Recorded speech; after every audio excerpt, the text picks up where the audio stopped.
This European cricket event is proudly brought to you by HCL Software, Rado and 1xBet.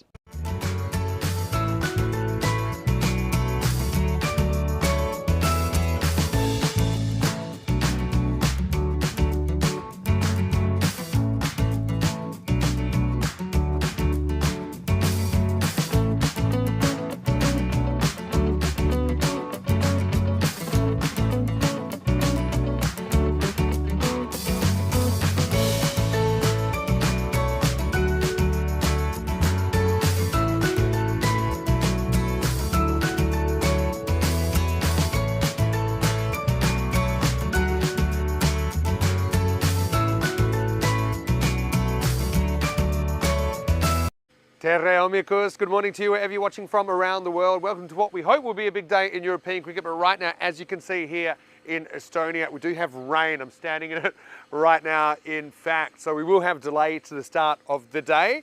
Scheduled match was going to be match number 21 between the Talon Strikers and the Talon Riders, with the Strikers winning the toss and electing to field in this one. Riders obviously finding it pretty tough so far, but I think it's probably pretty unlikely we're going to start anytime soon because we've had this kind of consistent rain. It's not very, very heavy, but certainly has delayed the start. And obviously, once it stops, we'll have to work on the field and hopefully get that fit for play later in the day. The forecast for later in the day is a little bit better, but right now the rain sticking around. And yeah, we're just going to have to wait and see. So keep an eye on the bottom of the screen because that will give you an idea what's happening and when we might be able to start. So yeah, we'll keep you up to date there and also in the chat and also on our website, europeancricket.com. But we are going to go back and give you some cricket, of course. So we're going to go watch an ECN Classic, and I think you're going to enjoy this one. It's from last year, the 26th of September 2024. This is Group 1 of the ECC Challenger, the European Championships, the Euros of cricket, with Estonia taking on Isle of Man. Now, these two teams ended up having a really, really good rivalry, and it's qualifier 1 on their group finals day. Isle of Man batting first. I'll be in the commentary box with Corey Ruckus for this one. Sit back and enjoy this ECN Classic and hopefully some better news soon from here on the ground in Estonia. And around it was Bulgaria, who is still alive in this competition. We move on to qualifier 1 now. Isle of Man batting first against Estonia. Should be a good game of cricket. Estonia winning the toss, electing to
your eyes, and you tend to get yourself in a bit of a muddle. That was the case there. It's always the feet for me. He was still moving.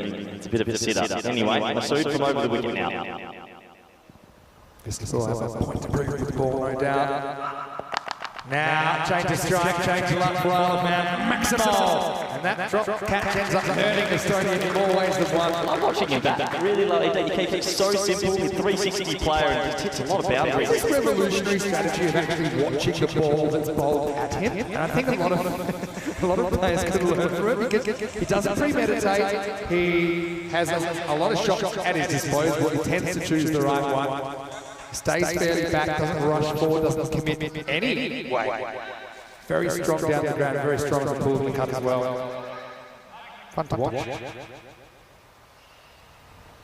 Estonia will be desperate to remove the beard before he can do too much damage. There might be a change of ball as well. That one might have been hit out of shape, so new ball comes on. Haven't the ball retrievers become a specialist skill here at the Cardamom Oval? I know they train very hard, a bit like ball boys at Wimbledon. Busy. They're training they're running, they're doing sprints, they're even they're throwing balls in the jungle and timing how long it takes to get out of it. They've become a real feature of the Cardamom Oval. Beard in the air. Oh, maybe doesn't carry, maybe just gets a finger on it.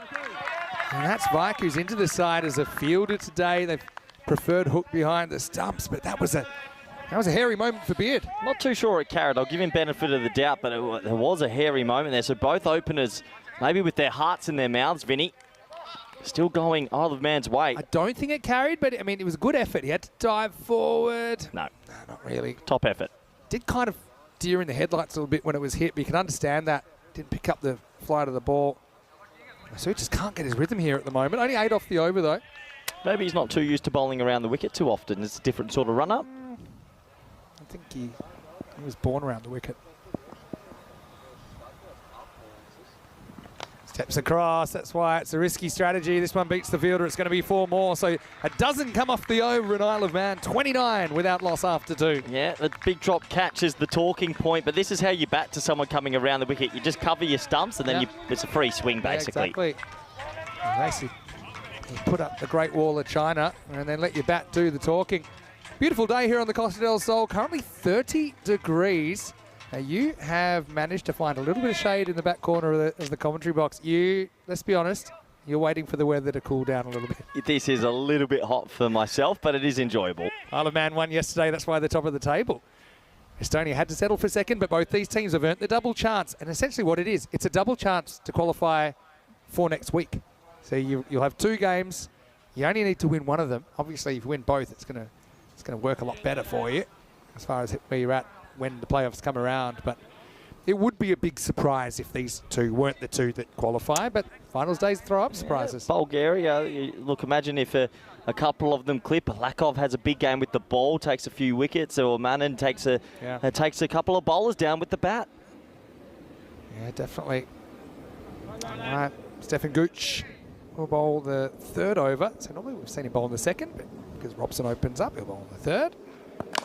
First one gets hit down the ground, not really timed. Good fielding by Bilal, diving to his left. That was close as well, just out of reach for Gooch. It's a massive partnership. We know when one of these 2 get out, everything sort of slows down a lot. At the toss, I highlighted both opening partnerships as a real barometer for these teams because they could bat the opposition out of the game. Yep. Essentially, or go close to. Don't know if you can ever bat anyone out of the game truly now here at the Cardamom Oval, but still.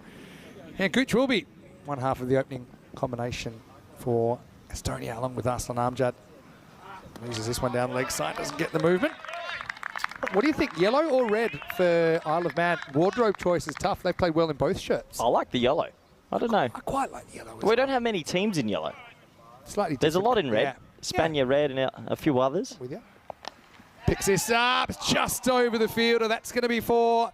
That's Barua, who's at 45. And, geez, if he had slightly longer fingernails, he might have been able to reel that one in. Yeah, nice little shot there. Sort of just stayed inside it, clipped it nicely. At half a chance at most, maybe a quarter at chance. He got a fair bit of bat on that. No, I mean, going to go to a slightly shorter fielder there. Just making a change for no particular reason. But, again, it was a It was a close call for Webster, who's 16 off 8, but he's still there, the Isle of Man skipper. Now he's going to hit this with a bit more authority. Fantastic fielding, though. I mean, Arslan Amjad, that catch he took yesterday on the boundary was quite breathtaking. Makes a good stop there. He's pretty good with one hand, isn't he? Yeah. Well, don't always need to use two, especially here at the Cardimer Oval. If you can go that extra bit further. Clipped up nicely by Beard, and there's open spaces in that area. It's got over the top. It's a Maximo. Just pitches into the flag. Gooch gets on the pads and pays the price. Really good batting. He backed away this time a little bit. Gooch decides to follow him. You have two options. You either go a wide or you follow him. He followed him and he's still got his hands through the ball. So nice start this now for Isle of Man. Yeah, I suppose backed away, followed him. That's good batting. Third option you've got the stumps. Hope he misses, but Beard's not missing many. This time he goes up and over the top. Another teaser for Estonia. Isle of Man winning the power play at the moment. It's 4 more to Eddie Beard. There's been a couple of ones that have just ballooned over the field, isn't that? The only thing I think for Estonia, you've been a little bit half volley-ish. There's a lot of balls that are sort of in the V at the moment. They haven't nailed a Yorker. They haven't got one on a good length. So these small moments going the way of Isle of Man. 17 off this over now. Last ball of the power play coming up. Webster and Beard trying to steer Isle of Man to a big total. Winner of this game assured of returning for the Challenger playoffs on Monday. And up-ish, this time one bounce, pick up, throw, well judged. They'll get a single. Beard retains the strike, moves to 28, and after 3 overs, Isle of Man 47 without loss. Yeah, good start from Isle of Man. They take that over for 18, so they end the power play the better of the two teams. And yeah, out of all the teams, Vinny, I think Isle of Man are probably the most reliant on the opening pair. It'll be interesting if they're in the final lane and one of them get out early. What sort of happens? Of the 4 here today, I would agree with that. I'd say Croatia are also pretty reliant on their openers. Croatia, of course, finished in 5th place in this group. Couldn't quite qualify for the top 4. 17, 12 and 18, the 3 overs in the power play. Estonia just need a turning point. They've had not really even chances, just kind of balls that on a different day might have been within the wingspan of fielders. I did see that one genuine chance could be very costly. Wasn't able to hold on. It's an interesting field. No one at third or short third here. Maybe a little bit of a miscalculation. Maybe saying, all right, maybe make you try a different shot, mate. Make your dab, maybe you nick behind. We know Beard's very strong in front of the wicket. Any width. Onkiwala gets a bit short and he's going to get pumped out of the ground. Maximo! And, well, the Prum Monster is a big in-swing bowler, isn't he? Maybe that's why they dropped the third, saying, OK, dab at your own peril. But this ain't yabba dabba from Beard. He puts it over mid-wicket for a Maximo. He's 34 off 10, and I think I was talking to Rico last night. He's striking at 340. Once again, at 340. For me, he's the player of the group right now. With bat, with ball, with everything. He's hitting big numbers at a seriously good strike rate. He has taken like a duck to water with T10 cricket. Yeah. We didn't get to see him last year. Probably wouldn't use the duck analogy, but I hear what you're saying. 53 on the board. Taking like a whale to water. Yeah, that's more like it. So 50 partnership up, just 19 balls for Isle of Man to bring it up. I don't think they're too bothered if they bat first or second. I think Isle of Man probably quite a well-rounded team. You know, batting unit making runs. Bowling unit I think is pretty well balanced. Shortish. That's one there where I think Beard, if he had his time back, he would play a nice old school late cut because there is no one in that vicinity. I think he's in that kind of hit me bludgeoning mindset, isn't he, where he's saying, look, whatever, I'm not dabbing when I can flat bat down the ground for a Maximo. He's also got the wind behind him. So all the bowlers today, they're pushing up into it. Value for straight hits. Like this one, which is up and over the top. Maximo! Good win for the batters today. And if you pitch up and you don't quite hit your spot, could be costly. Yeah, lovely shot. Lovely shot. Just over pitch. It's another half volley. And anything that's been a half volley today has been hit for 6. Question, Vin, is the next group tomorrow, do we swap ends? Yes. So actually, all of the rest of this division will be played at the other end. Okay. And then is it Group A is the other way? Then two groups. All right, this is going to be clipped straight to the fielder. So put it this way, this is a bit of an exception because it's a 4-day group. Yep. After that, we switch every 6 days. So how's that? So in the Premier Division, how does that work? You're trying to work out for Spain, Spain, I haven't thought about this, actually. So we'll be bowling from the commentary box end in Group 2 in the playoffs. Then Group A and B will be bowling from the hill end. And C and D from this end. Interesting. Down leg side, Wallace trying around the wicket, misses the mark. I always think from this end, actually, where there's a bit more. Championship week, switch again. It's a real shame, though. Obviously, with your coaching commitments with Spain, we don't get you in the commentary box if Spain are in the competition. Yeah, let's see how it goes. I'm looking forward to seeing the guys again. It's always a fun time. That one's in the air. Another ball that's nowhere near the middle of the bat, but it'll bring a boundary for Isle of Man. Webster into the 20s. Look, around the wicket point, they had him caught, missed, but I'm just not sure in general about it. I feel like Webster is pretty happy with this around the wicket point because fine leg's in the ring. You get any bat. I think you're putting all your eggs in a pretty small basket with this because you've got one motor dismissal, which is kind of a hanging top edge. Yeah, it's your hope goes to hand. It's a batter's error. And if you're going to do it, maybe you have to put the fine leg back and bring the deep points up or something like that if you're really committing to the plan. Right. Couldn't reach that one. Again, step across, hit. Should just be a single. The fielder goes to ground. They think about 2, but they think it's not worth the risk. End of the over, 66 without loss. Yeah, once again, these two openers showing how dangerous they are. 66 for no loss, and they're setting themselves for a big total. Maybe it's also with Webster, who's actually a pretty good straight hitter with the round the wicket. He is kind of trying to hit across the line more. Yeah, because he can, and maybe he's not timing the ball as well as he might if he just stood and hit. I don't know, I know that Estonia, well, they had a long team meeting down the level 1 bar last night where I was singing a few of the old classics from the 70s and wasn't privy to those discussions, but I know that their coach, Richard Cox, is a level 5 coach. It's a bit like when you're an 8th Dan black belt. He actually writes completely in code just in case somebody steals his notes. That's what they teach at the level 5 course. You ever studied any Egyptian scriptures? Yeah, I'd studied Latin back in high school. Did you? Yep. What were some of your favourite words? Yeah, so it looks like Vislapu's going to come into the attack, Vinny, for over number 5. Well, he's got a point to prove, doesn't he? Because the big number 1 at the other end is Ollie Webster. He's actually been pretty effective with the ball because he's just a tad slower than the others, so he's a change of pace. He's a great story, Kalle Vislapu. And he's not the only one. You've got Marko Vike in this side as well. Estonian born and bred. Around the wicket again. They're really sticking to this plan, aren't they? Finally, it goes a little bit finer. They've got a deep backward square. Let's see what Ollie Webster tries against Kalle. Lack of pace, like you say. Batter has to make his own pace. They're happy just to knock one first ball. How many do you think's the upper limit of what Estonia could chase down against Isle of Man? I think they can chase anything. I think they've probably got the bigger power hitters in this group. They got Chahon that comes in at 5 and a few others. I think they can chase anything. True. We saw them put on a huge score. Even if it's 180s on their day. 197, they scored first game of the tournament. Obviously, not quite the same attack Isle of Man have. Ball, full and straight. And look, a lot of people obviously watch European cricket and it's such a melting pot of cultures and backgrounds and how people have ended up in countries. But every so often you see some real native European success stories. Kalle is one of them. It'd be good to have a native 11. Yeah, it's true. Yeah, born and bred. Mark Simpson Parker's another one in Chris Munoz Mills. Chris Munoz Mills, obviously. Marko Vike's in this side I mentioned. Beats the bat, Beard. It just shows that slower pace is more difficult to line up. It's almost like a slow sort of spinner off a longer run-up. Obviously, Isle of Man have a lot of native-born players as well, but Isle of Man having a bit more of the British influence is kind of a bit more cricket's a recognised sport in the country. We're talking generally about the continental teams. Beard doesn't miss out twice. He goes up and over the top. Maximo! That one leaves the building.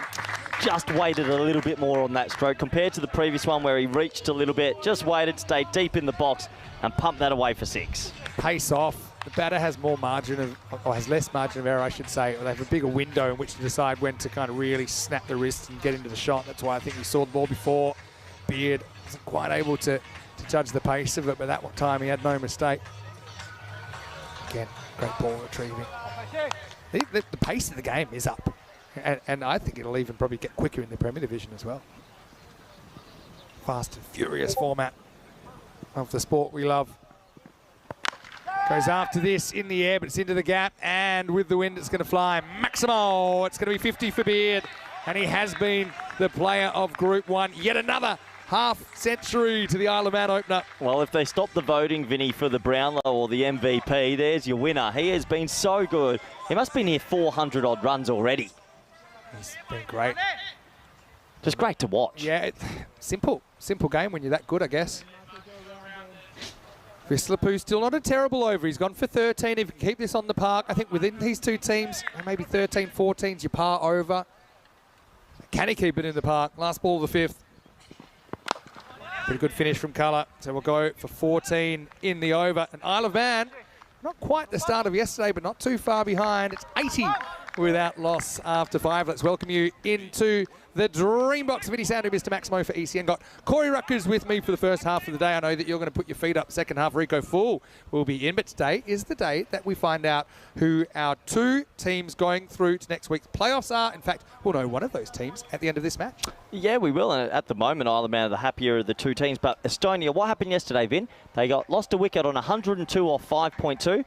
And then, can happen, but that's what's so exciting about this form of the game. The momentum swings just come so fast. You just never know if you're out of the game or not. One player, one over can change a game. One hit can change a game. It's a different format of the game. And I get lots of questions wherever I go. If I am in Australia, occasionally I get back there and people have got all sorts of questions about European cricket, and the format is different. It's different. But that's what it is. It's a different format of the game. So you have to judge it as a different format of the game. This isn't T20 cricket. It's something completely different. It's something that supercharges the action. And it's something that really has changed the face of the game in Europe, where there's a lot of interest that's growing about cricket. Did you ever used to watch the Hong Kong Sixers? Loved it. Absolutely loved it. It's the bracket between T20, Hong Kong Sixers, right in the middle. Yeah, that's right. I think the ability to go out and express yourself, to be able to compress the same amount of action in a shorter window of time is something that I know the players here completely enjoy. And just speaking to a lot of the England 11 players, some of them, of course, now kind of breaking into the first-class game and the kind of professional scene in England, they credit this format with kind of honing their decision-making skills under pressure and all those kind of things which you get a lot of in the T10 format. Barua comes on, gets worked away very handsomely, and it's going to be one bounce four. But Beard continues his good form. I think this is four. Yeah, let's have a closer look, Vinny. It looked like it was 4, but you never know. Did it get a little bit of rope on the way? Let's see now. Yeah. I'm going to trust him. No, 4 runs. Nice shot. 58 for Beard. I tell you what, the place he's going. Yeah. Had a century. Well, you never... Since the very first game. You never know. You never know. They're on for a big score, but one wicket can change this from a 180 score to a 140 score. Yeah, back away and hit over cover. You have to be very good to hit that shot. This is an interesting field. They've gone the old 6-3 field. 6 on the off. So basically, you imagine this has to be wide outside off.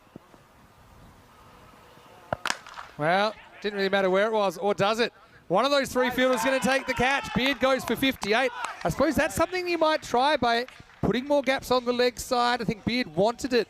And it's the field that induces the false stroke that brings him out his undoing. Classic jinx. He's gone for 58, and it's 84 for 1. Yeah, funnily enough, they lose a wicket at the same time yesterday, 5.2. So let's see if they have another big collapse or if someone can come out and have a good cameo. I think if they stick with the same field, he's trying to hit this over cover. It's probably one of the first times that I think he premeditates that he wants the leg side. Yeah. Look at the line of that ball. Trying to get the bottom hand taking over. It was a nice catch taken down there by Aditya Ball. But yeah, Beard, just that one lapse. I think he changes his strategy. He looks for something rather than just kind of playing the most basic shot. But still, very good contribution from Eddie. He's out for 58. It's 84 for 1. Now that brings out Hartman to the middle, who hasn't had the batting time that he would have liked this tournament. He's kept really well. Gets an opportunity here. If he can find some form, Isle of Man will become a lot more dangerous today. A lot of Octopus fans out there. He'll be very keen to perform with the bat. His keeping, obviously, has been outstanding. And he's had bursts with the bat, but he just hasn't kind of had that extended innings that you'd hope as a number 3 batter. So far, at least. Gets an opportunity, Vinny. Plenty of time.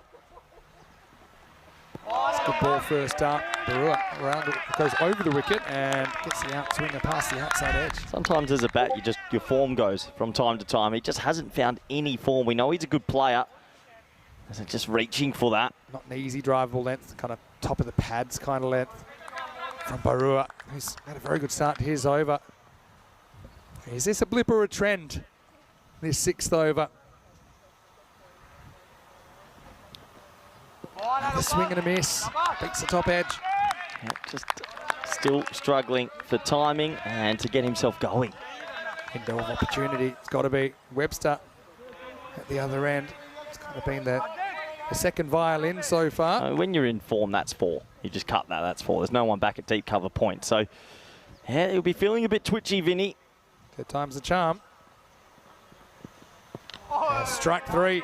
Very good bowling from Barua. I'm surprised they didn't go to a couple of the players that batted well yesterday. Christian Webster, they gave a chance. He's listed at 4, made a 50, and maybe a couple of others. Can understand you giving him an opportunity to go again, but we're in the second half of the innings. It's time to have an idea of, let's think of the kind of closers that we could throw out there, even though it's at the number 3 position.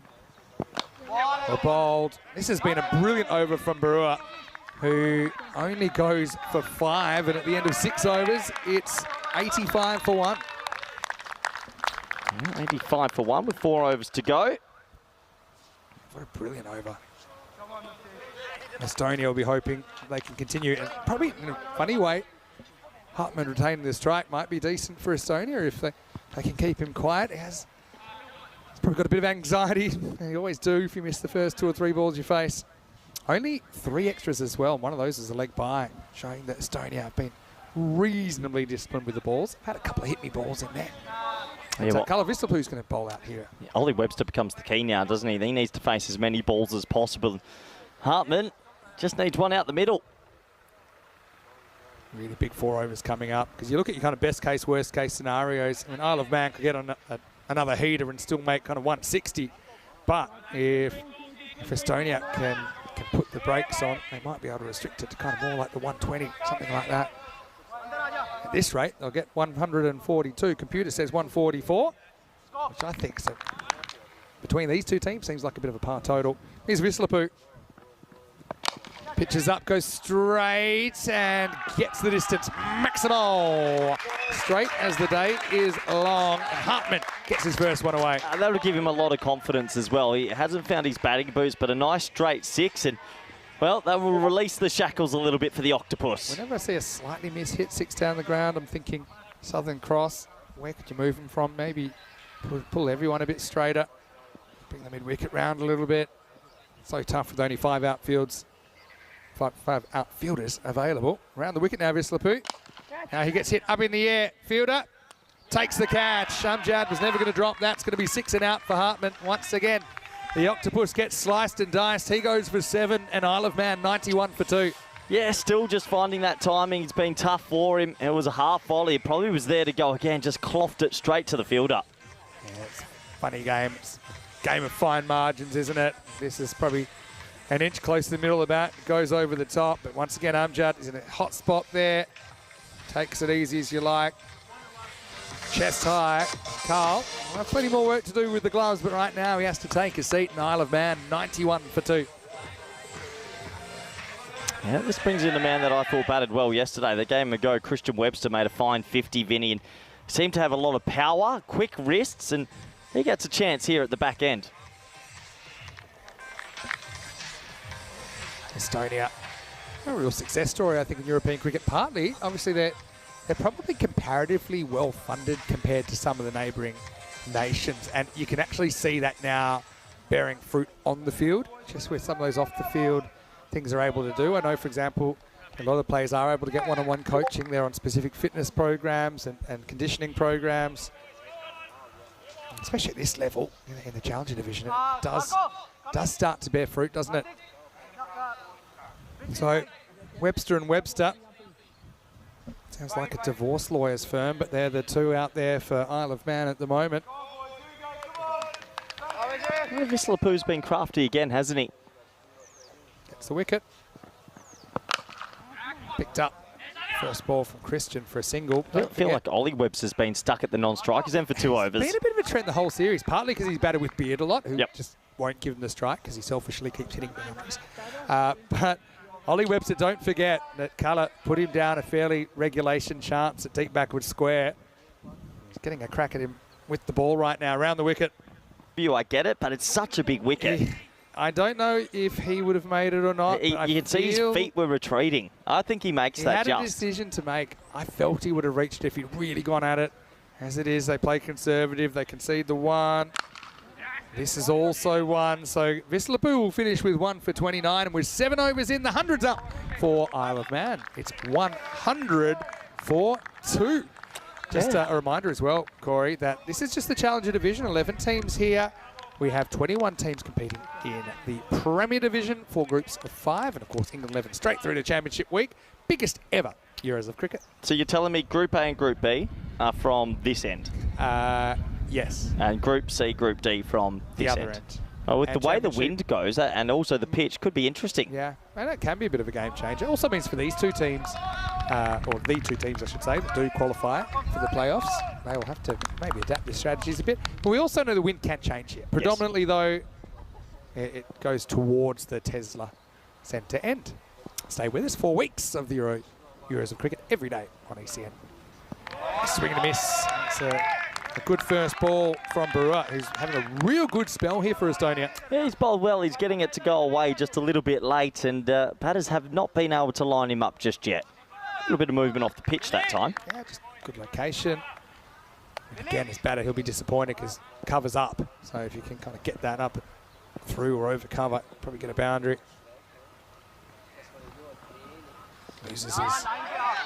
Loses his line this time. You can see Ollie Webster, very ambitious. That also shows good IQ. I think Isle of Man obviously fairly new to the 10-over game. We only saw them last year for the first time in the Euros of cricket. We also saw them playing the ECL the first time. But yeah, you have to be looking for every single run, don't you? It's good because if Hook fumbles that at all, he goes. Yep. So I don't mind that.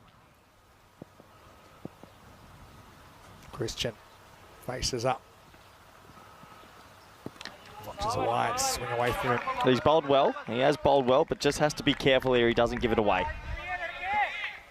Very much anyone's game here right now. That breeze, which is pushing from right to left on your screen, has definitely helped a bit of outswing bowling as well. Yeah, it's kind of, it's swung around a little bit. It's always been behind the batter, but I think sometimes it's favouring outswing, sometimes it's favouring in-swing.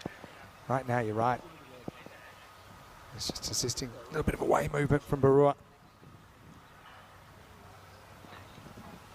8 off 9 balls bowled. It's been a magnificent spell. Can he finish it off? As everybody knows, the luck can change in an instant in ECN cricket. Now, they're going to stay over the wicket to Ollie Webster. They haven't bowled too much over the wicket to him in the innings. Mid on and mid off, both fairly straight. They bring up the deep point, so there's a lot of open space to the left of screen on the boundary. Not able to catch up with that. What a fantastic effort this is from Barua. It always, in the dressing room, Vinny, I know a lot of people talking about how if one batsman has a good day, you set up. But one bowler has a good day, you set up as well. They're going to be under par here. Yeah, I think par's to that 140, 150. They need to get going. You're not going to see too many spells of 2 overs in single figures today. I'm not saying that Barua will do that. Having said that, he's still got 2 to come. It's a wide. In baseball, we call that kind of good spot to miss. You don't want to miss too often, but you know if he can get that hitting the tram line, he might be able to sneak a dot in. At least you're not giving a hit me ball. Just getting it to swing. Look at it, and it's going late. That's going halfway down to the batter. The ability to move the ball off the straight, that's what we have to do to good players. We know Ollie Webster is a very good player. Scored a century in the Euros of cricket last year. 5 minutes on the clock as well. Should be okay. Remember, you need to finish the 9th over before that clock expires. It's managed during the innings.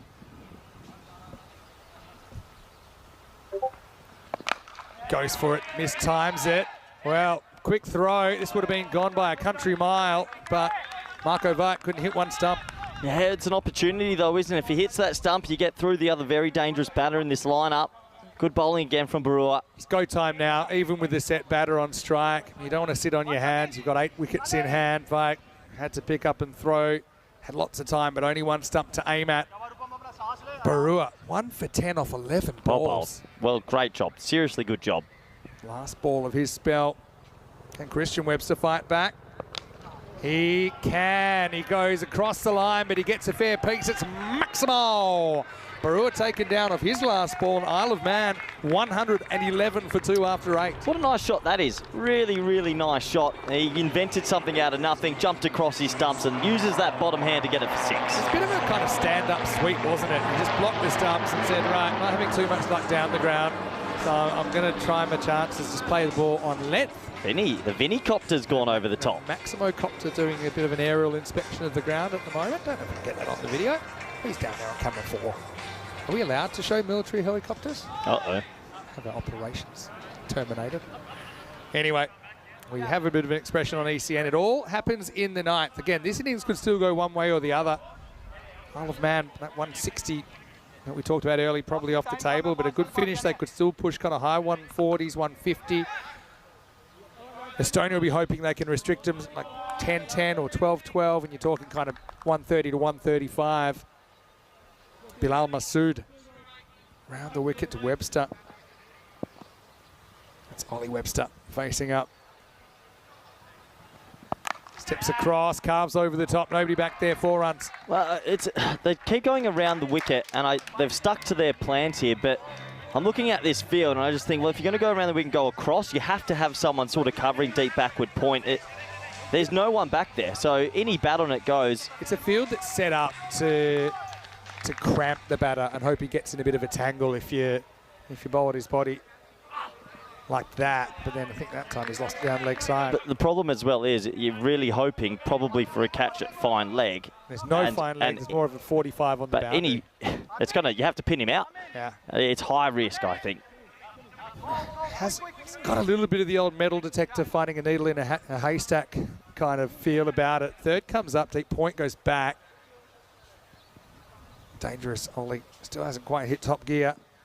But I think that partly this strategy, and Rich Cox, he's not a fool. I think Ollie Webster has kind of changed his game because of how they've bowled to him. If you bowl in orthodox fashion, he bats in a fairly orthodox fashion, and obviously he's made a lot of runs. We see he's looking across the line as his plan A. And sometimes it works, because that's up and over the top, and it's going to be maximal 6 runs. My biggest concern with it is that I would go to this as a second thought, not an original thought. Original thought, Masood's good enough to bowl a good ball from over the stumps, hit the stumps or get an LBW or something. I think you're just limiting the amount of wicket options. Yeah, I know what you're saying. It's an interesting one, because Ollie definitely is blocking the stumps, hitting across the line, which is slightly lower percentage, but kind of high return when he does hit the ball. Now it gets a bit of width. Shot down for a single. Yeah, one more to the total. Good game. We've got a good game on our hands. Isle of Man, I do like their bowling attack. I think that they've got different options. They've got right arm spin, left arm spin. They've got left arm pace, right arm pace. And that's why I think even though they're only on for 142 here, the supercomputer still likes them. 67%. Steps across, hits it, that's into the gap and over the gap. Maximo! Christian Webster lights it up for the first time. That's a beautiful shot. It really is. Short, wide, and instead of going square with it, he just flat hockeys it over cover. Brilliant batting, and he's starting to click. For me, I think he should be at 3 in this team. Just watching the clock, I got 30 seconds, and there's 1 ball to go. Now, that should be fine. You just have to release the last ball before that clock runs out. But if he was to bowl a wide here, and it could be tight. If it's a wide, that's close. You're right. Not a wide, it's hit in the air, and again it's to a pocket of space, and I think that's gone 1 bounce 4. But yeah, Christian Webster with a couple of boundaries at the back end of the 9th over. They do beat the clock though. Let's see if it's 4 or 6. Oh, again, they had mid-wicket in the ring, high risk, and well, if a mid-wicket was back in a traditional position, I think that's just out. So that's going to be 4, and a good little finish to that over for Isle of Man. 133 for 2 after 9. Kind of had their ranges, kind of 120 to 160 at one point. Looks like they're pretty much smack bang in the middle of it, 140s. Wickets for Vislapu and Barua. Remember, Vislapu did drop Ollie Webster earlier in the innings. He's still there. Robson bowled the first, to bowl the last here. Pretty crucial 10th over coming up. Whoever wins this over takes a bit of momentum, I think, into the second innings of this game. Here's Robbo. And there goes Robbo, up and into the jungle. Maximo! Ollie Webster, well, he's going to have to ice his bottom hand, I think, at the end of this 10 overs, because that's pretty much where he's tried to go most of the time, but it brings him 6 runs. The other thing as well, not once have they changed, so it's sort of, it gets a little bit samey, and I think Webster's starting to figure out how he wants to play it. Nice shot. Again, giving him length at this stage. I think now you've got to still default to your 10th over, your death bowling plans, which is to get it up in the block hole. Robson, maybe we'll see rolling cutter or something different here. Does go to it. That's going to go in the same direction. Maximo, it's 50 for Ollie Webster. He's ridden his luck once again here in this crucial game. Qualifier 1. Isle of Man up in the 140s and ticking. Yeah, brilliant batting once again. He's been practicing this shot for the last 21 deliveries. Jumping across his stumps, covering the stumps, and then just going leg side with it. Nice batting. Yeah, pretty much takes the LB out of the equation unless it really pins him on the crease.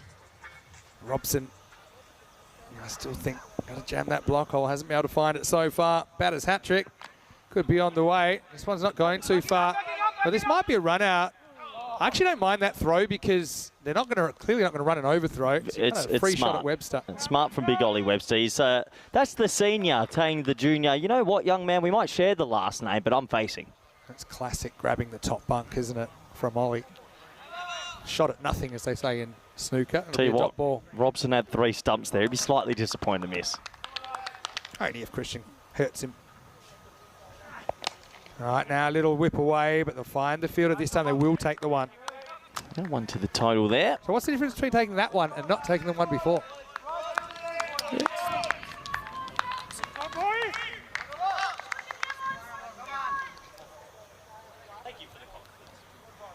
Alrighty. Christian living on borrowed time. Robbo could have removed him.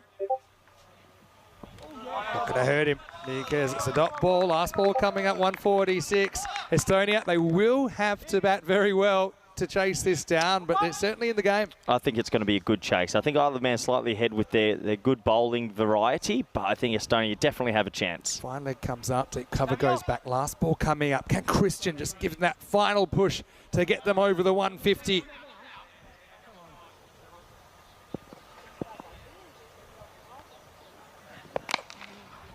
Well, they'll get one. They should eat it. They don't. Here comes the overthrow. Keeper's on here. Fumble comes. They'll have to take 2 against good from Ollie.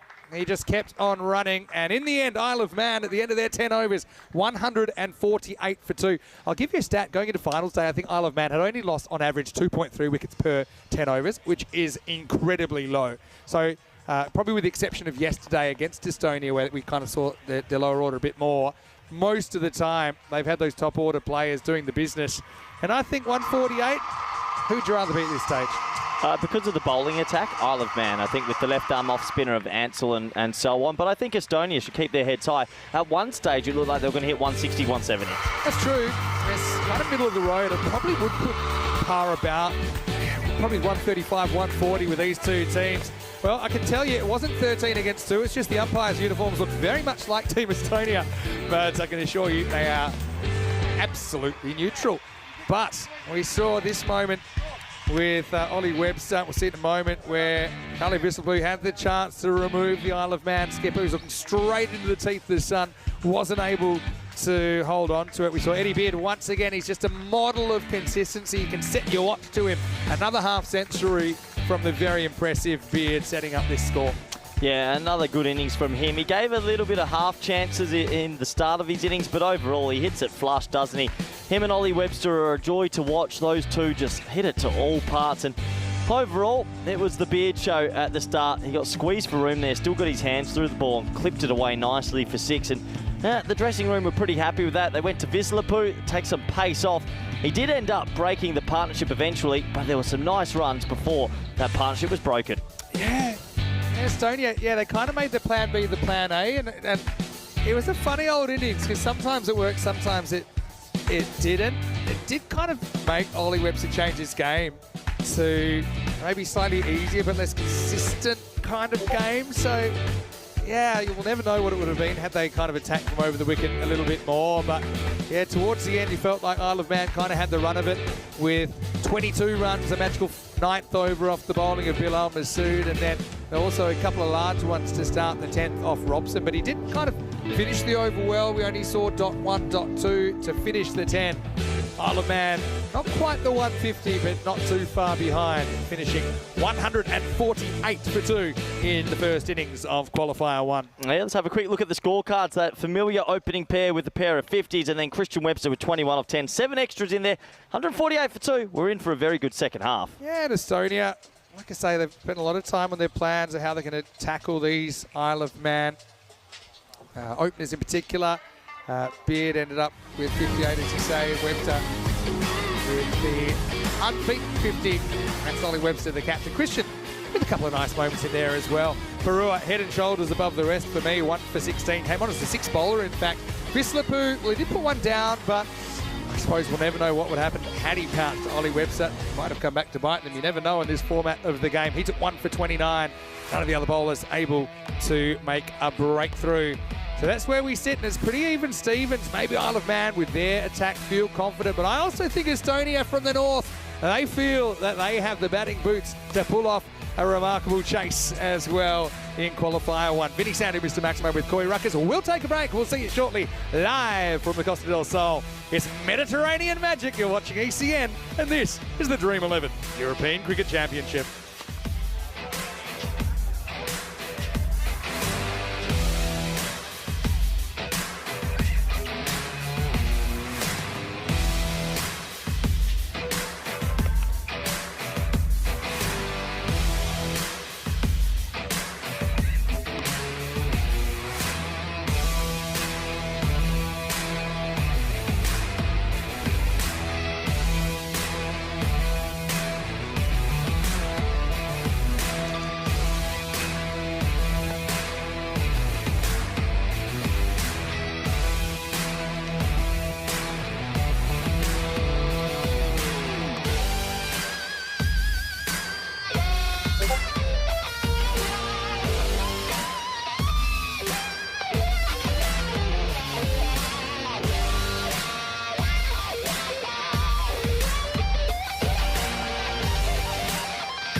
This European cricket event is proudly brought to you by HCL Software, Rado and 1xBet.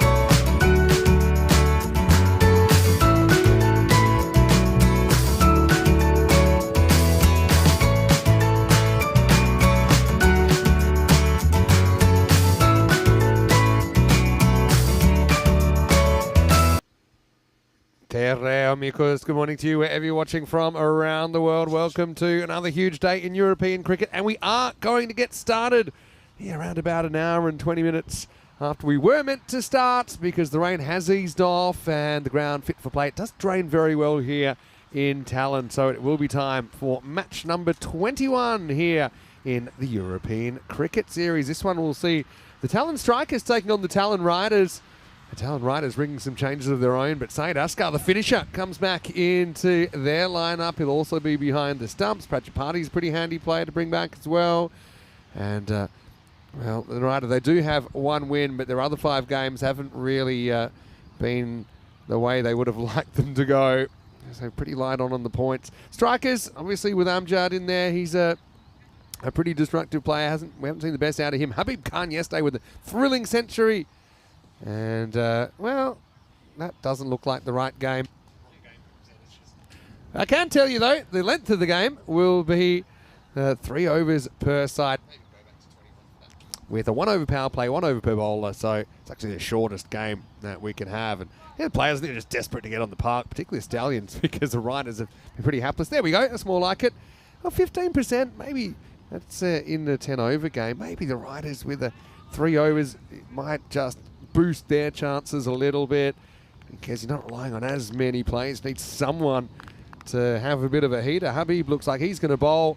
Still, I will say, a little bit of mist around, but this ground, it takes it well, kind of sucks it up. The pitch isn't too slippery. It was out there a little bit earlier. It's still underfoot. I mean, obviously you wouldn't be running in 100% on it, but you just have to be clever with the options that you use. So Prajapati and Moshe Rahman out there for the Riders. Here we go on day 5. And wow, they really zinged out of the hand of Habib Khan. But he's out of here, Mr. Maximo, and welcoming back after what apparently was a very relaxing 2 days. It's Rico Full. Rico, welcome back, and just glad we've got some cricket on. It's great to be back, yep. And it's going to be, as you saw from that one, going to be a little bit slippery and slidey out there. Not too bad, as that one's played away nicely. It's a good shot through the covers. There's going to be 4 runs. And, well, if that ball was slippery and slidey a moment ago for Habib Khan, the captain, it's going to be more so now, as this one, slithers through the offside. The ground has had another cut, so the outfield is still going to be fast, though a little bit wet. So, the Strikers, who are 3rd at the moment with 14, same number of points as Tallinn United, but this is kind of their game in hand, them and the Riders. That's played away, and it's through the covers again. It's going to be 4 more back-to-back boundaries. Some good shots early on, so it's an opportunity for them to catch up. And if things do go their way today, they could certainly be pushing for that, at least that 2nd spot. But with the Riders, of course, it's going to be very difficult for them if they're to make it into the top 4 and continue in their quest to try and get their hands on the silverware. But one thing, Vinny, in this one, it's points. Somebody will get some points. Somebody will get 3. Somebody will get 1. There's no bonus point on offer. Yeah, that's exactly right. Points have been hard to come by for the Riders. Better come back there from Habib, bit straighter. Doesn't give the width that Hardik Prajapati would be looking for outside the off. That's the thing, though, for the Riders. It seems a long way back for them, doesn't it, to make it? Likes it and gets it, Vinny. Likes it and gets it. The batter's not too happy about it, Prajapati, but Habib, he's wanting it straight away here. As soon as he bowls, he's up for it. The wicketkeeper makes no mistakes behind the stumps as well. Mohammed Ittisham, they like it. They know it. The batter Doesn't like it, but he has to go. Yeah, doesn't like it.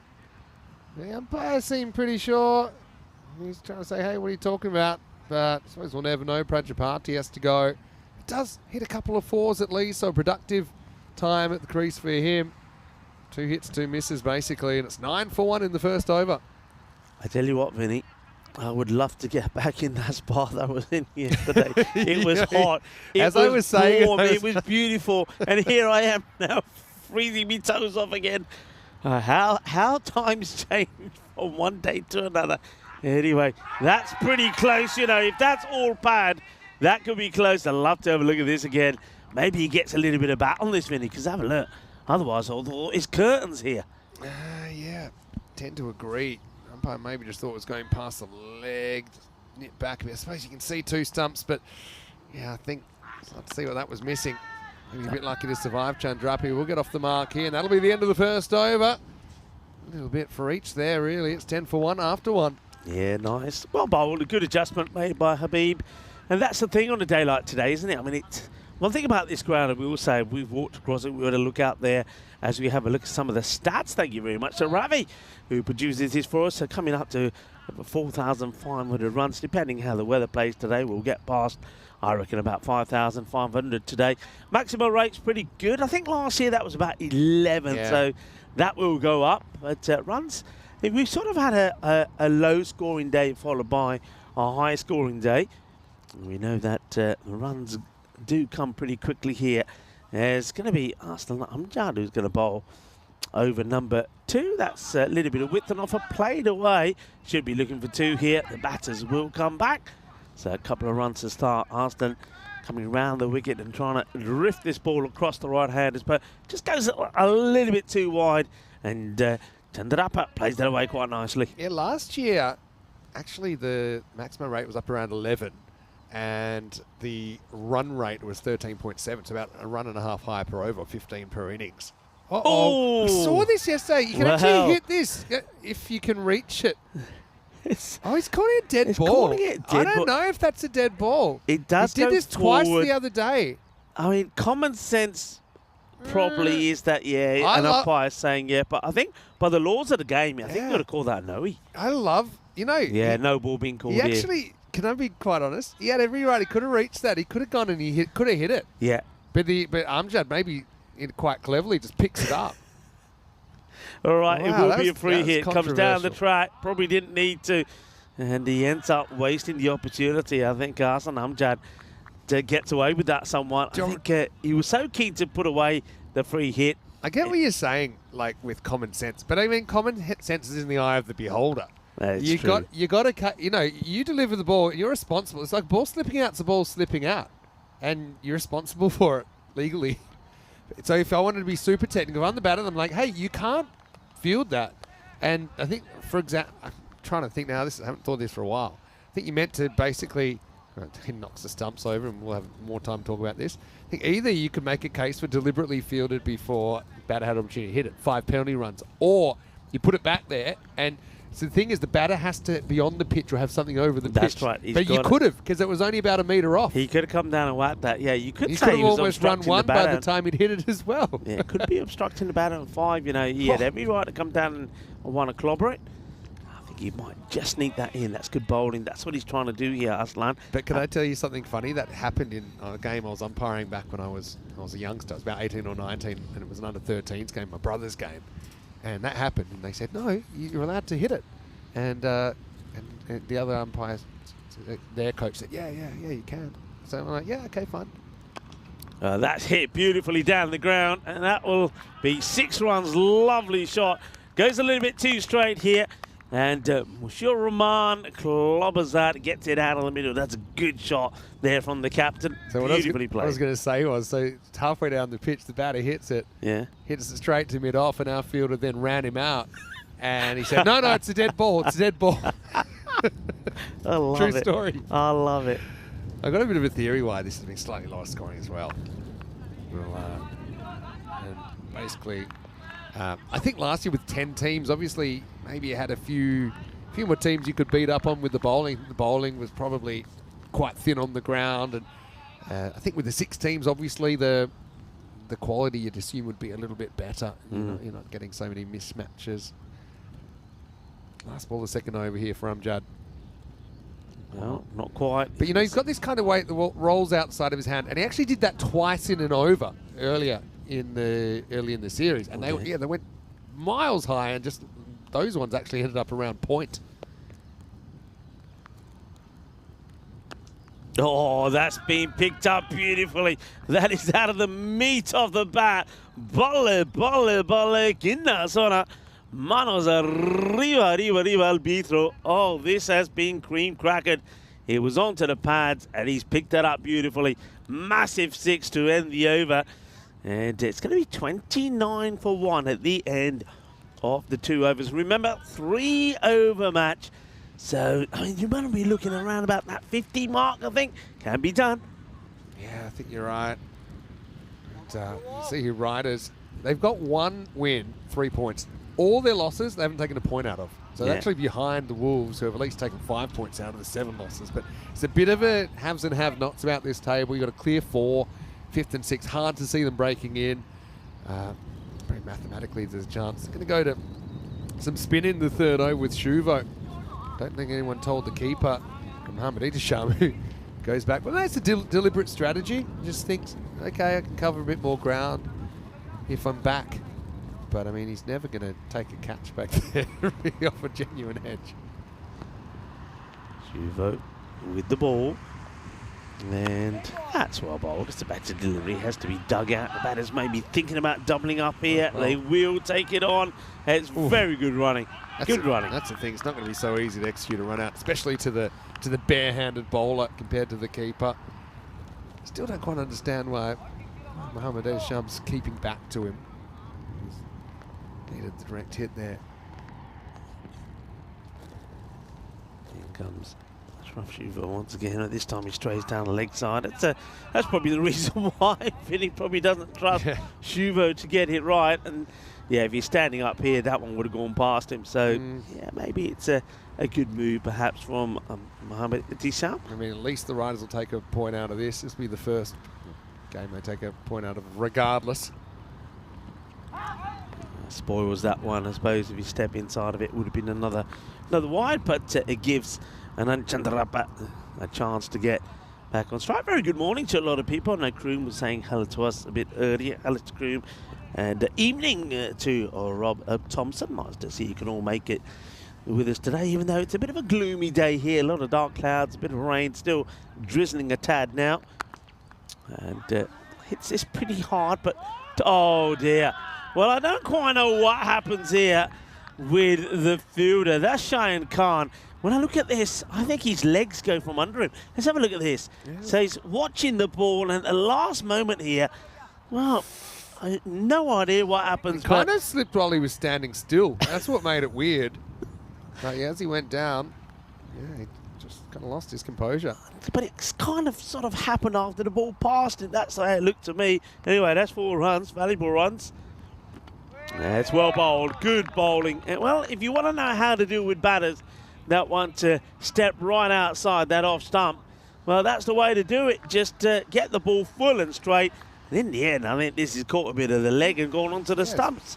Kind of self-megged himself, hasn't he? Just slides off the back pad onto the stumps. Good length, though, does Chandrapur in the end. And so it will be the second wicket down, 38 for 2. 6 and a 4 in there for Anand, who scored a half-century a little bit earlier in the week. Yeah, I suppose, they've made it's a decent score, the Riders. I mean, like I said, I think the 3 over format favours them slightly. Hey, I was going to say as well, that's the first ball we've lost to rain this week, but also last year we didn't lose a single ball to rain. It was quite amazing 2 weeks in May in Estonia. Anyway, still getting a game in here. 2 to come. Zaman facing up. It's going to be a test for the fielders. Well picked up. That's really nicely done, actually, there by the captain, Habib. I wouldn't be the man who'll be trying to put my foot on this. I mean, this could have caused Shuvo all sorts of problems. Yeah, well, it caused the umpire, Andrew Winter, some problems the other day. I'm not sure if you saw that when it bounced off him. Hit him right in the solar plexus, and it bounced back, and the non-striker got run out. Still waiting for that one to go up. Is that right? Oh, dear. All I know is that it was one that should be out. It will be out. That's very good work, actually. That's a good throw inside on there. Mohammed Ittisham comes across. I mean, the batter doesn't want to slide his bat in. He doesn't fancy having a dive. He thinks he's not worth it. So Ittisham says, well, you're gone, buddy. There he is. Not in the shot, actually. I mean, if that had missed, I think you're probably looking at potential too. But look, they get to 40. I mean, I just think, okay, are they favourites? No. But could they do it? Yeah, I always feel anything's defendable, anything's chaseable in a 3-over game. We've seen a fair bit of 3-over cricket. Now, it's been in now for around about 3.5 years. We've had the 3-over minimum, but the riders, well, I'll be riding high. If they can knock over the strikers here, a bit of a danger. Banana peel kind of chase coming up. They beg, borrow, they steal 40 runs in this abridged 3-over match. Yeah, the only thing is, as we see a wicket there, that was the first one from Habib, and I was going to mention Habib, actually, the way that he's been batting at the moment and the way that he's starting. Yeah, I mean, the riders will probably feel, look, we've done okay, we've got 39, but I think with the likes of Habib, Arslan in that side as well, and also someone like Mohammed Ittisham, and they've also got the hard-hitting Shane Khan, who finally found his form yesterday. They can knock these runs off pretty easily. That's why I was thinking that maybe you needed that 50. Yeah, I mean, they could, but I mean, it all depends if you can get those 1 or 2 early wickets. And the other thing for the riders, I mean, they struggle with depth. They only have to bowl 3-0, not 3 bowlers. Yeah. So, look, probably the best chance they'll get to knock over a team like the Strikers. Yeah, the Riders, like I mentioned, they have 1 win, that was against the Wolves, but they have not taken a single point off anybody else in this tournament.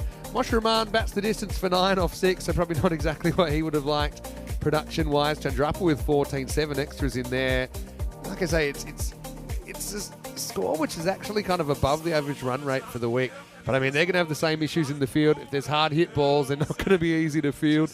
A wicket for Habib, a wicket for Shuvo in there, and a run out. We will take a break back in just a few minutes. It'll be 40 for the Strikers to roll the Riders here in match 21. Vinny Sander here, Mr. Maximo, with Rico Full on a not so bright Peacock Friday so far, but we'll continue the action when we return to Estonia for more European Cricket Series.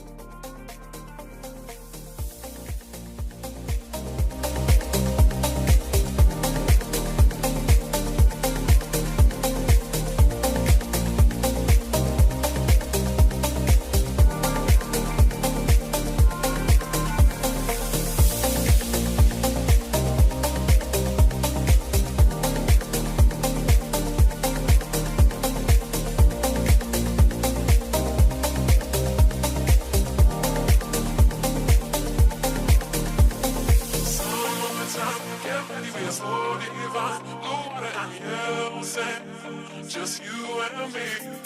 Summertime, get ready, we are so divine. Blue water and yellow sand. Let's live our dream. Summertime, get ready, we are so divine. Blue water and yellow sand. Just you and me. Summertime, get ready, we are so divine. Blue water and yellow sand. Let's live our dream. Summertime.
This European cricket event is proudly brought to you by HCL Software, Rado and 1xBet. Hello, welcome back. Great to have you with us as we roll into more day 5 action and the second half of match 21 with the Strikers taking on the Riders. Strikers needing 40 in 3 overs for victory. If you just joined us, this is a shortened game due to some rain delaying the start of the day quite significantly. So it's a 3-over match, 1 over power play or 1 over per bowler, obviously. And yeah, the target 40, certainly a target I think the Strikers would expect to achieve, but it's not really a done deal. In a 3-over match, anything can happen and probably will. Many sound to here, Mr. Maximo. A rare chance in the European Cricket Series to reunite with my old sparring partner, Rico Fawn. Rico, maybe a window of opportunity for the Riders, 10 minutes away from an upset, they'd feel. Yeah, I mean, look, those opportunities do arise sometimes with these shortened matches, so this could be a bit of a blessing, really, for the Riders. I do feel, though, 39 off the 3, it's a little bit low. I mean, I know that they have struggled with the bat. They've got that weird, actually. When you look at that standings, it's not often you see that. They're unfortunately sitting at the foot of the table with 3 points, having played 6 matches. But they have won a match, but they haven't been able to pick up any other points from any of the other matches that they've played, which, like I say, it's kind of weird. Can they get a win here? Well, it's possible. What they have to do, I think they've got to get one really good tidy over in. If they can do that, then there's every possibility they can get a win. They're going to go with Arun Sharma. He's a tall guy to be bowling up first, and bowling to the captain of the Strikers, Habib Khan, who's been good with the bat. And remember, he's a man who has scored a century. And that's not a good delivery. It's a loose ball, short, horrible, going down the leg side. It's what I would call a Gundy ball, and he gets the treatment. He'll go to the boundary for 4 runs. Yeah, it's worse. Yeah, not worst, but close to worst start you could have, really. Just didn't look likely from Sharma. And Habib, who is a guy, he's coming off a century yesterday. A different day, different feel. Certainly, I know you've had some chilly mornings here, but I don't think we've had any of the kind of moisture issues we've had this morning before in the tournament. And here comes the towel to try and sort things out. Yeah, they go with Sharma. I'm surprised they didn't go with Rahman to open, actually. Here's the next short again, which this time Habib doesn't play at. The wicketkeeper tries to make a stop there, but Syed Ashkar, he just ends up kicking this away. So they will take 2 here, 1 for the wide, and they'll get the dangerous Ahsan Amjad on strike. Ahsan hasn't quite clicked with the bat yet, has he? If you ever look at the Strikers, Habib's gone well for them. He scored runs. Ilyas Hassan was in the runs the other day as well. Even Shaheen Khan. Ahsan Amjad yet to click. He hits that up and over the offside. There's going to be 4 runs. It's, well, you can see the arms being thrown up in the air from Sharma. He feels maybe this was perhaps a chance or 2, but I think he's hit that too well. You have a look at that. He's cleared the inner ring quite easily. And Sharma now, yeah, there's the little exaggerated arm movements. He says, give me a sweeper out there, Skip. When he gets his way, they do put a sweeper out there, but Ahsan Amjad, he's a batter. That if you're going to put a fielder there, he'll say, you know what, you're going to leave a long off open for me? I'll take it. He hits straight very well if he's given the opportunity. But now, fielder's being moved in, out, all over the place at the moment. I mean, that's one you'd love for it to go to hand. You know, just climbed over the fielder. Oh, well, he places onto his own stumps, Arslan here. I think it's a slightly slower delivery, actually, from Arun Sharma. Arslan is playing a shot to a ball that looks a lot wider. What do you think, Evan? Look at the seam here. It comes in, but it's the seam movement. It comes in a long way, and that's why it goes from the middle of the bat to the inside edge, and it cleans up off stump. So unfortunately for Amjad, his miserable run continues. But yeah, this is what the new ball can do as well. Yes, it was kind of tailing in a bit, but it was very wide. But then it jagged back, just that kind of half the bat width, and Amjad couldn't react. Just have a look. See, seems unpredictable. Definitely moves off the straight. That's one piece of the puzzle for the Riders. Well, that's one down. You've got Arslan gone, who's not quite found his rhythm or his form. Hits one boundary and he parts. But somebody who did find his form yesterday, Shaheen Khan. He comes in, scored valuable runs for his side, Shaheen. And let's see if he can do it again here for the Strikers. going to get a wide to start. So Sharma still having a few issues holding the ball. It's the unpredictability though, because it was a similar kind of line that he let it go, but that one just didn't swing at all, didn't seam at all, and it stayed a long way wide of the line. Shane was the man that was run out the other day, by the way, off the umpire. It's a no ball. If you haven't seen that one, I mean, I think it'll be on the social media. Well, I've got to catch up with that. The only one I remember is when it was Crew who was normally taken, was almost taken out by a missile. It's also happened yesterday. Much the mirth of the support staff here. Edge gone. That's out. There's definitely a noise here. It's definitely a noise here. Could be out anyway. And, well, Vinny, it was definitely... Mate. He's hit the ground, but he's also smashed a huge edge. Watch the deflection. Yeah, he's got bad on this. He's hit the ground, but just look at the ball. Bang. Oh, yeah. It's got a big edge on it. He looks behind, probably thinks he's gone, tries to sell. Umpire says, well, he hit the ground, which is true. But really, that should have been gone. Well, that too. I mean, have a look at this, how they sneaked to run there anyway. Now he's going to go to the boundary. So Habib steals the strike, and he basically says to Cheyenne, I'm running it. He said, I saw it. You're probably out anyway. Now I'm going to try and run you out. I want to see how they scored that. Did they give that a run? Don't. It did give it a run. It can't be a run because he's caught behind. Can't be a run. Oh, hang on a minute. Unless you think it's squeezed into the ground. What is happening? Jeez whiz. Oh, well, we may not have too much time to talk about it as this one is blasted down the ground by Habib Khan. There's no signal. Yeah, he's giving it a run. Somebody's definitely caught it, didn't he? Did he definitely catch it? Yeah, caught it and they appealed. Well, yeah, he caught it because he threw it back. Anybody? Lights are on, but no one's home, maybe. Not sure what's going on here. Maybe anyway, over 23 without loss. First over goes for 23, so they only need, what was it, just 17 left to get 73 matches without a goal. I thought you and Marco would have sorted it out. Well, I'm just looking, we kind of had a couple of half chances. We haven't had probably a high proportion of close games in this series. The way it's worked out, sometimes it does, sometimes it doesn't. Thought we had a couple of minor tingles. It was a free hit. It was a free hit because the ball. Thank you, everyone. I'm blaming everyone else. We missed it. It was a free. It must have been. Was that the one that was off the pitch? Was that the ball after the ball? So it was a run. So everyone, it's fine. And thank you as we start a new over, and it's going to start with 6 maximal. And thank you, Aka. We've got to say, at 2 degrees, your brain does stop functioning on 100%. James Peel also saying, celebrating the catch of a free hit and cost them a run. And we got done. We got done. We put our hands up. We got done. We got done. I think it got done by the fact it was like, it was one of those weird ones where you definitely hit the ground as well. And sometimes you hit the ground and hit the ball. And often they cause difficulties with the umpire. They don't cause the umpire. Spot on. Scorers, everyone's spot on. Oh, well, I tell you who's not spot on. The bowling from the captain, which you'll remark, because he's bowling pies and Cheyenne Khan is putting them away big. He plays this shot, I think, in his sleep. That's Cheyenne. Mind you, talking about doing things in his sleep, I think I hear that Tina Goff has been commentating in his sleep again. Yeah, Tina. We don't have time to talk about this. This game's going to be over in one ball. I did say to Tina and Malta, be prepared because there's a lot more to come.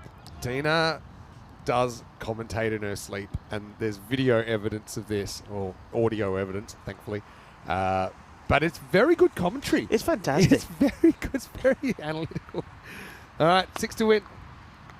5 technically. Make that 4 to get one down the ground. Thing is, when I know that I've been caught talking in my sleep, but I'm a bit like this. Her voice is crystal clear. So I can visualize what she's talking about there. Smashed down the ground. Will they stop the boundary? No, that's it. It's done and dusted. The game is done. Vinny, as I suspected, the 39 was never going to be enough. Well, they're running off. And shake their hand to the umpires first. They think somebody probably shouted to them. We'll shake your hand, but you'll have to catch us first. And what's this, strikers? I think there's There's no, I haven't seen that one before. It's clever though. He wants to keep his back. Yeah. Look at that. He's hiding. Oh, what's he hiding under there, umpire? Have a word. Have a word. Well, he doesn't like getting the bat wet, does he? You wouldn't get that through airport security. I'm telling you that right now.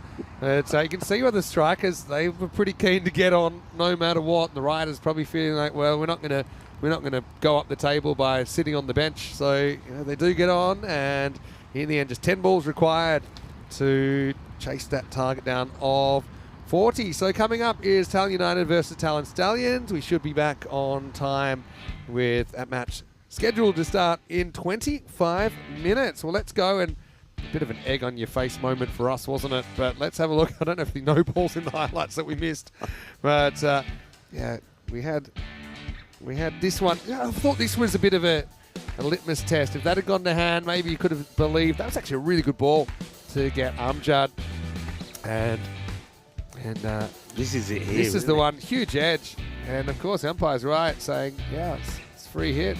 We missed it because I couldn't see past my beanie.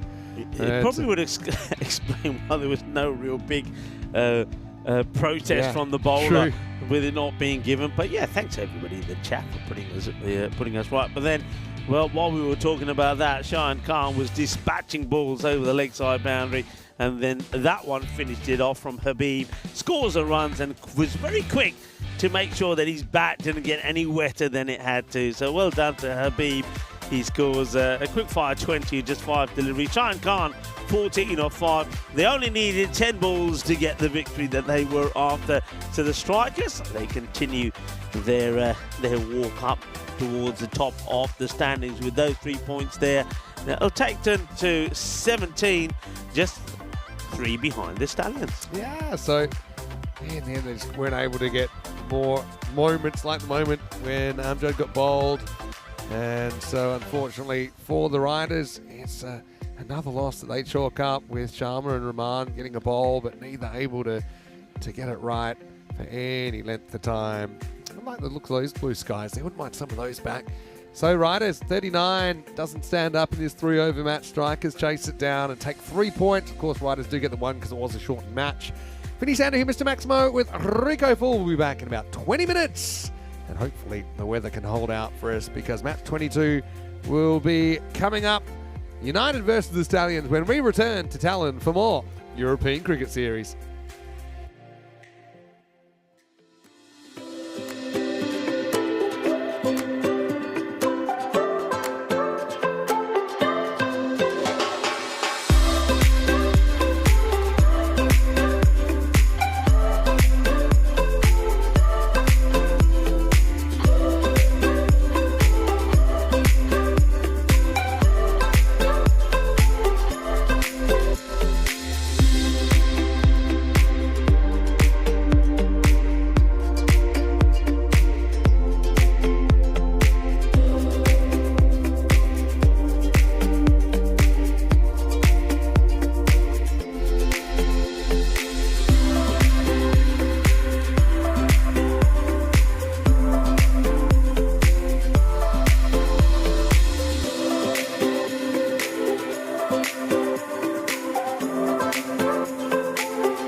This European cricket event is proudly brought to you by HCL Software, Rado and 1xBet.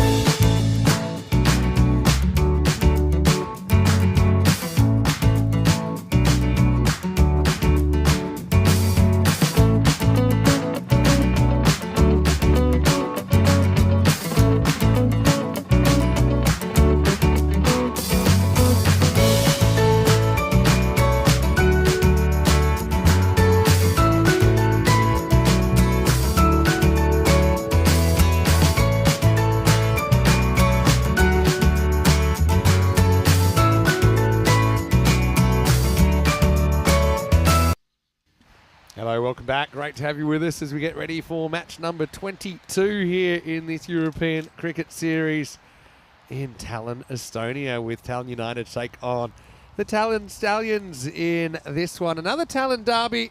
Pretty much all the games except for the ones involving the Wolves are Tallinn derbies, aren't they, here? Tallinn United.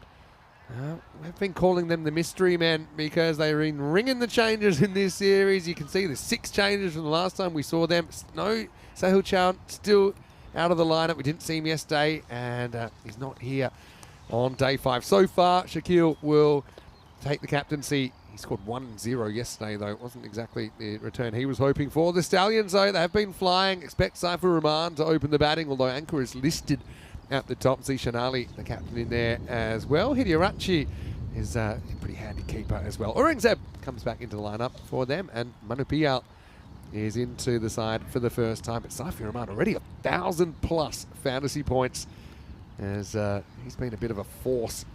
Not a surprise to those that have seen him unleash his fury on the Estonian competition before. So Stallions are 76% favourites here. Stallions are trying to shore up a place in the top 2, I think. Maybe still eyeing off top spot, as United got their work cut out for them here, I think, especially with no Sahil in the side. So we do go back to 10 over cricket. Conditions here, I would say, bleak is probably a negative sounding word, but it's pretty drizzly and it's pretty cold. Saifur Rahman looks like he's wearing about 19 layers there. He is just going to mid-off to start things off.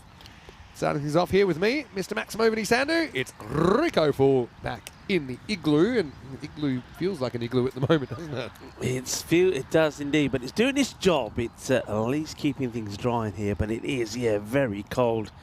And expect you to notice that when the fielders out there as well. It's not a day that you want this grizzly to be blasted coming your way, that's for sure.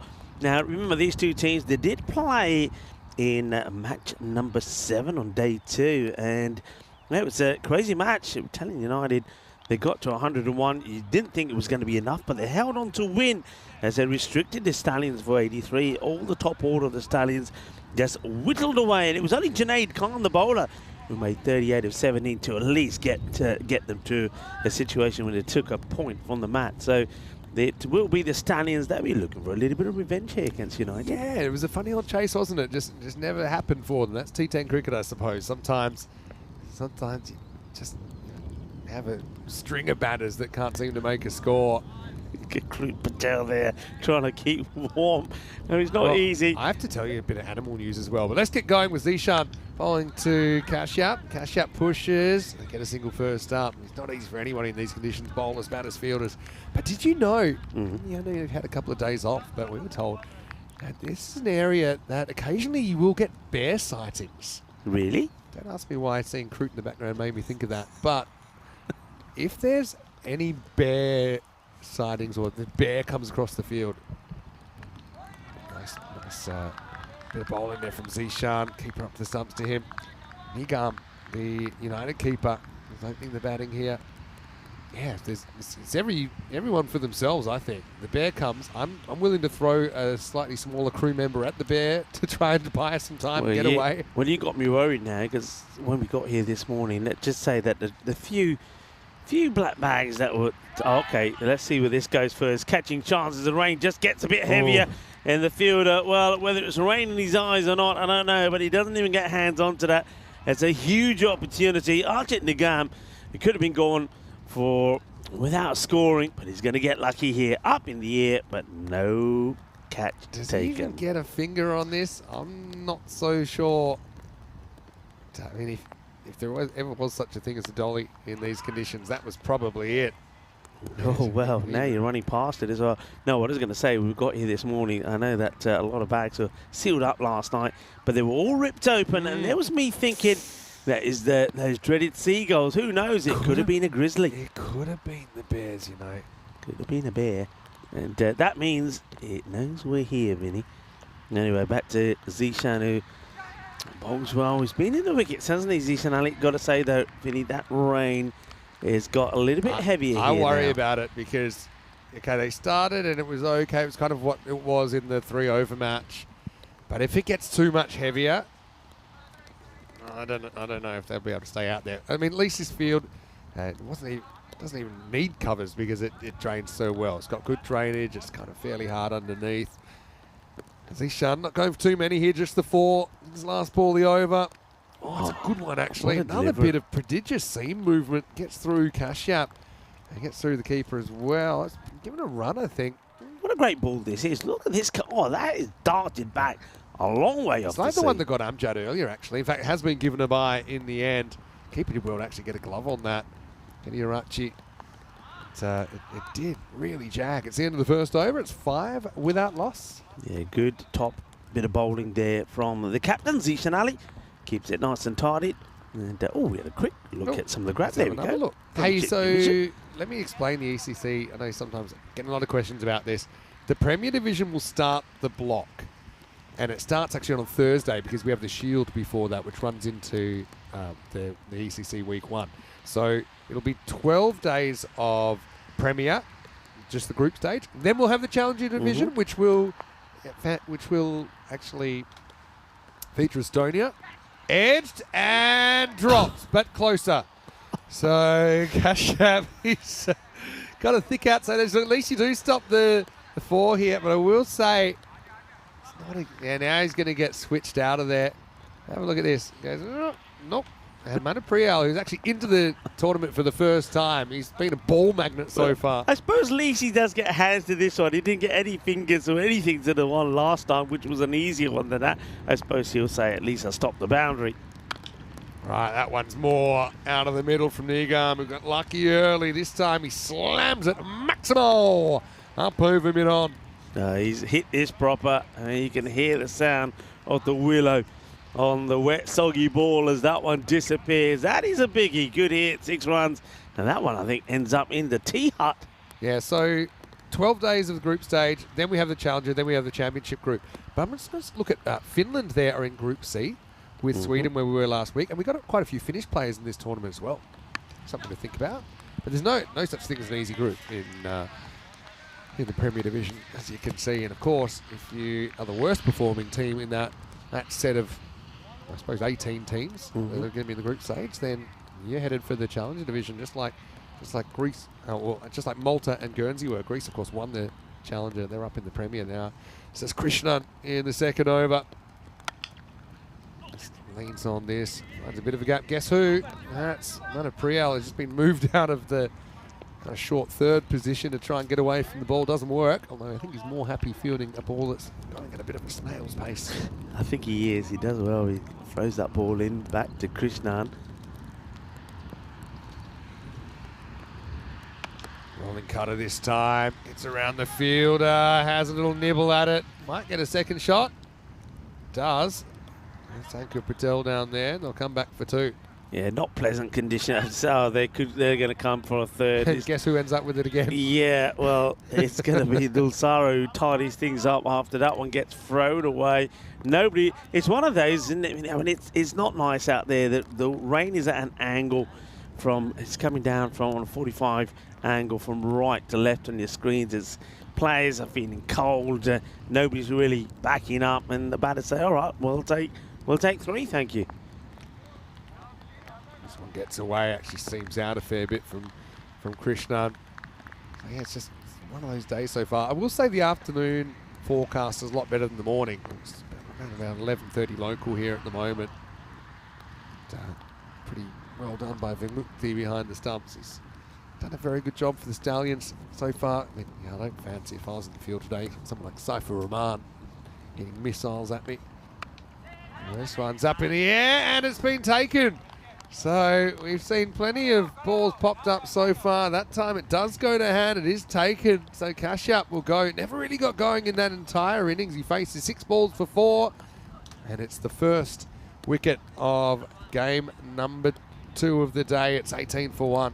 Yeah, look, there's no easy catch out there today, that's for sure. I mean, he's taken that with the wind and the rain straight at him, but nicely done, well taken. There will be a wicket, and Ishan, who got lucky when Dulsara wasn't able to hold on to him when he's on 2. He doesn't really capitalise, and well done to Pranay Giwala, who holds on to it, and Ramkrishnan picks up his wicket, and that wicket falls right at the end of that second over as well.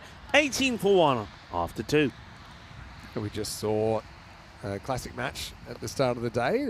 Hopefully we don't need to show any more, but we will if there are any more interruptions. But we had the Estonian national team playing in the ECC last year. Right, this is in the air, and it is catchable. It's taken. So that's Ankur Patel that will get Nigam. So yeah, 2 wickets in 2 balls. Both openers back in the shed, 18 for 2. Yeah, well, both had given chances, and both weren't able to make the most of them. Archit, remember, was dropped on 0, so he's going to go as well. That's a really good catch. Once again, just underlining the fact that it's not easy out there, but he does well. He's running into that as well. It was Patel, holds on to it, and Zishan Ali picks up another wicket. He has been good with the ball, but here's that catch again. Keeps his eyes on it, gets his hands firmly underneath it, and as soon as that ball makes contact, he wraps those fingers around that grizzly, not allowing it to escape. So it's 18 for 2.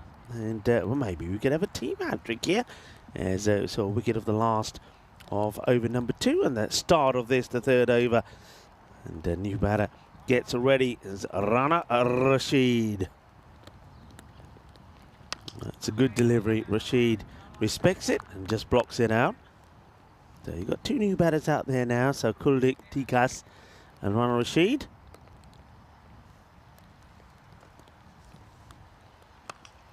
And same again, just good block hole bowling. One thing that I liked about Zishan, doesn't try to do too much with the ball.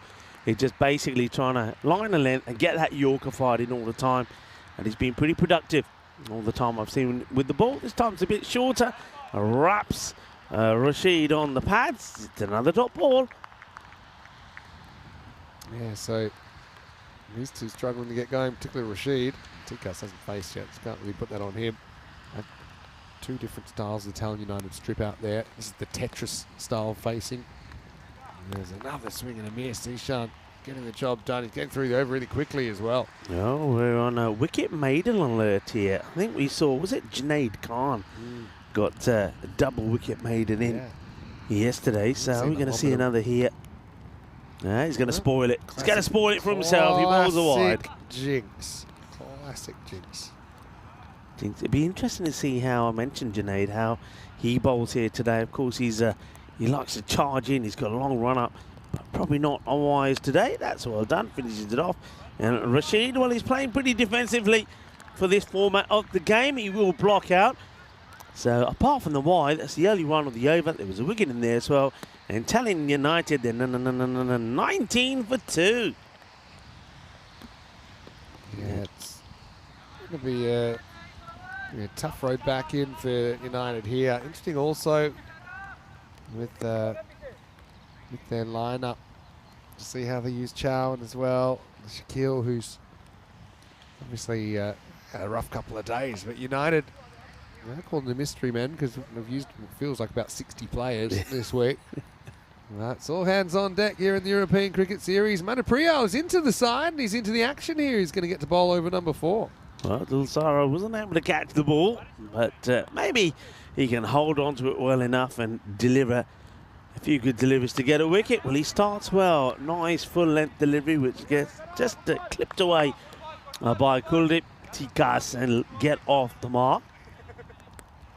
So there's the strike over now to Rashid, who started pretty defensively. Let's see if he makes any changes here. Well, he does. He hits this pretty well. He gets it over the leg side boundary. It's a long chase, but the ball will get to the boundary. Cuatro Guerreras. That's a bit better there from Rana Rashid after blocking 5 deliveries in that last over. I think somebody's had a word with him and say, hey, we've got to get going here, you know. It's a long chase there from the fielder Ram Krishna, but he's not able to stop it. So that's more like it.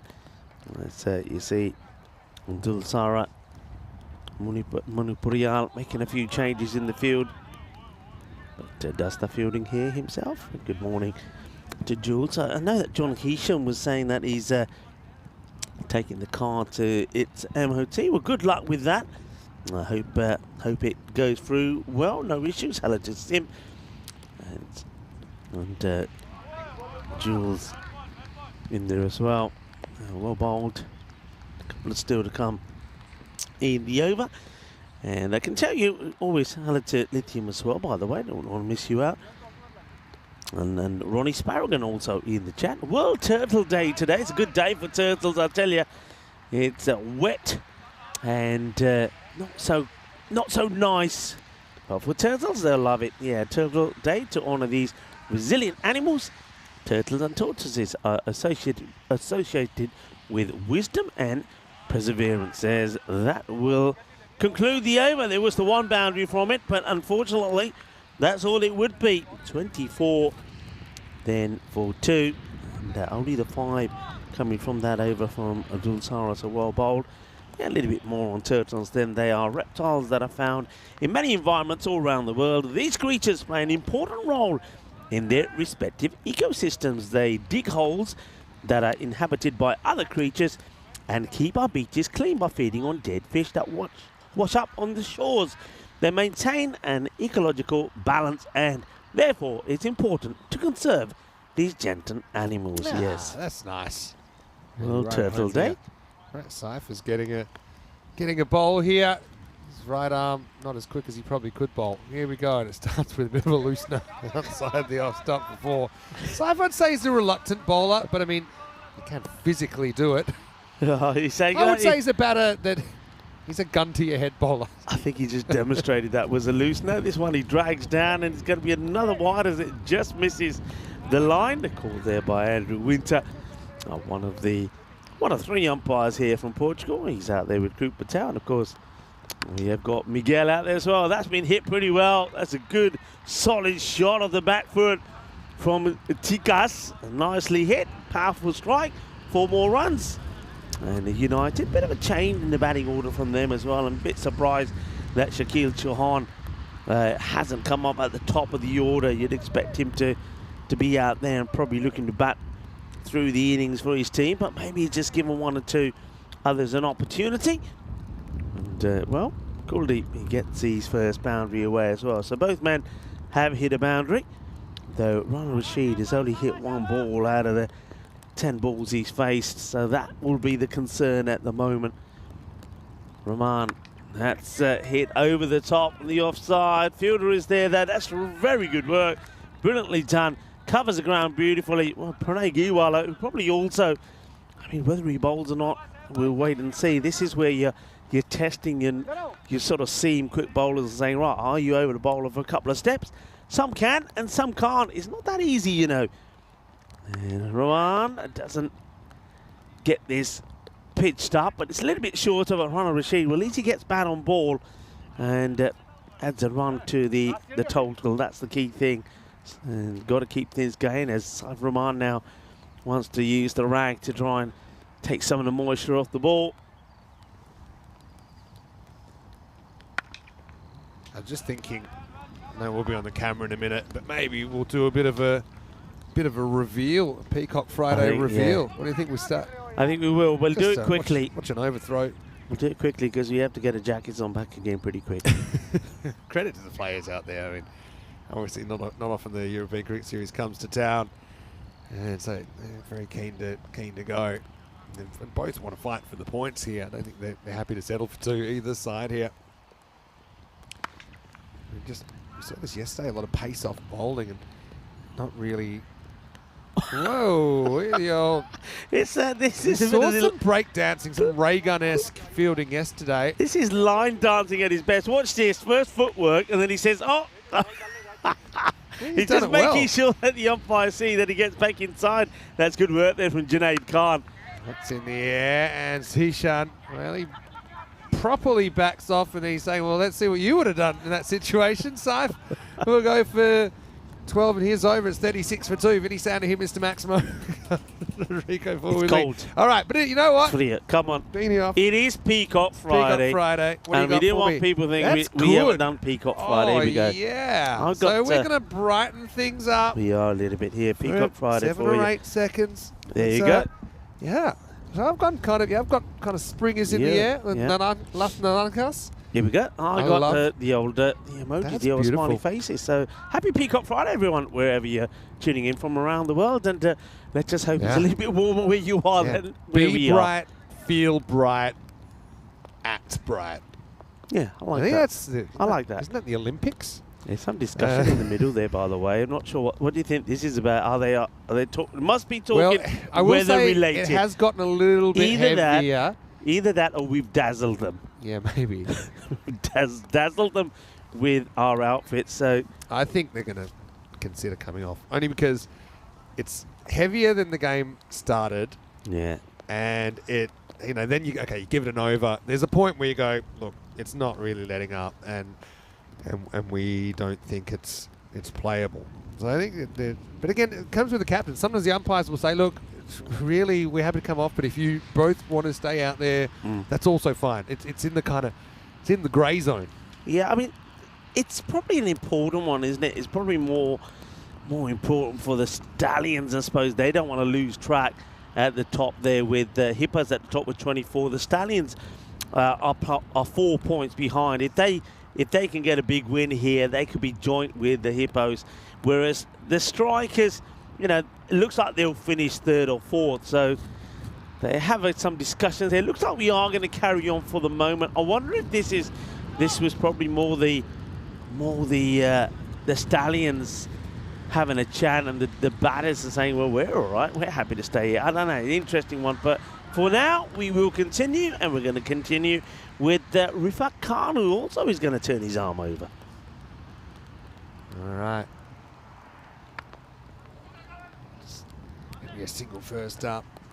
The funny thing, we played through some of these conditions. I remember Austria last year. It was like all the way through. It was kind of just had to play through it because it wasn't going anywhere. It was kind of not an obvious walk-off, but it's the kind of rain you could put up with a couple of overs or 3, but the whole 10 gets a bit rough. We saw the ball flying, though.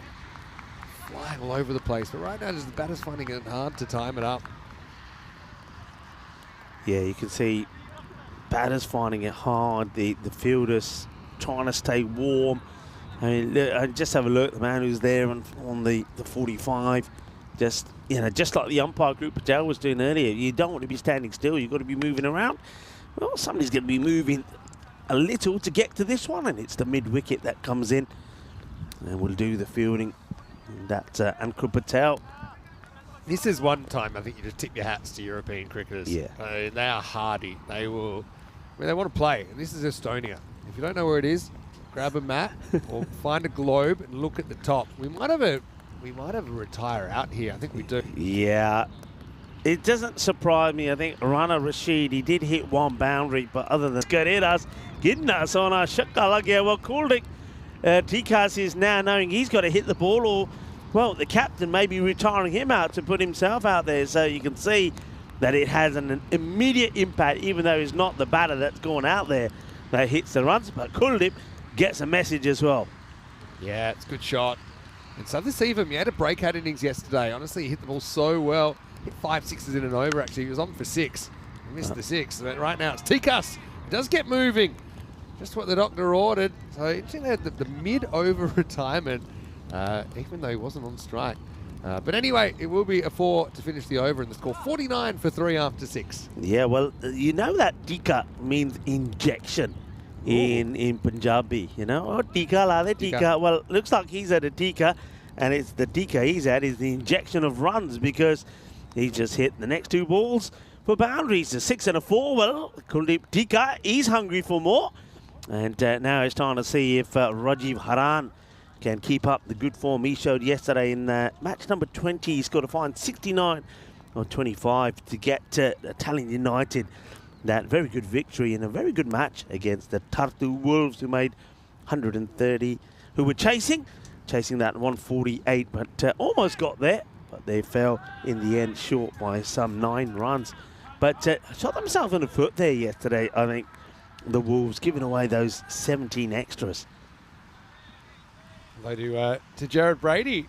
He's saying, yeah, Big Scythe having a trundle. We saw him have a bowl yesterday. I mean, can't do it. Genuine part-time here. Scythe's going to come into the action here. Now, Scythe's someone I know pretty well. I've actually been a teammate of Scythe. It was quite the experience. I batted with him and it was pretty frightening close up. But he looked at me as he chased that ball past Igloo and he gave me a look saying, yeah, it's pretty cold.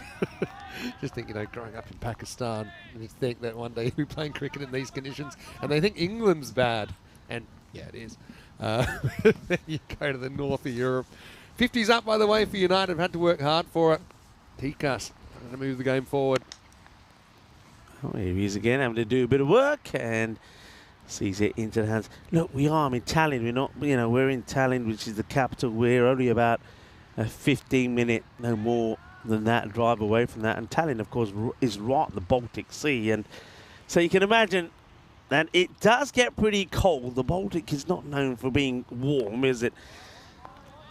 Swing and a bit of an inside edge this time from Rajiv Haran, who's trying to get a move on here. And sometimes, but, doing that, he's trying to maybe play his unnatural game. So he's trying maybe too hard to get the Manu Priyal away. Yeah, he's been left late in the piece. This one, he gets a piece of it, but it's not an easy day to field or catch. This one does beat the long on, and it goes for 4. It's the end of the over, 55 for 3. So it's have to see even with his first boundary. But yeah, he had a brilliant game last night for United, but it was actually the critical knock because they just held off their opponents late in the piece. As we have a little bit of a peek about what's happening around the ECN universe. Of course, Romania next week. You'll be there, right? That's why I'll be unfortunately there, missed. I know you got to do finals yesterday, and I was already off somewhere else here in Estonia.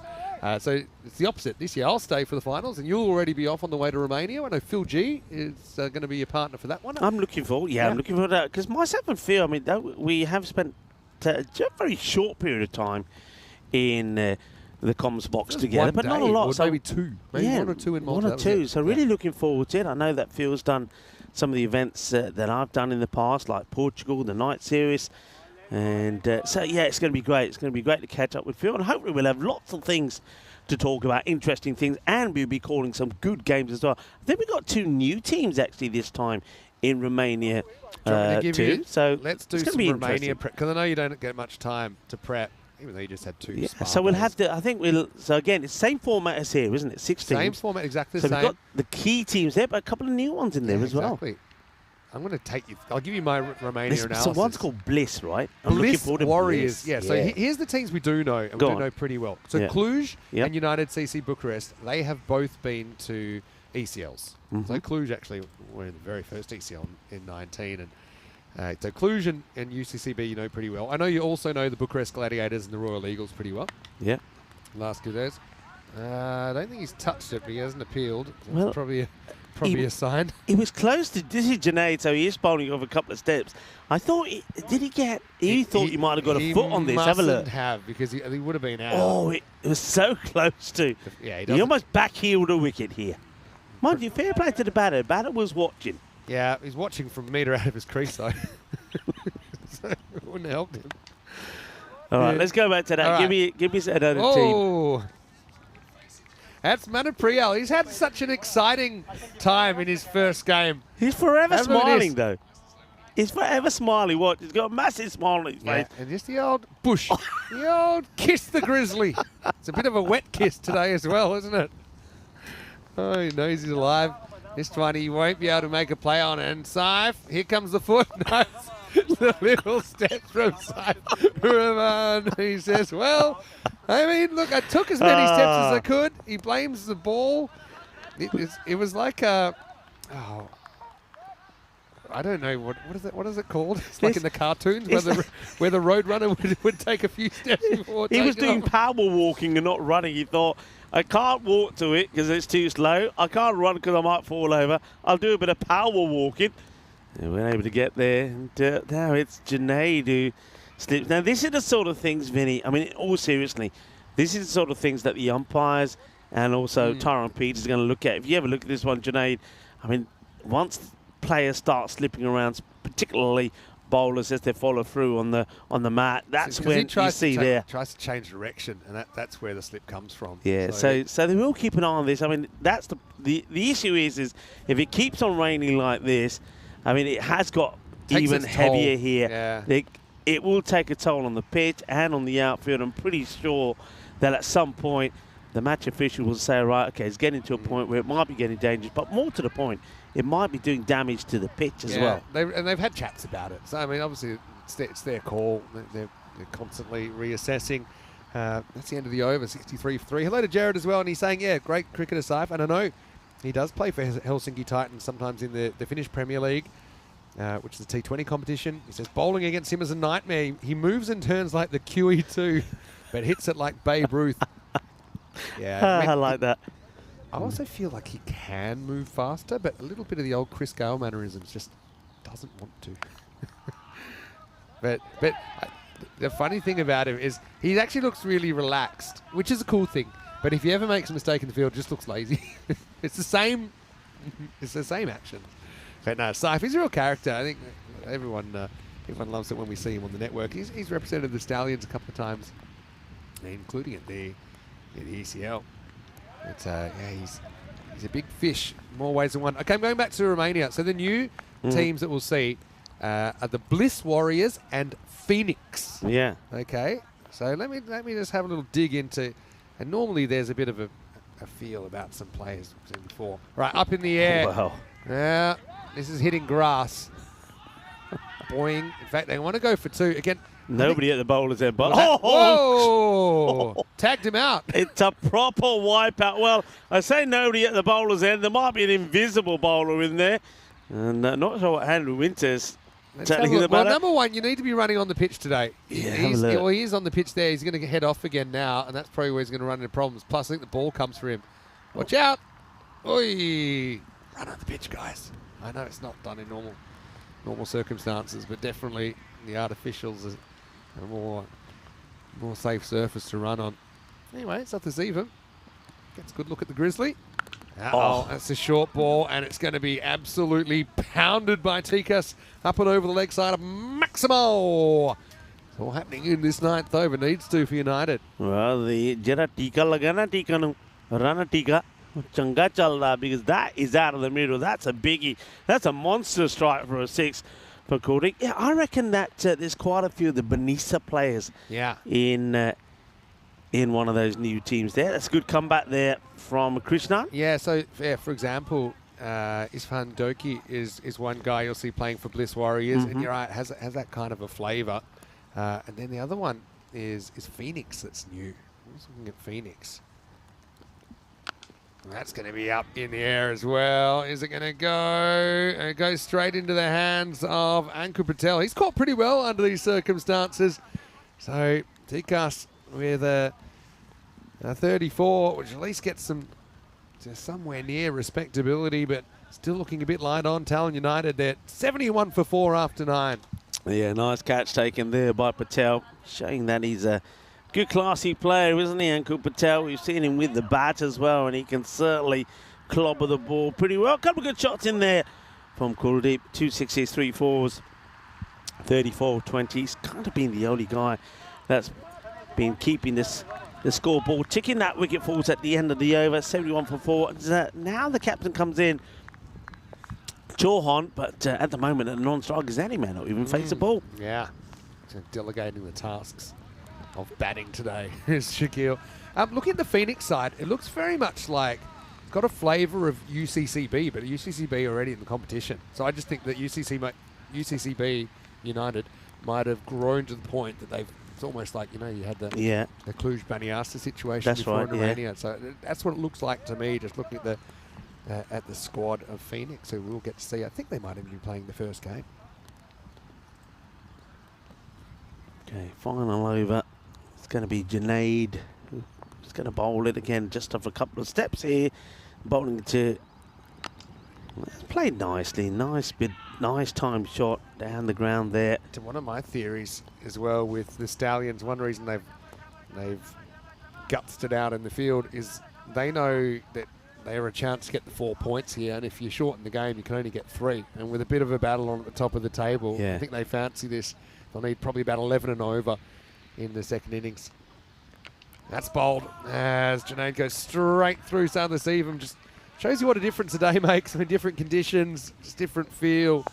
But unfortunately for Rajiv, he gets castled here in the 10th. Junaid with a wicket here in match 22. It's 73 for 5. Yeah, Rajiv Harman, big swing, but you can see there the head was really nowhere where it needed to be. He was looking at the skies and the rain as the ball goes into the stumps. He will depart. Shakil Chauhan at the non-strikers end wants to get back on strike. Let's see who he's joined out there with. Somebody's got to get going straight away. And it's going to be Albert who comes out. Yeah, so just with Romania match 1, it's actually going to be Phoenix versus UCCB first game. So I think you'll have a few interesting rivalries there. A lot of players that have played for UCCB turning out for Phoenix. It'd be interesting if it is their sister club. We have seen that before in Romania, haven't we? And as you mentioned, we saw that with Cluj. That's a good delivery. A little bit of movement away. It's going to finish 73 for 5. Junaid with a really handy 1 for 9. So what did he finish with, Junaid? 1 for 9. Last over only went for 2. There was wicket in there. We had basically 3 scoreless deliveries to finish the innings. So United obviously get sent in here by the Stallions, who I think got the sniff of the 4-pointer, and they'll need 74 in 7 if they can do that. 74 in 10, of course, just for the win here in match 22. United, don't forget, I mean, I know it's not quite the 100 score, but they did defend 101 in match number 7 against the Stallions, which was a surprise for everyone. They'll be looking to do it again, but I get the feeling here that the Stallions, having had to weather the storm out there, and they literally did, didn't they, with the rain coming down, they now want to make sure that it was worth it and go out there and knock the runs off pretty quickly. They certainly got the firepower, but will it click today? Nice catch that was taken by Ankur Patel. He took 2 very good catches running in from that mid-wicket area. We did see a boundary there from Rana, but that was the only one he really hit.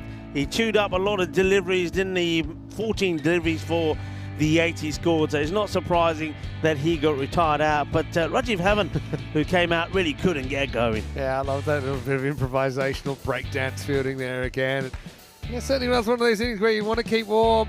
Son almost hits the little bit of the boot, and we had the old kiss on the grizzly.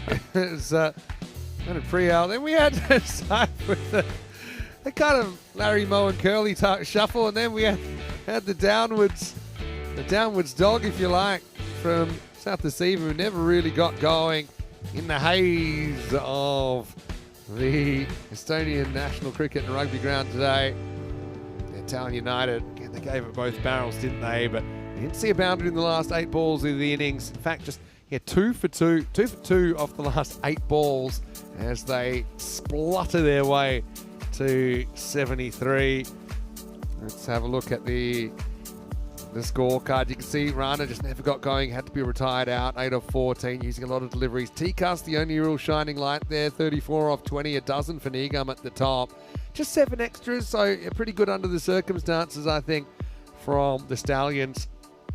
And bowling-wise, so Junaid was 1 for 9. I know that Jared is obviously one of his teammates in Finland saying, hey, don't get injured. We don't want that. He looked pretty good there. I think bowlers were pretty smart. Bowled within themselves. I think this isn't one. This is a good example of how to do it, actually. And they still have quite a lot of success. Yeah, well, I said at the time, didn't I, that, it'd be interesting to see if Junaid bowls or whether they go to Pranay Giwala, because sometimes bowlers, if you take the run-up away from them, they do struggle. They need that run-up to give them the confidence and the balance to bowl well. But Junaid Khan, I mean, he's 2 overs there. I mean, they were fantastic. In fact, he could quite easily bowl like that all the time. How often have we seen it? I mean, Bulgaria is one place we saw one year all the bowls had to shorten their run. A lot of them stuck with it because there's less that could go wrong. But I think it's important, just to manage yourself, to manage the conditions. Zishan Ali, by the way, up front was brilliant. 1 for 5 off his 2 overs. Ram Krishnan with a couple of wickets as well. We'll take a break and we'll be back in just a few minutes with 74, the victory target for Talon Stallions. Let's see if they do it. Let's see how fast they do it. Can Talon rally and defend a low score? Vinny Sandu here, Mr. Maximo with Rico Full. Hope you're warm wherever you're watching from. We'll see you shortly live from Estonia for more European Cricket Series.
just you and me. Summertime, get ready, we are so divine. Blue water and yellow sand, let's live our dream. Summertime, get ready, we are so divine. Blue water and yellow sand, just you and me. Summertime, get ready, we are so divine. Blue water and yellow sand, let's live our dream. Summertime.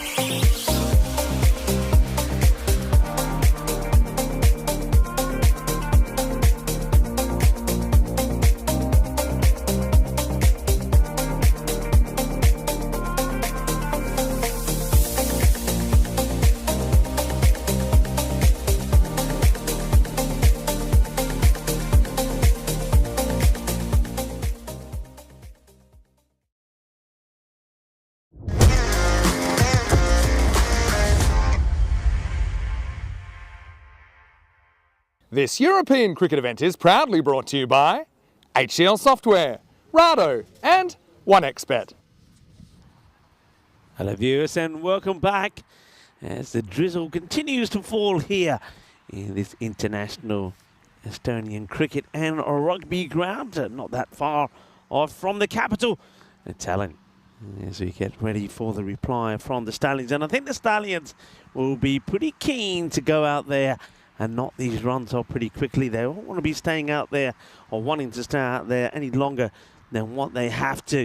Of course, they've got this match today, which is quite a key one. If they can get the 4 points here, which is what they'll be looking to do, then they will be joint at the top with the Hippos on points. That'll take them to 24 points. It's a big, big one. They've just got the one match here today, have United.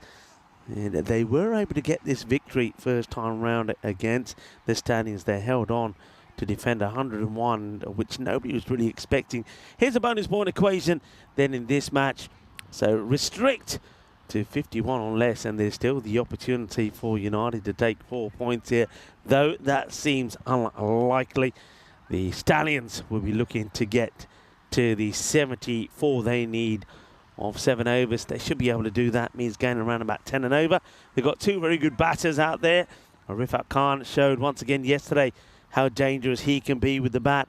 He scored at a quick and fiery rate, scoring runs. And he's of course got Saifur Rahman out there with him. That's the first, and that's going to be 4 runs. It gets it over the mid-off. Cuatro Carreras straight away. So they've got to find a way to try and slow these guys down. Kuldeep Dikas, he was the one batter that did shine for United. And now he's having to do it with the ball as well. But the first one was quite an easy hit away. Cuatro Carreras to start. Let's see what the reply is going to be from Dikas here. Here's the next. And Edge, just couldn't get it in the glove.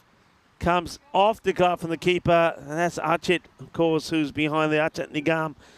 It was a quick one. He went quickly. We'll have a look at this again, and let's see what Vinny Sandhu thinks about this as Vinny joins me back in the igloo. Yeah, I mean, it's not a bad effort. The thing is, he's not very low at point of delivery, and so the lower you are, the more you can spring. Just think about it. If I said, how high can you jump, and I said it was a contest, and you weren't allowed to take a run up, what would you do? You'd get as low as possible, you'd spring up. So often with those ones, I look at where the keeper starts. This is hit straight at the fielder. So, and then always after one of those, I'll look at what he's doing next ball. Nigam, by the way, is a pretty good keeper. He did take one awesome catch where he just kind of got into webbing earlier in the week. But you can see he's just kind of got more of a slips fielder's stance. This is to be down the ground, Rahman. We'll get 4, and it wasn't the long off back, so the idea was that he could stop something like that. But again, Saif, just that raw power he's got, beats the fielder. Yeah, so you see the keeper there. He's kind of, I'd call it like almost a slips catching stance. If you're at second slip, that's probably where you'd be. So, but every keeper's got their own style. But there's kind of pros and cons. There's probably less fatigue in that kind of stance. You do see a lot of high-level keepers, even test keepers now, going a bit more like that. Saving their knees, saving their body. But those ones that we have to spring up, it does make it difficult. Yeah. You need to have those, like they say, this sort of spring in your step. If you're a keeper, in fact, now back on strike. I mentioned that he was good the other day. He scored a fine 39 in that 104 47 that they put on against the Strikers. But the Strikers, of course, remember, chase that down. Well, that's going to be a wicket. It's not a great shot, actually, from Rifat Khan. He places completely wrong. And Kuldeep Tigers does pick up a wicket. So United, they have to believe, they know that they've got to pick up probably 3 or 4 quick wickets, and then you can really be in to the Stallions. Well, that's a good one to get. Rifat Khan will go for just a 5 or 3 balls. Yeah, and it was a mixture of 2 things here. A little bit of seam movement back. We have seen the ball seaming around a lot today for some reason. Also, Rifat probably coming off that 100, that confidence maybe going into overconfidence there. It was a little bit of a loose shot, wasn't it? So you combine those 2 things. The stumps get knocked over, and it's the end of the first over, 10 for 1. 74 matches since the golden ball. Well, we had a 3-over match, and I always think that's the most likely statistically to get your golden ball because, for example, if you had a 1-over match, you'd always be a good chance of a golden ball. So the shorter the game gets, the more the chance goes up. Having said that, it's been a while. I'm trying to think of the last one we did together. I can't remember if we did the ECL one together, Old Victorians versus the Wolfenage Optimists. No, that was we didn't do that one together. I'm going to go into the archives and I'm going to look for it. Anyway, we'll start the over with 4 runs as Saifur Rahman keeps on keeping on. I would say he's the one guy I would least want to field a ball off today as the Baltic boss knocks that one to the leg side for 4 runs. Yeah, Nikhil Singh is the bowler. Wickets, and you need them quickly, you really do. Saifur Rahman, remember, he has scored a century, and then while I was off, he was doing the business again when he scored a 92. Just a couple of quiet half centuries in the Yeah. in the time you're off. At least 2 that I can remember. He's up again. So he'll go back and he'll just ease it into the gap with that trademark force. It flies to the boundary. Cuatro carreras más. Crunching shot this, a lovely cut. A little bit too much width, and he just make it look easy, doesn't he? And the thing is, there's bodies there in the offside. It's not just the fact that he hits it hard, but the placement was top-notch from him as well. That's 4 more. So you say hello to Montelus, who's in the chat. Hello, hope you're well. Nice to have you with us. And everybody else is there as Rahman just keeps on continuing. And this time it will go all the way. Manos, riba from the arbitro. Group Patel puts them up in the air like he just don't care, as this is 6 more. Yeah, you can see he springs into position so quickly there, Saifur Rahman. And I think he said, I had to field in this, and I know how difficult it was. So now I've got the bat in my hand. I'm feeling a lot more comfortable. Okay, I don't think we've done a golden ball together this year, this calendar year. And so, therefore, I think our last one was in the ECCW last year between Scotland and Italy, if you remember that one, with Ellen Watson. Here's Nikhil. Tried the short one again, and once again, it's going to be lifted out of the ground comfortably. A Maximo for the Baltic boss, who is laying down the law here in match 22. Here's our golden balls this year. In fact, I've probably got them on a graphic.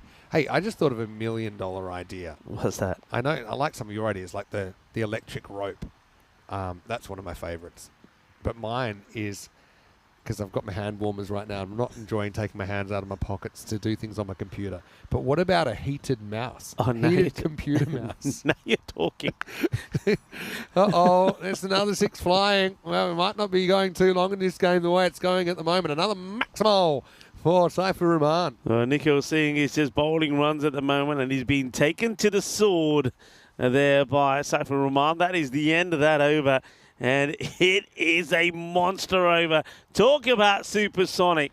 Well, that has gone supersonic. 32 off it. Started with 2 4s, but it finished with 4 6s on the spin. Yeah, okay, so here's the golden balls this year. We've had 9. And can you believe it? We haven't done one together. I suppose it's so hard for us outside Cardamar. And the ones that were at Cardamar, come back to that in a second, it's going to start a wide. Oh, it's actually not in the start. It's still going this over. This over's still going. Yeah, I think they miscounted the balls. So Nikhil's not out of jail yet. It's 27. Any advances? I got 27. I got 27. No more bids. No more. Going once, going twice, going 3 times, and sold a top ball for Nikhil to finish the over. It's 37 for 1 after 2. Well, there you go, 37 for 1. Well, he didn't go supersonic in the end. So, all right, Okay. here he goes. It is our golden balls this year. First one that you had, I think it was you and Tina that did the job in that's Malta. right. Had a couple in Malta. And then I think I was with Corey for both the ones that happened to be in the ECL. The G-Force got a couple, Tina and Phil, in Portugal. And then I did the one with Tina, which was Portuguese and Norway women first ever T10. That turned out to be a golden ball. And then we had, or you had the one in Malta. No, actually, that was me. It was because me remote that day, wasn't it? was That's you, going to be you up, did the and remote that's going to one. be 4 runs. I think it bounces just inside. I'm going to put this one as 4 in my book. Have a look at it on the replay. Lovely shot. Gets down nice low, gets underneath it, and will just bounce before the rope. And Got then to look at it. I was with Danny for crazy 173 golden ball. That was a millimetre job. Yeah. It was a 1-frame job. The difference between going straight through to the final and not. So yeah, and here's the bad news. If we don't get one today, the next time we commentate together will be late July in Wimbledon. That's the next time we're on together. There's Tikas. There's bowling this power play over. Big swing and a miss this time from Ankur Patel. Yeah, Patel, he's an aggressive player. Doesn't like to be kept on the back foot for too long. He's swinging hard at that one, plays and misses. It's a pretty good location. Makes him reach for it, only a single. I like this from Monty Luce in Tasmania, saying this looks like Tasmanian summer. And Tasmania's not quite that bad. I know Corey always calls it the third island of New Zealand. New Zealand actually does have 3 islands that make it up. Stewart Island off the bottom, but that's a separate conversation. It's very English cricket kind of day. Yeah, In a way. for sure. Definitely is. Proper drizzle. Old Tick Boss. He hits this. And gets kind of the old vibration up the bat there, I think. Doesn't like the feedback that comes back of this. He's not one known for going for the quick singles, but yeah, no run. It's cooled it round the wicket. And this time comes into Saif. Around the corner, I think might have been a little bit of bat on that, so he'll get credited with the run. Look at the bonus point equation. It's not too onerous at the moment. Says there's bat on it, maybe nicked it onto the pad. I thought there's definitely some pad. Wicketkeeper with the risky business type slide. Patel's had a funny old tournament. Sometimes he's been good. Sometimes he's found it hard going.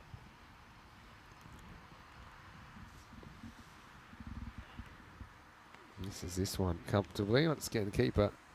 It's a bit of trouble keeping the footing. I suppose in that area where you're standing a lot, Yeah. it can get pretty slippery pretty quickly here. It's the old left foot going from under. It doesn't it take there. the step across there. I think that's why. I mean, sometimes you see keepers step and slide across, but He stepped with his left foot. That was interesting about it. But anyway, this is also interesting off the bat of Patel because that will run away for 4. So that will be the end of the 3-over power play, and the Stallions sitting pretty at 48 for 1. That also means this game's legal. So it means that we will have a result because 3 overs have been played by both sides. Yeah, okay, so who's going to invest in my new startup, the electric mouse? I don't know, the heated mouse. you can give it so many names as well. The hot mouse, The hot and the hot mouse. See, look, I've got my hand warmer here. If I that's paradise. That is. If I had to do some sort of work, I've got to admit, I do multitask. Anyone who's been in the box with me, I know some people in the chat. They've been in on occasion. They see them kind of doing a few things at once while I'm commentating. Thing is, though, this is the thing, and it's a question. What percent? I know you do. Yeah. But what percentage of people still do use the mouse? I mean, I still think the mouse is quite heavily used. I speak to gamers. I'm not one, but don't have time. But they have these special kind of mouse that they use. but you're gaming indoors, though, aren't you? That's Not too true. many people Yeah. be using a mouse I find it very in the cold. Yeah, just the double. But it's a good idea. Yeah, I'm going to use something. Well, that's a pie. That's going to go out of the ground. Hello, Albert. This one is not even halfway down. And if you want to look up loosener in the dictionary, just have a look at Melbourne here as he puts this one almost in his big toe. And so I thought all his Christmases had come at once. They're a maximal. It's not where to be bowling to a guy like Rahman. He is just in great form at the moment. Last time that we saw him, I think saw him score 77 not out. So, yeah, you don't want to be bowling that to him. And on the same day, he scored 62 earlier. So he's in the runs. I mean, I think he might have gone past, he's got about 600 runs now. Wow. Oh, dear, oh, dear. Talk to me at 700. Almost was catchable. Slight drag from Saif, but it will be 6 more. Another Maximo. The Baltic boss. Is he 50 yet? I saw. Normally they don't clap his 50. He finds it distracting on the way to his 100. That's the story I've got told anyway. Hey, yeah. Golem said, I promised him this a couple of days ago. What's that? We have to do a good old-fashioned lurker right. shout out. But I'm going to save it for next game. But Comcam, 5 overs next game, we do it, okay? Do it. I like it. Oh, well, that next game brutal is, I think we might have to have a bit of a delay, which is good. We can get some hot drinks in because this one is going to be finished pretty quickly. That is the 50. Well, the team don't clap, but we'll certainly acknowledge it. Well batted, Saifur Rahman. This is one 50 time or 14. I probably would clap because it would get you a little bit warmer. Just creating a bit of the heat energy. 8 to win. He's going to put this straight, but it's a rare miss hit. It's going to plonk. Well, he wants to. He's been made to run too. He ain't going to like that. But he's not really running anyway. Mind you, you're talking about the mouse warm or whatever. Yeah. Have you tried just an old-fashioned glove? Yeah, but then you don't have the dexterity on the mouse. You know what I'm saying? Hey, so we're going to do a good old-fashioned lurker shout-out next game, Gold. Promise, okay? Well, this could be it. 6 to win, and that's 6, and it's game set Maximo. Albert goes magical in an unfinished 4th over. Just 3.5 required, and the Stallions, they came, they froze, they conquered. They do get all 4 points. Still hunting that top spot, I think. They win this game with 27, what more? 37 balls to spare. Yeah, and you know what? I said that they would go joint top because of the points, but that will certainly help their net run rate too. I mean, that is a hiding to nothing, really. We're telling United they did win this contest the first time round when they surprised everybody and defended 101. I remember calling that match and saying that the Stallions will be out to try and get all 4 points there, and they bottled it. They got it wrong and they got beaten. Not this time. Revenge is sweet. And they do this with 37 balls to go. What a knock there from Saifur Rahman. Once again, he's the leader. He's the danger man. If they don't get him out, well, you never know. He's the way he's batting at the moment, he could take them all the way to the final and even go on to win it because he is in such good form at the moment, smashing the ball all over the place. He scores another 50, and this time he does it in 16 balls, 7 sixes and 3 fours. And it just shows you how different it is if you get this top order versus if you don't. And really, if they were chasing, what was it? The other day they were chasing 102, wasn't it? 102 and didn't even look like doing it on that occasion. But this time, he could have been chasing 150. You would have backed him in the way that Saif was hitting it. Rifak was maybe getting a bit overconfident there, swung across it. That was really the only bright spot in the innings. Ankur Patel came out, to be honest, didn't face too much. It was the Saif show, wasn't it? 58 runs in just 16 balls, including 7 towering sixes. Yeah, he just he's on a different level. He's got so much confidence about him. A couple of good shots there also. Have to focus on Ankur Patel. He played the cut shot really well, went down low, got right underneath the delivery and dispatched it over that backward point area. So we know he's dangerous, but yeah, as you said, these 3 are the key. They got Khan early, but Saifur Rahman and Ankur Patel stuck around to get the victory for their side. So well done to them. Congratulations to them. And United, well, that's them done for the day. They'll be looking to get back home and, well, maybe they will get into the spa when they get back and get nice and warm. That's the best place to be today on a morning like this we've had so far. The weather is supposed to get better. Let's hope it does as we have a look at that scorecard on the bowling front. Well, you can't really judge the bowlers on too much. Kuldeep Tikas, I liked his match here today. He scored a few runs as well in the 30s.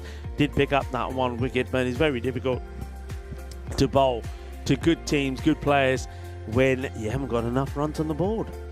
Yeah, so, I suppose gets a wicket there. Tikas And not too much else to do except chase a bit of leather on a pretty damp morning, which is turning into afternoon actually. We're after 12 o'clock in Talon, and hopefully the weather turns the corner. So an extended break now. The next match is coming up.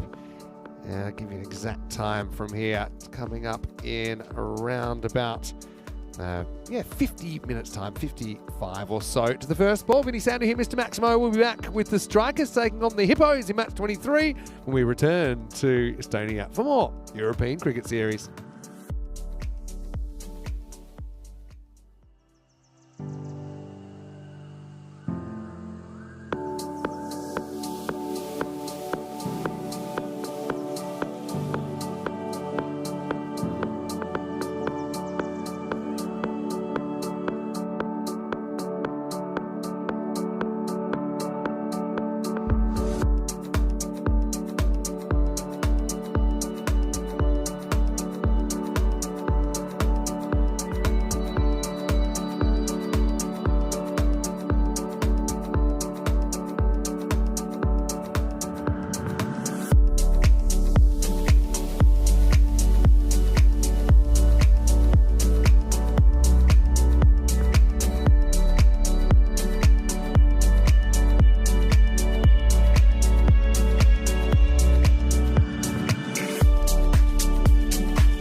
This European cricket event is proudly brought to you by HCL Software, Rado and 1xBet.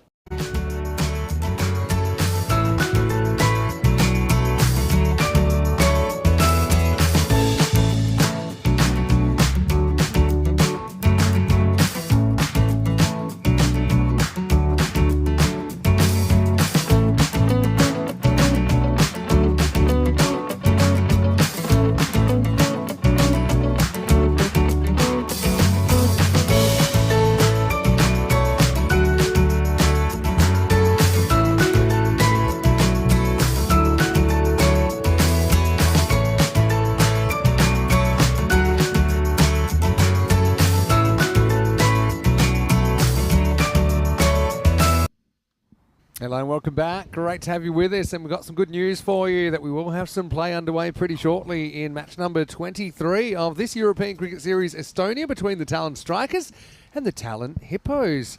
This is a look at the two teams, and the news from the toss is that the Strikers have won it and elected to bowl. Not a bad effort, I suppose. Not a bad choice, I should say, to go with that. That way you know exactly what you need to do. Couple of ins there. Zohar Ali and the wild thing, Amjad Sher coming in for the Strikers, adding a little bit more punch to the Finnish international, and someone we've seen leading the Finnish side, and also their champion club Empire CC against a couple of his Empire CC teammates in Jordan O'Brien and Nick Salonen. Of course, Hippos, they've been flying so far in this series with just one loss, which was to the Stallions. Vinny Sandu here, Mr. Maximo. Joining me in the commentary box is Rico Full, and they're happy to be back in the box with you, Rico, and a pretty interesting clash coming up. Yeah, I'm going to enjoy this one. Two teams that are expecting to find the kind of form that it showed here last year. The Hippos certainly have, as you said, Vinny, just that one loss from them when they were at the wrong end of a 4-point losing match. But since then, and apart from that, they've been taking 4 points away from the opposition. And, of course, that means that when we saw them in action against the Strikers last time around, the Strikers got to 120. Habib Khan did lead the way, but Ramesh Tanna taking 3 for 24. Dave Robson taking 2 for 8, and then the Hippos knocked the runs off with ease. Stephen Gooch, 80 not out, and Stuart Hook, his partner, 26, was not out as well. It was a 10-wicket win, and again, it was the Hippos taking all the points. Yeah, that's right, and it was a pretty comprehensive one, wasn't it, when they met the other day in match number 8. But yeah, it's quite interesting. Also with the Hippos, every single match they've played has been a 4-pointer. Yeah. We've won 6 of them, and they lost 1. For the Strikers, again, they've had their ups, they've had their downs. Currently, they have a pretty decent record, 5-2. They had a bit of a slow start, you'd say, to the series. But for me, this is quite interesting because if the Strikers want second place, this is the kind of game I think they want to win. I think you're going to take some points off a team that's above you at the moment. Yeah. They're actually 7 points out of the top 2, but they could. Please, they can't take a 4-pointer here. That's another thing because we know it's a shortened game. It's an 8-over game. You saw that a moment ago. So we've got a 2-over power play, and you've got 3 bowlers able to bowl a second over. And look, it is Amjad Sher, the wild thing. So how about this for a matchup? First up, Jordan O'Brien at the other end. Last time I saw them bowling at each other, it was in a power over. Anyway, here we go with over number 1. A great bit of movement, and it's going to get away from the short third. That's disappointing. Well, we saw a fair bit of beanie watch when we started here in Estonia and the women were playing. And now you can see there's 1 or 2 of the players got the beanies on out there, including the man who was there at third. It is that kind of day, Vinny. Beanie squad's back. I was a huge fan of the Bulgaria beanie squad. Move over BBS. That's where it's at. Yeah, who would have thought the power over would have been such great training for a European Cricket Series where you end up facing each other anyway. Gooch on strike. And good delivery as it moves into plenty of controlled swing there from the Wild Thing. Amjad Sher, nice to see him here. And of course, where we are in Tallinn, we know it's very easy to hop on a ferry and go to Helsinki and back. So no surprises that we have a little bit of this Helsinki connection. Amjad Sher in the side here. We've got Jordan O'Brien and also Nicholas Sutherland in the side for the Hippos. He's been good as well, Salinan, when he's batted well. Right, it's a little bit short and just over the outstretched hand of the fielder. That's going to be the first boundary of the innings. So slightly shorter this time from Sher, and he swivels on this pretty good. A little bit and just over the fingers of the fielder. 4 runs. Yeah, luck's a fortune. Another day that might go to the fielder. We saw O'Brien out in the pool earlier in the tournament, a couple of days ago. Pool won a mid-wicket, but that one is away from the fielder and goes for 4. I want to say a big hello to everyone that's been patient in the chat. Hello to Monty Luce. Hello to Mikey T. Good to see you. He wants to know when are you going to get the merch? Of course, we have the merchandise stand at the Carlton Oval. Still think they're working out the logistics of the global supply chains you need to connect. That's hit firmly, and it's going to be Arsan Amjad, who was hoping he might get lucky with the bounce here. I think if this bounced high, he may have stood a chance to maybe get a hand to this, but this one skids through on this damp outfield, and Arsan's got no chance to stop that. Good, powerful hit, good contact, sweet out of the middle, sweeter than a bowl of rasmalai, that one. Yeah, it sure was. Really scooted along the turf. Can't be that easy, greasy conditions. I say elected to bowl first. I think they get the benefit of knowing what they need to do, but I also think they get the slightly worse of the with the field. But having said that, is it going to change a lot in the next half an hour? Probably not. Hippo's slight favourites here. It's a nicely played. It's a lovely shot, that is. Beautifully played off the back foot. He knows there's a point in place, so he needs to go slightly finer, and he does. What a lovely shot that is. Delightful. Quick hands. Great placement. 4 runs. Yeah, and that wasn't an easy ball to hit. I think it's a genuine outswinger, but O'Brien got a weights on it. Imagine he might have faced him a bit in training, Amjad Sher. And good news is we'll probably get to see these two on the same side for Empire CC in the European Cricket Series in Finland in about a month. Right now they're adversaries. Well, let's see if Sher can finish the over well. 14 of it so far. And he does go for it. It's well played away. No run this time. Good bit of fielding. And a direct hit here could have been interesting because it's not so easy to turn and spin and get going. That one, I think, would have been close. Yeah, I think so. We'll check it out here on the replay. Just goes one step too far. And have a look here. Yeah, I think if that hits, he's just short. But it had been a miracle throw. So that's the end of the first over. 14 without loss. Yeah, 14 come from it. And a very warm welcome to all of our viewers, wherever you're tuning in from around the world. Let's take a look at some of our upcoming events. So Estonia will come to a close on Sunday. I'll be ready to start things off in Romania on the 26th. Of the month, and that tournament will be very similar to the one we've seen here. Same sort of format. Then we have the Medina Cup in Belgium also happening. Of course, Hornchurch is only going to be just around the corner, so plenty of action to come your way. Single taken there from Stefan Gooch, who's been in fine form himself. We've been talking about some of the top performers in this tournament so far. Gooch, that takes him past 250 runs. Here's the thing, he hasn't batted for a couple of days. That's right, yeah, he hasn't. I've called it his hibernation period in the middle where O'Brien and Salinan came in. So he said, yeah, look, you guys, have a go. He said, I can always come back. So he's back at the top of the order this game for the first time in a while. Now, that's a good shout. But I think the height probably against him. In comes a throw. They might even be thinking about overthrows. I think by the time that Gooch is ready to go, I think O'Brien has overshot the wrong way. But have a look at this. I think it's pretty straight. Comes back in. It's close, but I can to me it seemed like it was climbing over the stumps. It was very straight. Yeah, And that's the only thing you think of there. That, I mean, it makes contact See when the there, leg is look. going upwards. It's very hard. Yeah. Too much doubt for me. I think it's a good decision. Yeah, I think there's a fair call. Umpires have been very good. They've also been under attack in this series. The Grizzlies been after them. Goes for this and gets it. Powerful hit from Stefan Gooch straight down the ground. Bole, kinna shakalagia. And that's a trademark Stefan shot, isn't it? Yeah, it really is. It's pretty uncomplicated. He hits straight through the line of the ball. That's a good shot. Sometimes we see batters playing the wrong shot and then practicing that one. Or Steph gets it right the first time this time around. Well played. And slight adjustment in the field here now. See that two fielders go straight. And let's see if he can once again get the ball in the right areas and tempt Gooch to go down the ground again. And, well, that's delightfully played. Look at the wrist work in this. He's going to be unlucky that this doesn't go to the boundary. He will come back for two, but it's well played. He gets beaten, really, by the ball, but he still is able to turn something in it. Look, he gets beaten because it's a little bit wider. The shot he was initially going from not on, so he just opens the face of the bat and send that down to the third man area for two. Yeah, it's a clever adjustment. Yeah, again, same sort of thing. It's not so much he's beaten, it's just he doesn't get the ball that he wants. he wants either some length to work with or he wants it on the full. He gets neither.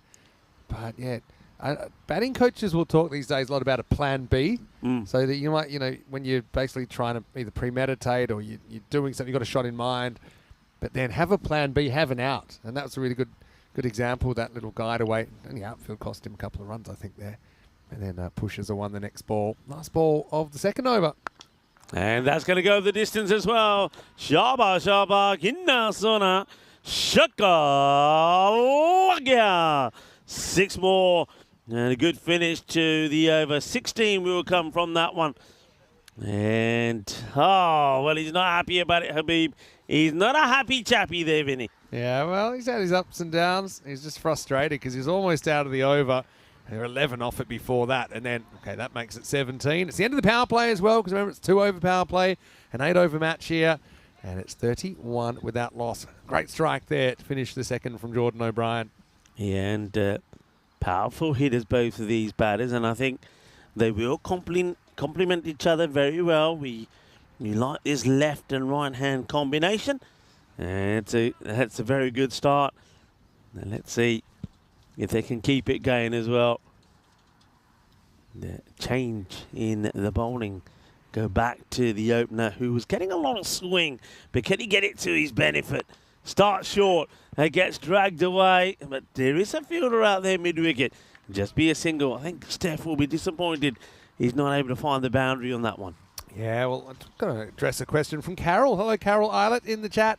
She says, can she ask a question? She thought it was a silly question. It's not a silly question. No such thing, actually. Wants to know why we're not visiting the Netherlands on our travels this year. Carol, I hear you 100%. We would love to go to the Netherlands. I know we've had European Cricket Series there before. I know we had them in 20, 21 and 22. And I was there actually for some T20Is, pretty high level T20Is last year. Share back for his second over. It's rolling cutter, and Jordan absolutely spanks it over the leg side. A Maximo. A wild thing. Getting a bit of wild hitting from the other end. This is perfect timing. It's a lovely shot, isn't it? It's a slightly slower delivery, but it's all about the length. If you don't get it right, that will get blasted away. Lovely shot. Yeah, so the thing is, with the Netherlands, we always approach them. Every year we approach them about would they like to do a European Cricket Series, because we'd love to go there. Obviously, they've won ECN trophies. They have a very high level of cricket there. They have high-level cricket facilities and brilliant player group and grounds. So, obviously it's somewhere we'd want to go. Let's wait for this ball from Cher O'Brien. He's going to pull this one away, and that's going to be 4 more. So, wild thing, not really penetrating at the moment. It's Jordan O'Brien, who's made a very, very fast start, 29 off 9. Hit his straps yesterday for the first time, really, Jordan. Yeah, anyway, so one thing for sure is that the players in the Netherlands really want a European Cricket Series as well. Now, the issue we've had is that, we approached the KNCB and they pretty much said, look, we don't really have a gap in the schedule where we think we could pull it off. Obviously, there's a lot of logistics on their end as well that they need to do. It's a partnership between ECN and the country federation. It is a compressed season there. They've got a lot of cricket they've got to get through in the Netherlands, so I get that too. It's probably a wide, just misses leg stump. Jordan gets a long way across. Yeah, so we'd like to go. I feel for the players there, because I know the players, they talk to me. I thought that went over the stumps. I know it's been called a wide. I think he's a bit unlucky here. I got the feeling that went over that leg stick. Yeah, maybe. Maybe, a bit of the ball goes over. It's a tight call. That's too short, and you can see Jordan brought up on the Aussie pitches. He's very good on the back foot, so he'll help himself to 4 more as the score continues to climb. So, I mean, that's the reason. It's not because we don't want to. There's a few places we'd like to go, and fair enough. The federation, they might have other competitions that domestically they feel, okay, we want to give priority to this. But I feel a bit upset we haven't been to the Netherlands for a couple of years, because we've tried to make it work. The clubs, and there's a lot of clubs that are willing to host it. That's the other thing. They're saying, hey, we want this, and it needs to be signed off by the federation. Let's hope that we do get one soon. As there'll be another 4 runs, no fine leg, probably wouldn't have mattered either. As the wild thing goes the journey a little bit. He's still got a ball to go, I think, but that does bring up the 50 and the 50 partnership. Yeah, 50 up. That one just he goes for that Yorker again. He's trying different things here. Is the bowler Amjad Chair. You can see the way he's holding the ball, the way he's using his wrist. I think that was the one that he was hoping to get that in swinging or the way swinging Yorker in to O'Brien, but O'Brien just puts away a loose delivery on the leg side. Can he finish well? It's 20. It's gone wild already. The over is the delivery from. And that one is also worked away. It's a fielder out there this time. It bounces a couple of times. It's nicely dealt with. He'll stay on strike. End of the over. 21 do come from it as the score moves to 52. But, hey, we've got a lot of friends that we've made in the Netherlands. Players, non-players. It'll be great. It's just great to go back there. But, of course, everybody's got to be willing. Yeah. Well, KNCB needs to sign off on it. And let's hope that we get another one soon. Like I said, I don't see any reason that we couldn't fit in like a 5-day series, Monday to Friday, because there's not really a lot of cricket played during the week. Maybe it's just a 5-dayer. We've got some flexibility as well in the schedule now about how we do European cricket series. So I think it's something that we hopefully will have back next year. Certainly hope so. And Carol, thanks very much for the question. If you have any other questions, now's a great time. Just throw it into the chat. ECN European Cricket Network. Here's Hassan Amjad to bowl to O'Brien. It's whipped away. And not quite where we wanted this to go, actually. He's going to go for 4, I believe. Yeah, I think that's 4 runs. He's looking to whip this away on the leg side, but he's got the sort of top edge of the bat and still manages to get to the boundary. Well, that ball hasn't quite disappeared into the ground, but it's left a dent in there. Kids at home or adults at home, don't step on the ball. Yeah, not Take it as someone who injured their ankle basically stepping on a ball. It's not something you want to do. Oh, that has been absolutely mullered, but, well, it's been dropped on the boundary there. I was expecting this to be going over him. He certainly made enough contact. It sounded good enough, but it hardly went anywhere, and there's an opportunity, and down goes the catch. That's a big moment. And it's Dhavala out there. Yeah, Tarun Dhaval puts it down. Yeah, we had decent-ish contact, but that is a life with O'Brien getting dropped on 42 and still over half the innings to play. Oh, that's a great shot. Lovely shot down the ground. That's going to go all the way. Beautifully played. Well, that's hit immaculately well by Stephen Gooch. Well, it might be Jordan O'Brien who's doing all of the hitting early on, but Steph, when he gets on strike, doesn't hit the ball well. Noticing that Hassan Amjad is actually trying to bowl a bit of pace here. He's actually running, charging in and bowling. Last few times we've seen him bowl, he's just been off a couple of steps. So he's trying to bowl quick here, but it seems to be the quicker he's bowled, the quicker he gets put away. One gets dragged a little bit, but it's still enough to get past the boundary. It's going to be back-to-back boundaries here. It's 6-4, and Stefan Gooch, well, we know he definitely is hungry for more. Yeah, he's hungry most of the time, actually. And that drag worked because it actually took it into the gap. You can see that bat turned in the hand slightly. This outfield, I mean, despite the rain we've had, never really had very heavy rain, but it's been drizzle. It's been proper drizzle kind of morning. But it's still quite fast, isn't it? I mean, that ran a long way past the rope. I think he had a fresh cut late yesterday, which notably makes it that little bit quicker, even though it's a bit wet on top. I'll start again. Right, high, mighty, gone. Another big 6. He's just using the feet beautifully. Here's Stefan Gooch getting to the pitch of it and putting away. I think Hassan Amjad's got to toy around with his pace and his length a little bit here. It's a hit me ball. Down the ground it goes. 6 more. Yeah, both these two so technical as well. They've got that power, but they've got the technique behind it. I think that's why they're such threats in any format, really. Last ball, the over. Goes short. Could get the wicket here. Should get the wicket. And he's dropped. Oh, dear. Well, that's another blooper there. Yes, That's sir. Taran Devello puts it down again. But look at this. First of all, he's going backwards. The ball hits his hands hard. And then, well, he ends up doing a sort of moonwalk slide, doesn't he? Down he goes. It's face down in the turf. Well, he was hoping to get a second bite. Well, let's just say whatever he bit, it wasn't the ball. As he kisses the turf, literally. It's the end of the 4th over, 74 without loss. And it was actually clever bowling from Amjad. He basically said to Gooch, look, whatever you do, I'm not going to let you drive me. I'm going to make you do something else. And it was really just a hippo poke, wasn't it, from Stefan at Devala. Wasn't able to finish the opportunity. Oh, Devala devours the grass. Now they're asking a question, not out. And well, this partnership is very threatening at the moment. They're scoring quickly as well. Now it's only 8 overs aside. I mean, again, it's a... Look how wide he's bowling from, you know. Because he bowls so wide, unless the batter is all the way back on the stump, it's a tough one. I can understand the appeal. Not out, says the umpire. Now that's a little bit high. He's in the air. Now, will he get away with this one? And you can see that the umpires are on the walkie-talkies. They'll be checking with the third umpire. It looked high. It's a no ball. I'm telling you right now. Let's have a look at when it comes in.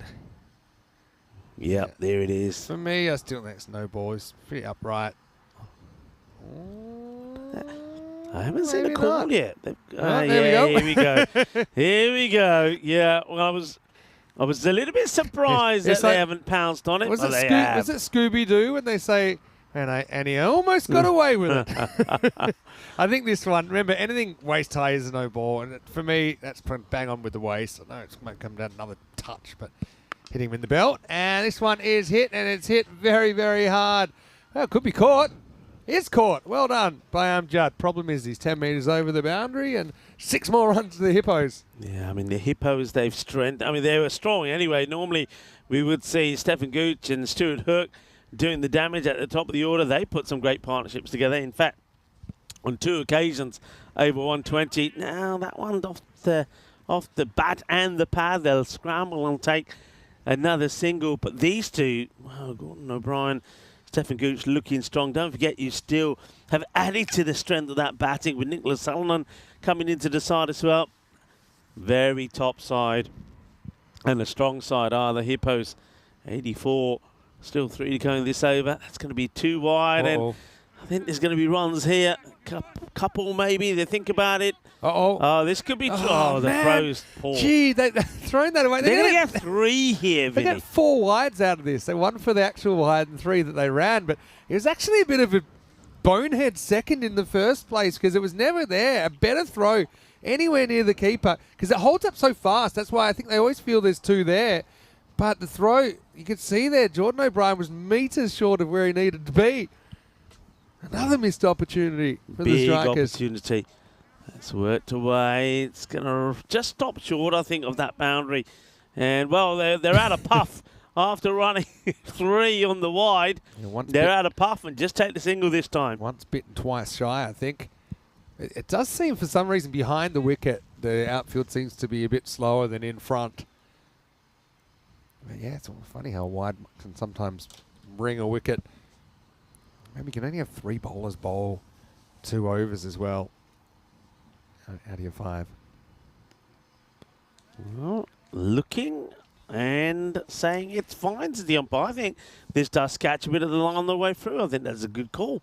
Yeah, it's one of those ones. I know it looks whitish, but I think you're probably right. I think it does get a tiny bit of the blue line. That's all it needs to do.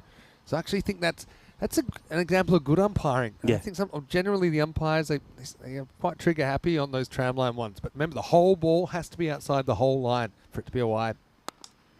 It's hit firmly, but there is a fielder out there. Aslan Amjad will make the stop. It's only going to be just a single, so we get to the end of the over. It's not the worst from the captain, Habib, and it's an opportunity for us to welcome you into our commentary position on this rather chilly, but it's a Friday, which means it's Peacock Friday. I mean, I know I look like fire, but I don't really feel like fire.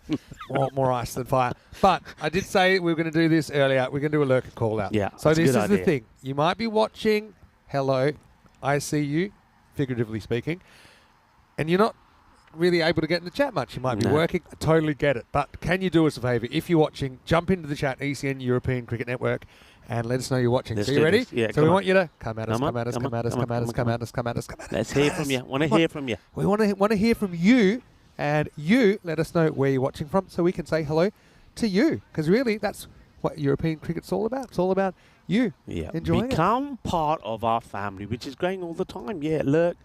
Tell us who you are. Where you Before I get hypothermia, take me off the camera. Where's my jacket? Where did I put it? It's up, and there's a fielder sweeping out there. He's not going to get there. There's going to be 4 more runs as Brian approaching his 50, 49 of 18. Now, this partnership also approaching the 100 mark, and he could get his 50, and we could also see a 100-run partnership here if this next ball gets hit. Can I just give a shout out A6? to ECNHQ? The warm jackets were the best thing that you've ever done merchandise-wise for the crew.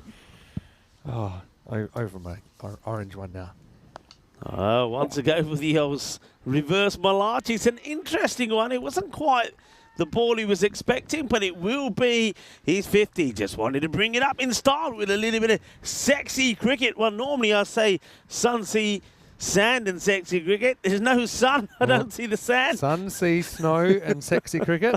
Now, the thing is that I think he assumes Shuvo's going to bowl wide outside the off stump, so he sets up for the reverse. It's actually a pretty good shot to still hit it, more or less in the middle of the bat.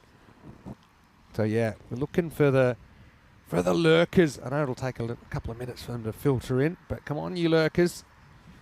Say hello to us so we can say hello to you. Let's get some new names in that chat. That's hit so powerfully, but he unfortunately finds the fielder who deals with that really well. That's Elias Hassan, who himself has been in some good form lately with the bat. Hello to Phil G, by the way, before we get to the lurker shout-outs, because he's saying hello and saying that Rico's shirt reminds him of the Watchman. The Watchman. Look that up. He got this kind of striker's colours, to be honest.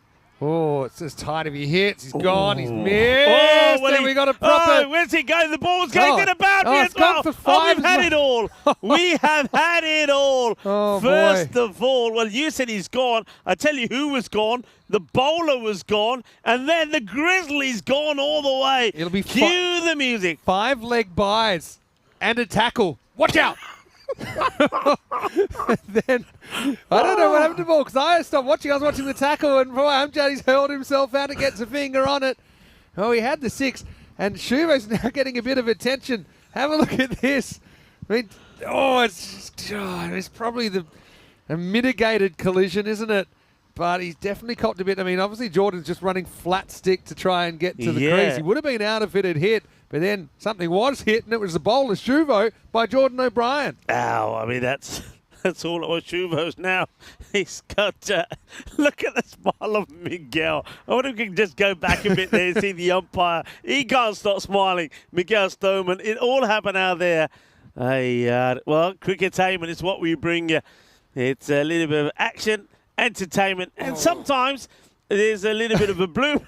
That's why you try and get the other side of the stumps if you're the bowler. If anything, for your own safety.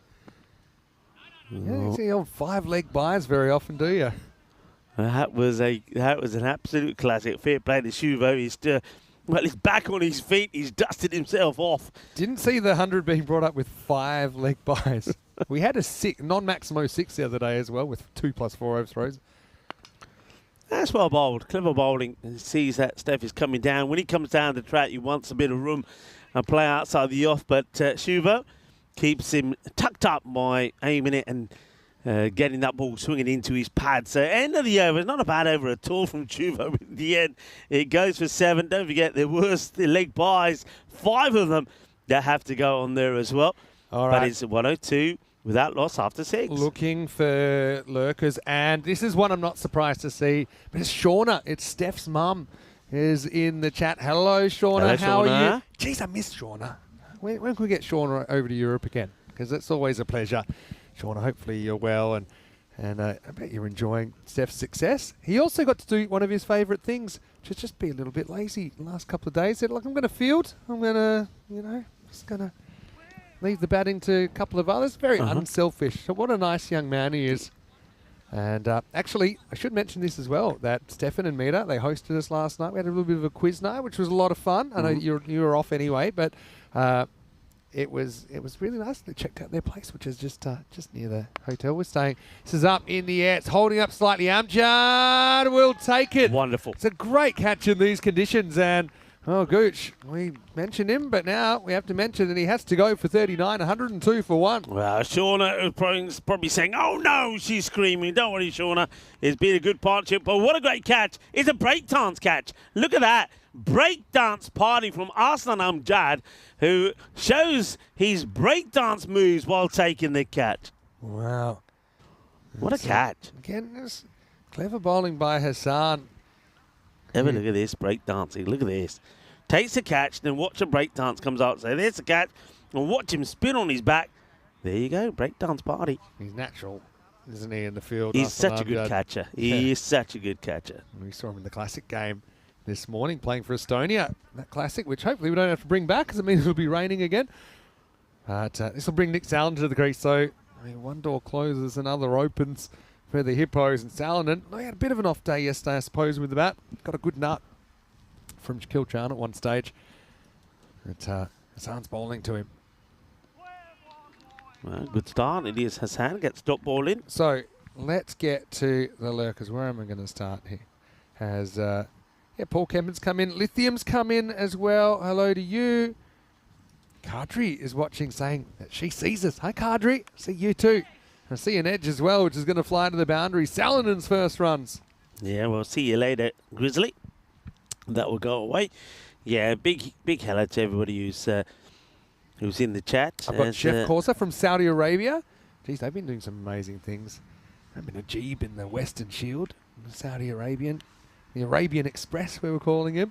Hello to Sandy Willow, who's watching from Fiji. That sounds nice. Hello to Kasapo Mufunga, who's watching from Zambia as well. So we got viewers all over the place, and keep them coming. I'm just scanning through right now. Try and give you as many shout outs as you can.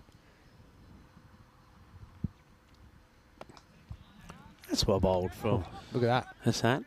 It's going to be a bit of foot fielding on the boundary rope. The batters will come back for a couple. The way these two timed the ball was unnatural. Even that, it's just all pushed down on the ball and absolutely flies. I thought this might actually go for 4. It's not a bad ball. Hits it into the pitch. And before you know it, it's 49.5 metres away. Yeah, foot fielding was successful on that occasion. Hassan, it's been a pretty good over though from him. Got to say, tactically, I think I might have missed a trick here. That's been hit well, but again to the fielder. So this Hassan's, time, please don't throw it hard, please. this time Hassan, the bowler, says, "I'm just going to take a little bit of room." Yes, he says, "Oh, you didn't listen." That wasn't too bad actually. It's the end of the 7th over, 109 for 1. But what I was going to say is, in this 8-over game, I wouldn't really bowl someone out unless they really demanded it. So they bowled out Cher in the 3rd. I think that might have been a bit of an error, because now someone like Hassan bowls a great over, can't have another one. So I just think it's one of those things. I would have bowled 5 overs, and then, okay, who's been the 3 best? Yeah. We see they bowled out 2 overs. They bowled out Cher, who went for 35. They bowled out Habib, who went for 31. And now, okay, he can bowl out one more of these. He's going to go back to Shuvo. And don't forget, he didn't bowl too badly either, Shuva. Exactly. But he did get wiped out, didn't he? That's a good, slow, searching sort of pitched up delivery. It's not a bad ball, just taking a bit of the pace off. And batters want the ball coming on at this point, coming up to the end of the order. So he'll slow things down a bit. Even Jordan O'Brien, he moves to 50, but he's on strike now. Let's see if he can get another one away. If he wanted to, and that's gone straight through. How is that missed? And now that, well, here we go. More. And look at the skills. Look at the skills. He actually flicks this up from the foot onto the hand. He loops it over the fielder who's backing him up and fields it himself. Well, look, I don't mind foot to hand, but I was worried this is going to be foot to face. Hits the edge of the pitch or close to the edge of the pitch, bounces over the keeper. I love the There we go. Yeah, and then lobs it over everybody. Does the fielding himself. He's got small lurkers to get to, but this one should just be a single. The fielder pointed at the ground where it bounced, but he was only about 7 metres away from the keeper. It didn't have to bounce it in. It's one thing to blame the ground. I think Shuva was just running out the way of O'Brien this time. He says, I'm pegging it. Leave this ball to me because I'm jumping into some lurkers. Still 3 balls to go. 4 byes coming up, or dependent on the outfield. A very good bit of work. They get 2 byes. And that again shows you something about behind the wicket's not as fast. But look, again, keeper, this is a classic case. He expected it was going to hit something. Stumps, but it doesn't. And each to his left just kind of becomes a spectator. It's like, I forgot my job, which was to stop the ball. I didn't get any lurkers out that time, but I'm going to work on it this time. Okay, Salonen on strike. It's a filthy full toss, and he puts it away. Puts it high, and has it been stopped? I don't know. We're going to have to look at this one. I think that's a great save. It's they're giving it 6, actually. I think he jumps from outside. Does he now? This is my feeling. I think it's right in front of the officials as well. So I know he's probably in the air by the time we see him, but I think they've seen him jump off the rope. We don't see him jump. So if they see him jump off the rope... Where's he push it back to us, I suppose, if they've seen him outside the rope? Right in front of the officials' tent. All right, last ball, and 4. And so it'll make it 125 off the 8. Before I go, Carol Eilert watching from her sofa in the UK's smallest county, Rutland. And Jeffrey Griffiths watching from Somerset. Thanks so much. Charlie Maynard from Essex as well. We'll be in Essex soon, won't we, for the Hornchurch series. Hello to Noel Robson, a Hippos fan in Woy Woy Bay, Australia. I feel like that's a Robbo, a Robbo relative right there. So thanks for all of those. And if I have missed any, then I'll try and get to you in the second innings. But what I can tell you is in the first innings, the Hippos, they've been on the charge, haven't they? And in this 8-over match, they've gone at a pretty good rate. It's kind of 150, 160 pace on the way to 125 off their 8 overs. Yeah, they've got the acceleration in at the right time. They went off to an absolute flyer, didn't they? With 52 in the first 3 overs. It was 90 at the end of the 5. And then I think it has to be said that the strikers came back well with a couple of good overs, one from Chuvu, one from Ilyas Hassan. But that last one from Chuvu goes in the end for 16 with some nice ground shots. But the early partnership was the key. 102 from what we saw there from Jordan O'Brien and Stephen Gooch. Once again, the Hippos, they've got the knack of getting off to a good start and always getting those good opening partnerships. There were some lovely shots actually played by both the openers. That one was, in the end, it was stopped, but dropped on the rope. But these were the chances that were going down. That was the first one, really, and Taran developed, but it would get worse for him as well, because there was one where, well, let's just say it was a comedy moment. This was it here, down and then, face down in the dirt. That's, I'm glad he doesn't get a bloody nose there, actually. But one man who we know has got good catching abilities is Arslan Amjad, and it would be Arslan that would eventually get the wicket off Stephen Gooch. But there was all sorts of things happening at the moment, and there was a catch. Well, I call that a breakdance catch, because he takes the catch and then he ends up doing the 360 while he's spinning on his back. And this is another one that went for extra, so they did give a few away. Earlier we saw the highlight of the comedy 5 leg buys. There's a few extras there as well. Then that one, Well, he was a judge who have already left the field of play, and that was called 6 runs. And then 4 at the end. There's the Helsinki connection for the Hippos. Put some good runs together towards the end. 51 then from Jordan O'Brien off 22 deliveries. Stephen Gooch made 39 of 19, and then Nicholas Salonen coming in at number 3. A quick fire 18 from him of just 8 balls. So 125, as Vinny said, that's a good strike rate, and we know that the striker is going to have to go well to get there. Let's have a quick look at the bowlers. I think Vinny's right. I think Amjad Chair and Habib Khan, they were very keen to bowl themselves out. So they bowled basically the first, you saw them in the first 5, they bowled themselves out. That meant that there was always going to be a bowler or two that could bowl really well, but wouldn't get the opportunity to come back. And Ilyas Hassan definitely was one of those. He only gave just a 7 away in his first over and picked up that wicket as well. So 125 for 1 is the score at the end of the 8 overs. Let's see how the strikers go here in reply. We do know that when they met last time, it was the strikers who batted first.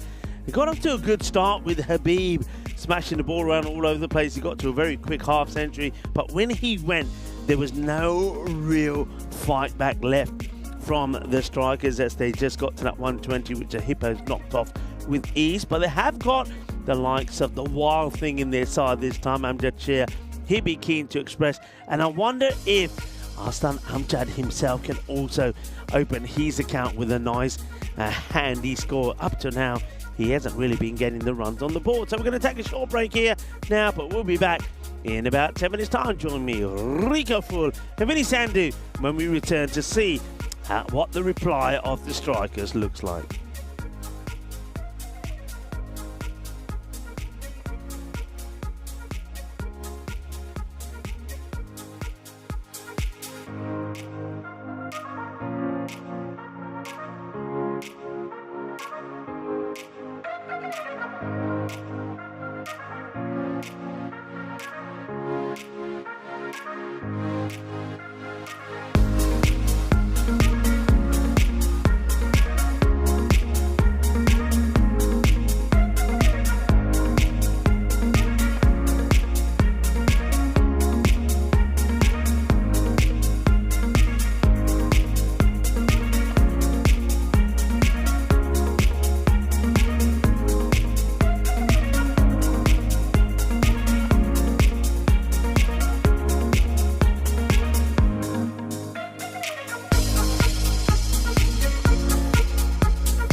Just you and me. Summertime, get ready, we are so divine. Blue water and yellow sand. Let's live our dream. Summertime, get ready, we are so divine. Blue water and yellow sand. Just you and me. Summertime, get ready, we are so divine. Blue water and yellow sand. Let's live our dream. Summertime.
This European cricket event is proudly brought to you by HCL Software, Rado and 1xBet. Hello and welcome, cricket lovers. Welcome back as we're halfway through this contest between the Italian Hippos and the Italian Strikers. The Hippos in this 8-over-a-side match, remember, have done well. They made a good start, putting 125 on the board. Only losing one wicket, that of Stefan Gooch, when he made a fine 39 of 19. Two outstanding catch from Arslan Amjad. But then it was, Jordan O'Brien, 51, not out of 22. And Nicholas Salomon came in and put a very handy 18 of 8 balls on the score, as they got to a very good 125. So let's see how the reply goes. And it's going to be Romeo Tanner to start with the ball. He starts with a bit of a Gundy full toss. Will get, well, probably put away to the boundary. I think that goes all the way. And it does. Umpire crew puts him up in the air like he just don't care. That's going to be 6 runs. And I think the height probably is on its way down from Romeo. I don't think there's too much of an issue with that being a free hit. It is on the way down, but Habib, he's a kind of, Habib can't, you don't want to bowl badly to him. He scores runs very quickly. Up in the air, chasing this hard. It's one of those that could just plug, and it's chased hard by the fielder. I think that's a good chase, but it's just one that just gets away. That was Jordan O'Brien. High in the air. It's going to be 4 more runs to 6 and 4. Oh, it's Habib Khan's turn to be hungry for more. Romeo Tanner, he did pick up 3 wickets yesterday in the player match performance in the last match that the Hippos played. That's another one that's going to be launched. Gear. Shakal, gear. Well, Gooch, a bit like Arslan Amjad in the first innings, does hold on to the catch, but not before it goes all the way over the rope. That's 6 more. So 3 for 12 did Tanner take yesterday. Also took a 2 for a bit earlier on, so it was a good day for him, but it's not a good one so far here. It's another one that goes all the way. Volley, Ginnasona, Shakalagya. And Habib Khan is giving the Italian Strikers the perfect start here. We have seen the Hippos do this before when they've gone with the likes of Romeo Tanner. They've used Malcolm Sedgwick at the beginning of the innings as the bowlers. Sometimes it's worked, but this is not working at the moment. Habib plays another one out on the leg side. Stefan Gooch coming across, gets the slide in. And we're going to have to watch this again. I think the umpires will just want to have a look at this. I mean, the legs do go over the rope here from Gooch, but I'm pretty sure he releases and lets go of the ball before that happens. Have a look here. Just that foot there. It's that foot. I wonder if we can just see, where's this foot? There's the slide, and where's the contact? I think that's close to being 4, you know. That might be 4 runs. It's a close one, but I think the foot, yeah, it's been given 4 runs here. And Steph just catches that rope. And the umpires, well, it was good to check it. So 4 given. It's another boundary. Oh, hang on. Yep. Yeah, 4 given. So every ball going to the boundary. 26 of the over. It could be a supersonic start. Well, high, mighty, gone, big. It will be a supersonic start. 32 come off the first over. And Romeo, what have you done? No love for Romeo in this one, as Habib Khan, well, produces a little bit of carnage of his own. What a start. Vinny Sandhu joins me back in the Igloo. 32, Vinny off the first. I don't know about a tragic love story, but maybe just a tragic story for Romeo. He gets pounded there, doesn't he? He had such a good day yesterday, though, Romeo, with the ball. But mostly his dancing when he took wickets. He actually took more wickets than he ever expected and ran out of dances. Meanwhile, the wild thing is out there. Amjad hits his first ball of the tournament for 6. Maximo, and the Strikers are way ahead of the rate at the moment. Yeah, well, they're not messing around here. They go with David Robinson to bowl the next over. They realise that after 32 come off the first, they can't experiment here. So Robson, the captain, brings himself on straight away, but he gets muscled to the boundary. Yes, I think they had this strategy yesterday as well. The Hippos are just taking the pace right out of the ball to the openers, but both these two have hit the ball very sweetly so far. Chance gone, caught and ball. Robson will get the wicket. He does it as cool and calmly as you like. Cool as a cucumber. And Amjad Sher, well, it's 6 and out. Robson gets a breakthrough. Yeah, no dancing or hijinks for Robson. All in a day's work. Actually takes it really well. It's hit reasonably hard. Such a good catch in these conditions, but the technique was there. That's the thing. He was in a good catching position, good fielding position when he let go of the ball. And Robson, who is wearing 6 or 7 layers, I guarantee you that. It will be a 6 and out for the Wild Thing, Amjad Sher. He rues his bad luck, but he is the first to fall, 38 for 1. Yeah, well, Robson, captain, responds straight away after that expensive first over. Amjad Sher will go. New batter now comes out. Arsan Amjad just hasn't been able to get started. Can he do so here? So if Romeo had caught that, it would have been one of a few things that might have happened if that was off Romeo's bowling. As we've got this first one, a little bit of a short delivery there. Actually, they make him work hard for the single. Amjad, that's Arslan Amjad coming in number 3 in this one. But Romeo yesterday did a handstand, 2-handed handstand, then went to go to 1. I was worried that he'd broken his arm in half. Oh no! Down he went. It's a bit of a shame we might not see him bowl again in this one, as this next delivery is muscled over the leg side. Another Maximo for Habib Khan, who is really setting a cracking pace. 38 off 7 so far. You couldn't have hit this ball harder if you tried, Habib. Gets that good, gets it proper, flies over cow corner. Robson. This is shouts of catch, doesn't quite carry. Bowling his spin here now. We know he can be very useful with this. We've seen him do it on the big stage at the Field of Dreams at the Cardamom Oval. And it has got him 1 wicket. He's trying to buy another here. Arslan. Oh, that's going to go all the way. It's a good shot from Arslan Amjad. It strays down the leg side and Arslan gets it out of the middle. It just keeps on going. It's the end of the over. And at 20, come on, that one as well. Yeah, Robson, you can see there. I was almost out of it, but he's annoyed. That one just drifted too far outside the leg stump of the batter. It's Robson who kicks the leg. So you wouldn't really call that a dance, but it was something. It was the end of the over. 50's up already in 2 overs, 52 for 1. 52 already on the board. It's a cracking start, but can they maintain it? That's the question. That's what they've got to try and do. They are making a change here. Aditya Paul, who picked up a hat-trick yesterday, now gets brought on to have a bowl to see if he can, well, I think, mainly get the wicket of Habib Khan, who is absolutely motoring. 39 of 8. Yeah, I mean, you've got to get through these two. The thing is, you've got Cheyenne still to come. You've got Elias Hassan still to come. So, I mean, they've got heaps of batting, but just got to keep them quiet. I mean, they're ahead, and they've made a good start, but it's only a start, isn't it, for the strikers? They have hit 254 in the game, don't forget. Last year, that was on finals day. And Aditya will come on now, as you said, needing about 12 and over here, the strikers. Still 6 overs remaining. Oh, that's hit out on the offside. There's nobody there. I mean, shout to catch it, but you've got to set the field for it.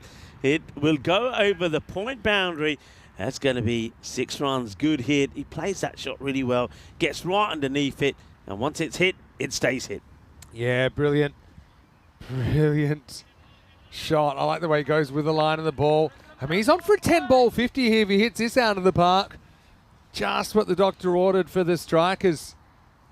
68 off 35. That rate comes down below to a ball for the first time. Let's see what the reply is going to be here from Aditya Paul.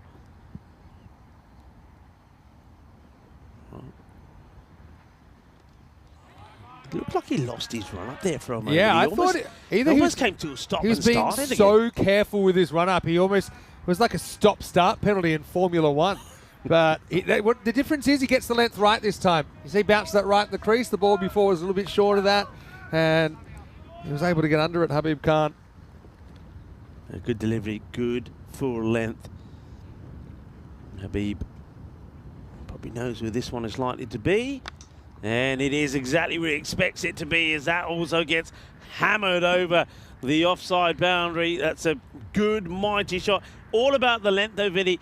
The ball before was pretty full, couldn't get underneath it. This one, it's shorter. Look where it's bouncing. It's got plenty of room to work that away. It's 6 more. I mean, it's a great shot. I just think they got the field wrong here because he's nailing that wide ball. Okay, that's 6, sure. But bring up your deep square leg, put the deep point back. I just think it's the way you might get him out.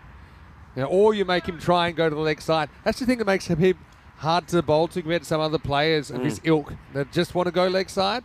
But I think they've still got the points up in the circle.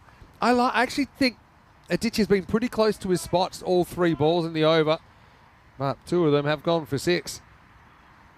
That was at 50 up, by the way, for Habib in just 11 balls. He plays that well as well, and this time it's going to go to the boundary. Well, that's that field you're talking about. They've got that leg side well covered. You've got 3 on the boundary on the leg side. Got a very straight long off right in front of us here. Then they've got a man on the 45, but no protection out on that offside, and that's costed them at the moment. Vinny, I've got a question for you and our viewers. Go for it. And we know that many a cricketer in their time have liked to wear a bit of the old Brill cream in their hair. But who was the original Brill cream boy? You'd be going right back. Yeah, going back a bit. Brew cream. So that's we'll reveal it after the 5th over for all of our viewers. But it's all for fun. I tell you what, no fun here at the moment. Well, it might be for Habib Khan and the supporters of the Strikers, because that's another big 6. And Aditya Paul, he too will go magical. We're going to see 3 magical overs on the spin here. Oh, he's gone past the 50 now. He is just continuing this assault. 61 off 13. He's striking at 469 right now. That's 4.7 runs per ball. And he's single-handedly taking this game away. This is just incredible hitting. It really is. It's nuts. That's the way to describe it. And that also not a good delivery. It's one that will go to the boundary as well. Well, the hat-trick hero, he may have been yesterday or the other day, a couple of days ago, right at the end of that day 3. But here at the moment, he's just being punished. Oh, I don't know. Crossed wires because they put the deep point back and he's gone around the wicket and he's bowling at the stumps. And now that, okay, that would have been fine earlier in the over when you had the fielder there. It just couldn't have really gone a lot worse for Aditya Paul there. He goes for 26 in that 3rd over, and the strike is 78 for 1. They're flying above the clouds right now. Well, Gucci's going to have a bowl here, so you're going to see if he can slow things down. But really, the thing is, even if you got Habib now, you got Ahsan Amjad there, who is so destructive. Having said that, he's had a bit of an off tournament. Certainly nothing like what we saw from him last year, or even at the Cardimer Oval. But look, this 99 to 1. I'm not so sure it's 99% to 1. It's still a fair bit to go here, isn't Computer it? knows all, but anyway, here's Stefan Gooch. Yeah, he starts with a bad ball down the leg side. That's going to be 4 runs. I think this Stefan hasn't bowled while I've been here, so it's probably the first time he's bowled, and it's not a good delivery down the leg side. 4 more. Yeah, just hoped he might get a bit of swing there, I think, but it's outside the leg and nicely turned away. If Amjad gets going, I think a double click, it's going to be real game over. Just gets played out. It'll just be a single as it's stopped there on the boundary rope there. So yeah, just a question. A few people are having a little guess at it. So the original Brill cream boy in cricket. Who is it? I'll reveal all a little bit later. But to have a few guesses just for fun. Well, that's just gone over, Steph. It will be stopped on the boundary, and that's where Jordan O'Brien has been placed. This is crunched, and they have a bit of a laugh. That's after it goes past Gooch, because he put his hands up about probably 5 metres after it had gone past him. And well, talking about going past, that's another one that goes past everyone as Ahsan Amjad. Well, maybe slowly but surely, the big man is starting to find his form. Of course, everybody knows about Ahsan Amjad. 183 he scored here last year. Smashed 25 sixes in that knock. That's hit firmly Oh dear, oh dear, oh dear. Standards are everything, and I think Jordan O'Brien will know that this one is one that he should be stopping. It's going to be 4 runs. I mean, he puts down the long barrier, but unfortunately for him, his hands are just a little bit too slow getting to the ball. Cuatro más. Yeah, that's the old right technique, wrong result from O'Brien. And it's going to be another magical over here, Vinny. This is sensational. The rate that they're gaining at the moment, the scores have gone 32, 20, 26, and 20. Carnage. The bowlers are being put to the cleaners. Bit of a throwback to the ECC Challenger, actually, this game so far.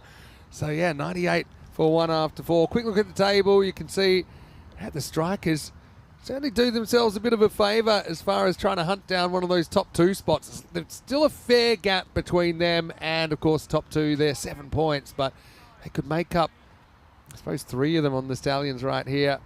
Yeah, I'm looking at the bowling change here. I'd be tempted to go with Malcolm Sedgwick here just to take the pace. I was thinking right the off. same thing. I was thinking it's a Malcolm kind of a thing. Having said that, Vislapu has success with something similar, with just his arm speed and the ball speed don't seem to match up. He seems to trouble batters that are in, or batters that are certainly very good batters. Let's see, they need a miracle, really. 7 and over required, last 4. He also starts with a loose Nadal leg side. The only difference is Habib at least not able to get hold of this month, but he will have to bowl it again. Yeah, I think Vislapu, he gets a lot of his wickets by beating batters in the air. Batters think the ball maybe is going to be coming through a little bit quicker to them than it does. Let's see if he can get a good one here to Habib, but he's got to be trying to keep that ball well pitched up. And, well, this one will go through as just buys, I believe. I don't think there's any bat on this. I got to come in because this is who I suspected. I was waiting for confirmation in the chat. What's that? But about the Brill cream. Phil G's come back. He wants to know, is it Dennis Compton? Okay. Very famous English player. Okay, I'm not going to say right or wrong just yet. All right. We'll definitely give you the answer after this. Don't know if he's the OG, but slower. But, well, it might have come out slow off the hands of Kalevispalu, but it comes out powerfully out of the bat of Aslan Amjad.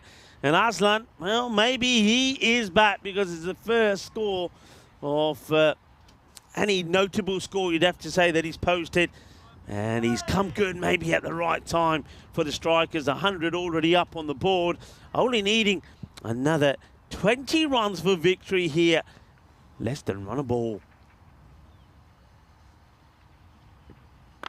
That's a better delivery. Well bowled Yorker length, which gets respected there by Aslan. He's happy to take the single.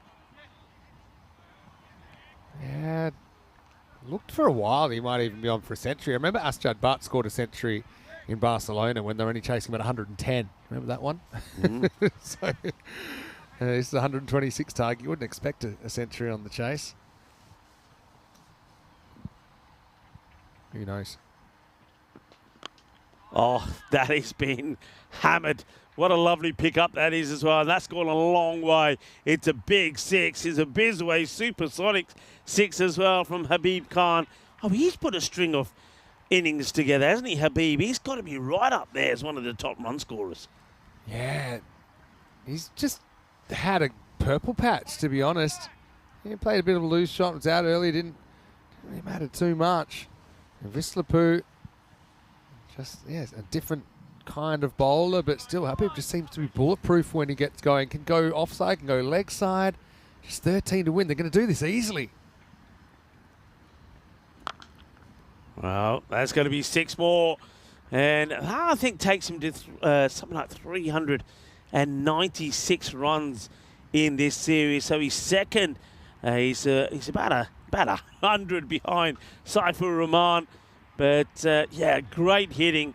The power that he has really is quite extraordinary. He's not a big guy, is he? But he's just got so much power. It's all in his swing. And when he swings and when he hits, it stays hit. Well, this time he gets an edge, and even the edge is, well, probably won't, because as we said, a bit slower down that way today with the rain that we've had all through the night and early this morning. good news is it is brightening up for the afternoon. You can see some of that brighter weather coming over. And not really brightening up, though, for the Strikers, because that's another one that goes for 20. So we were talking about who is the original Real Cream boy. And there you have, born today in 1918, Dennis Compton. And he was the original. And, of course, a breathtakingly talented batter as well. Yeah, well done, Phil. I was thinking it, but I wasn't game to say it. So we'll come back to that in a second if this game is still going, which it is not, because that's going to be 85 and job done for Habib Khan.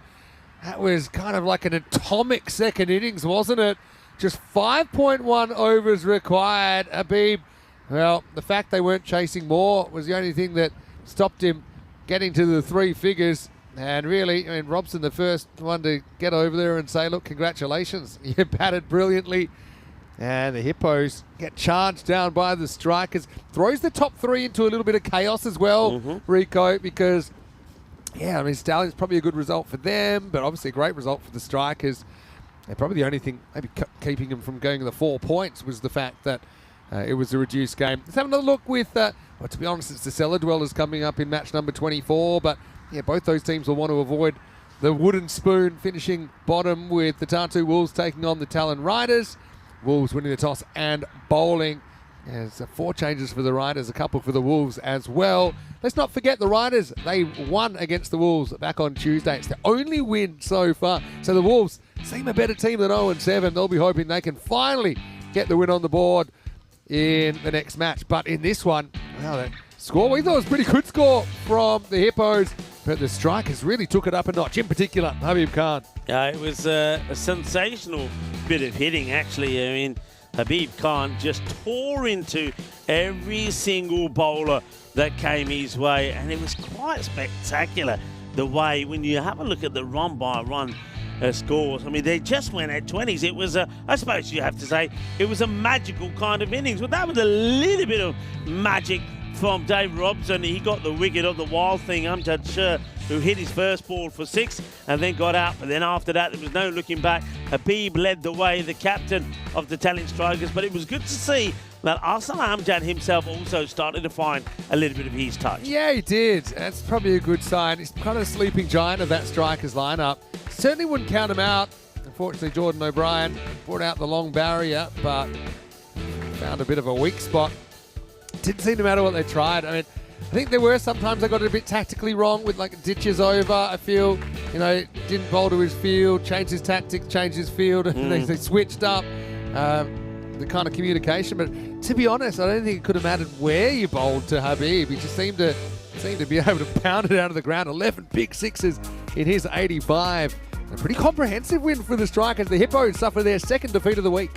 Yeah, and I suppose the only thing, the good thing perhaps you can say for the Hippos here, they're pretty fortunate it doesn't end up being a 10 over a side match, because I think if it was, they were in danger of getting no points here at all.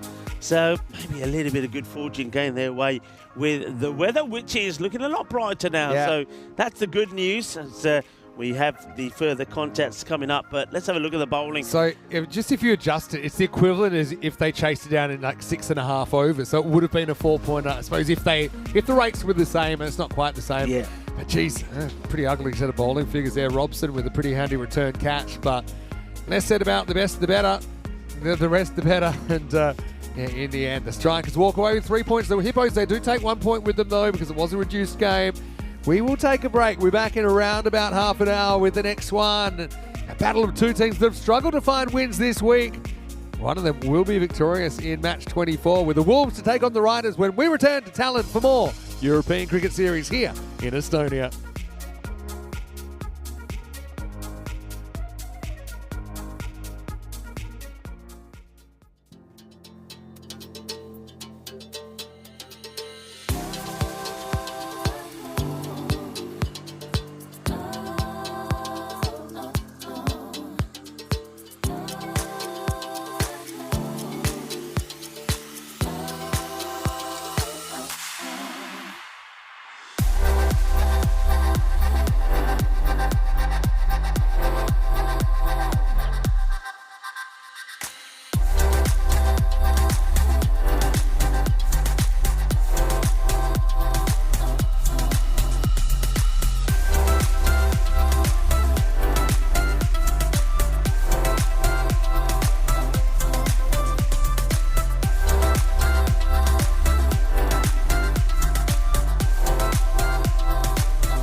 This European cricket event is proudly brought to you by HCL Software, Rado and 1xBet. Hello, still 2 matches to go here on day 5, Peacock Friday here at the Estonian National Cricket and Rugby Ground. So coming up next, a battle of 2 teams trying to stay off the bottom really. It's going to be the Tartu Wolves taking on the Talon Riders in this one. A little bit earlier, we had Tyrone Peters in the middle. Not the birthday boy today, but he was yesterday. But let's see what happens at the coin toss here in match 24. The Wolves to call. Heads is the call. Ooh, that's a head. The Wolves are going to have a bowl. So the Wolves, they've won the toss and they have elected to bowl first. The Wolves, they've been competitive at times. They've picked up points along the way. I mean, they had picked up 5 points going into today despite not winning a game and actually ahead of the Riders on the table. But they haven't had that elusive win so far.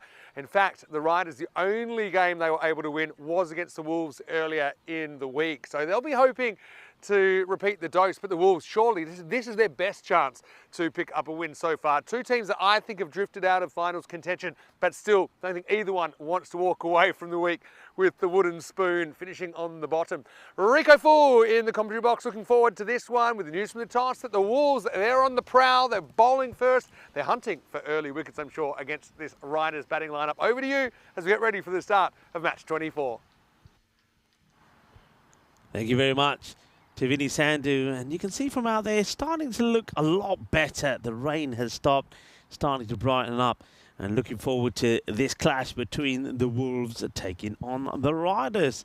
And back on this day, 1918, Dennis Crompton, born today, was, as we already know now, the original Brill Cream boy. He was a breathtakingly talented batter, although he was from the Inzelman school of yes, no running. In addition, Crompton was a fine fielder and a dangerous, unorthodox left-arm spinner. In 1947, he made 3,816 runs, including a record 18 centuries, 11 of them in the county championship for Middlesex. For good measure, he took 72 wickets as well. Crompton made 17 test hundreds in all, 13 of them in England. The highest was 278 against Pakistan at Trent Bridge in 1954. He also made the fastest triple century in first-class history. He smashed 181, beg your pardon, he smashed that triple century in 181 minutes for the MCC in 1948 to 49. So Dennis Crompton, the original Brill Cream boy born today, this day, in 1918. Let's get ready for this match. So the Talon Riders are taking on the Wolves. And these 2 teams, of course, did meet before. We saw them play in match number 9. And the way that went is that the Wolves made 117 for 4, with Manish Gupta came in at number 6 and scored that 50 of 19. But Anand Chandrappa scored another 50, helping the Riders to get a win with 2 balls to go. It was a close one.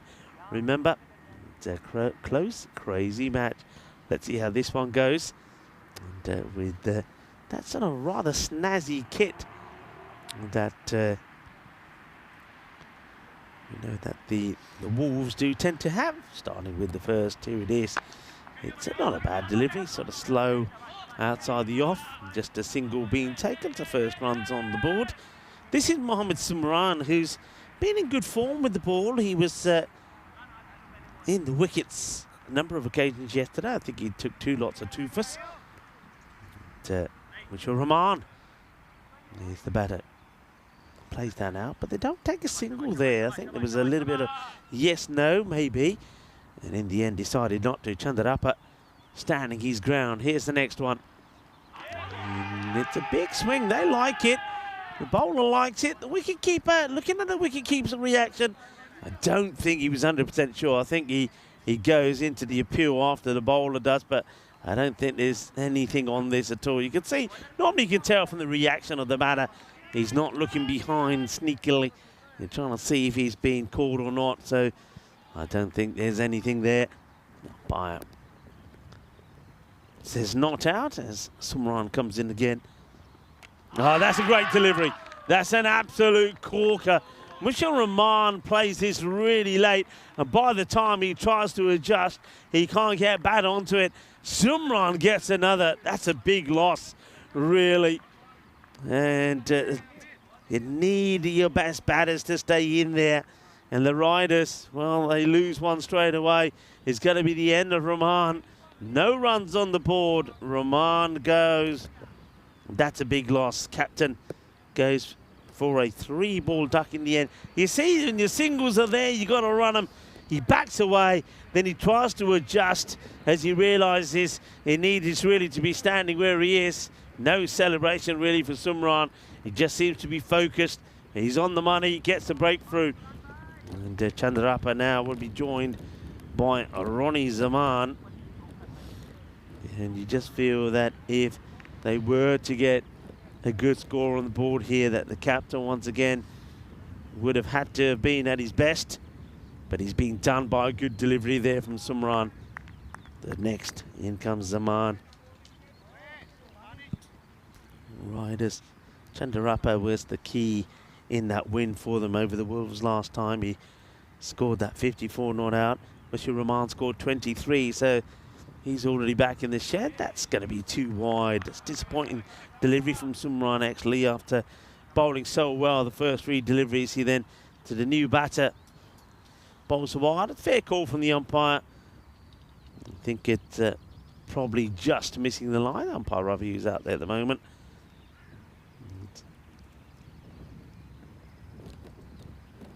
Comes Sumran again. First runs on the board, of course, that wide. It's just been played away quite nicely, actually. It's a good shot. Well, they are coming back for 2, and oh, well, if this had hit, a direct hit, I think that would have been the end of the batter, Ronnie Zaman.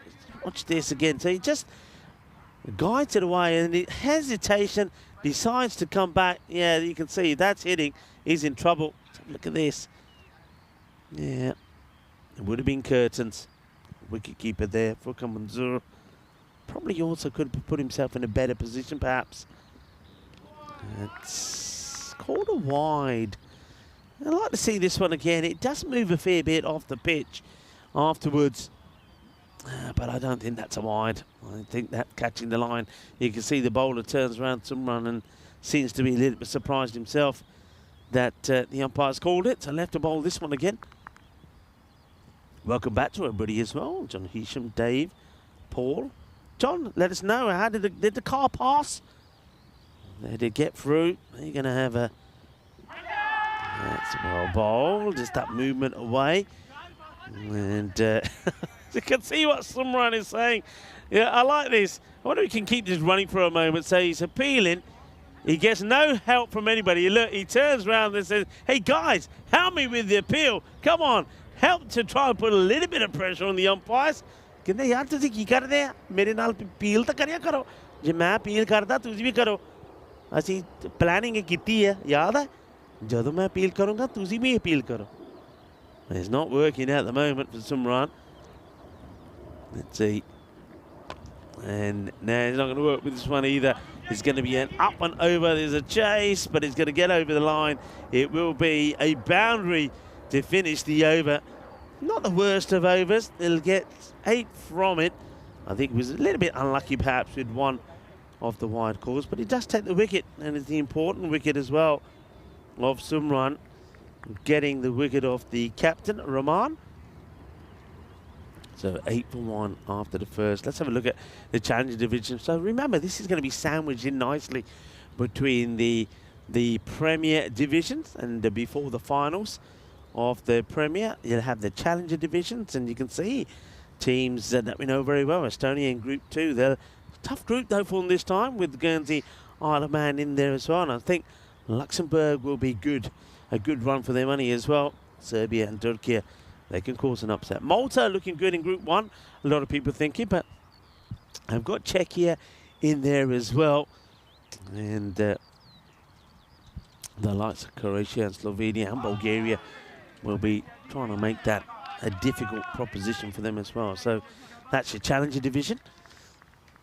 Good start this from Jazib Sawa. Sarwar, we've seen him captain in the absence sometimes of the regular stand-in captain. Well, that's well bowled as well, just keeping the pace off it. So, captain this time Mubashir Iqbal, but when Iqbal's been absent, Sarwar has stepped up and done a good job, but he's starting well here with the ball. Not trying to put too much in it, just all about the line and length. We've talked about days being celebrated today. I'll go to that in a moment, as this is also just going to be blocked away. World Turtle Day today, and to one of these resilient animals, and they maintain an ecological balance, and therefore it's important to conserve these gentle animals. And 1934, Bonnie and Clyde, notorious American outlaws, were killed in a police shootout near Gippsland, Louisiana. Wild swing and a miss. No runs. And in the year 2000, American rapper Eminem released the Marshall Mathers LP, which became the fastest selling album in the history of rap. Back in this day in 2000. Well, just joining the dots here at the moment. There's Sarwar keeping it simple, and Chandarappa is having all sorts of trouble just getting back on ball. So again here, he just doesn't seem to be able to pick the bounce that Sarwar's getting outside the off, but he's not really moving his feet to the ball. This time he does try. He gets a bit of an inside edge. The chase is on, and they're coming back for two again. In the end, I think the right call is made there by Ronnie. He says, no, what are you doing? Stay there. We don't want a run out now. There was almost a run out at the end of that last over, remember? So there'll just be the one run coming off that over from Sarwar. Takes the score to 9 for 1, and Chandarappa, who had all sorts of trouble there, stays on strike. Hippos, despite losing heavily there to the strikers, they maintain top spot, but only by 1 point now against the Stallions. And remember, the Stallions and the Hippos will finish things off today. They will be playing the last match, so there could be a new leader at the top of the standings at the end of the day. But these two teams, of course, are right at the wrong end of the table, and you just get the feeling that going into tomorrow will just be about where those top four finish. I don't think these two will have too much of a say in that. That gets played away towards the wide long on, who does a good job. Nicely dealt with by Sanu Maji. It's not like the Wolves don't have a good team, or they haven't or can't be competitive. We know that they can be. That's a very good delivery, well bowled. This is now Mohammed Usman Senior. Now he's gonna have to be at his best today, because don't forget, he doesn't have Ali Raza in the side. Ali Raza probably been the pick of their batters, supported pretty well by Mohammed Usman Senior. And, with no Raza in the side, somebody like Mohammed Usman Senior becomes pretty key, and Mubashir Iqbal. I mean, the likes of Maji and Sarwar can also score valuable runs for the side, but you do just feel that they're going to miss Ali Raza a fair bit. Ali Raza scored 39, the losing cause last night late on, and there was also some runs there from Mohammed Usman.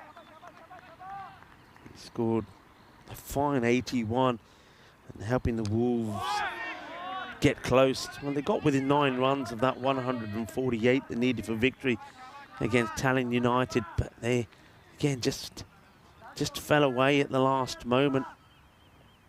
Another one that hasn't been hit clearly, and Chandarappa seems to be at all sorts at the moment here.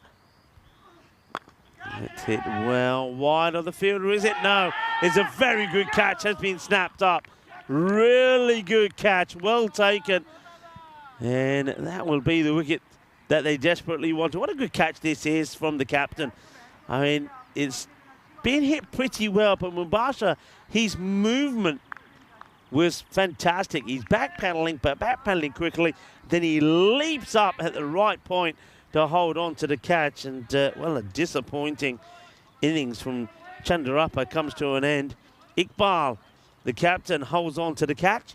And Usman, well, I said Usman's going to have to be good with the bat.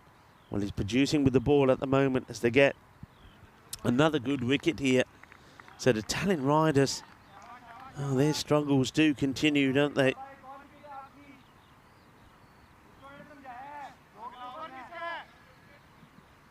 So now it's Prajapati, who comes in at number 4 to face the last ball of the over.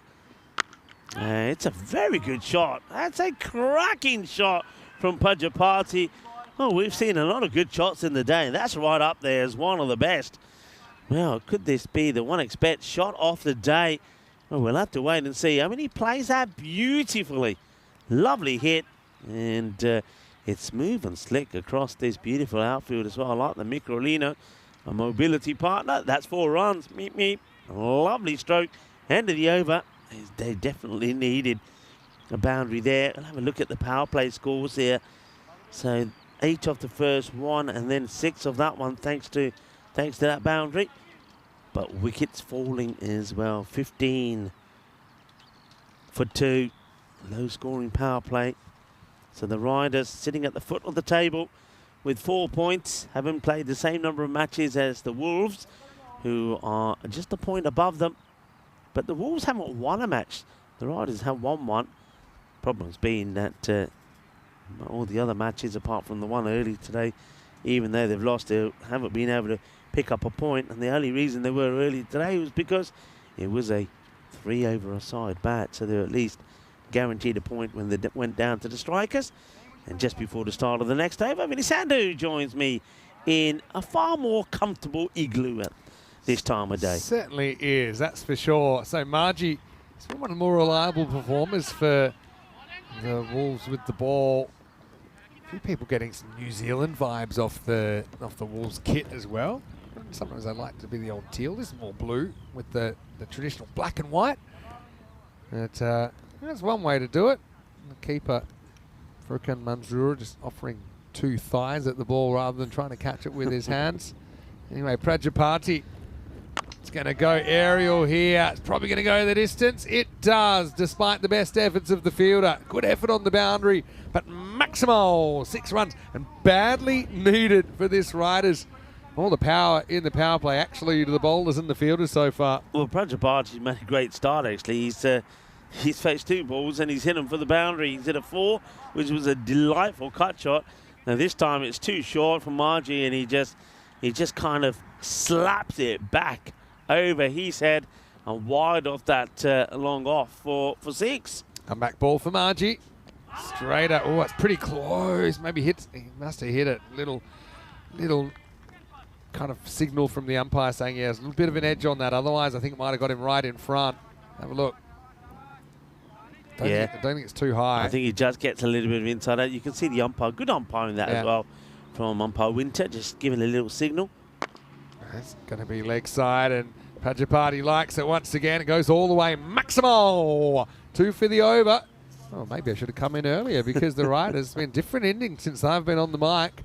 But I know that you saw something. I showed you the run out the other day that came off Andrew Winter.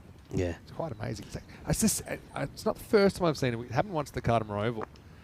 As this is short, it's going to be put away as well. Fielder. Whoa, that's one way to dive. I mean, look, the best bit about this is he dives, doesn't touch the ball. The ball stops by itself. But let's watch this. The commitment here from Amar Hassan. There's a moment here where he misses the ball with his hand. And just, I thought he was going to land on it. If he did, that would have hurt. Yeah, he's all right. That's the main thing. Last ball of the over. It will be just a single. So end of the 4th, and it's 31 for 2.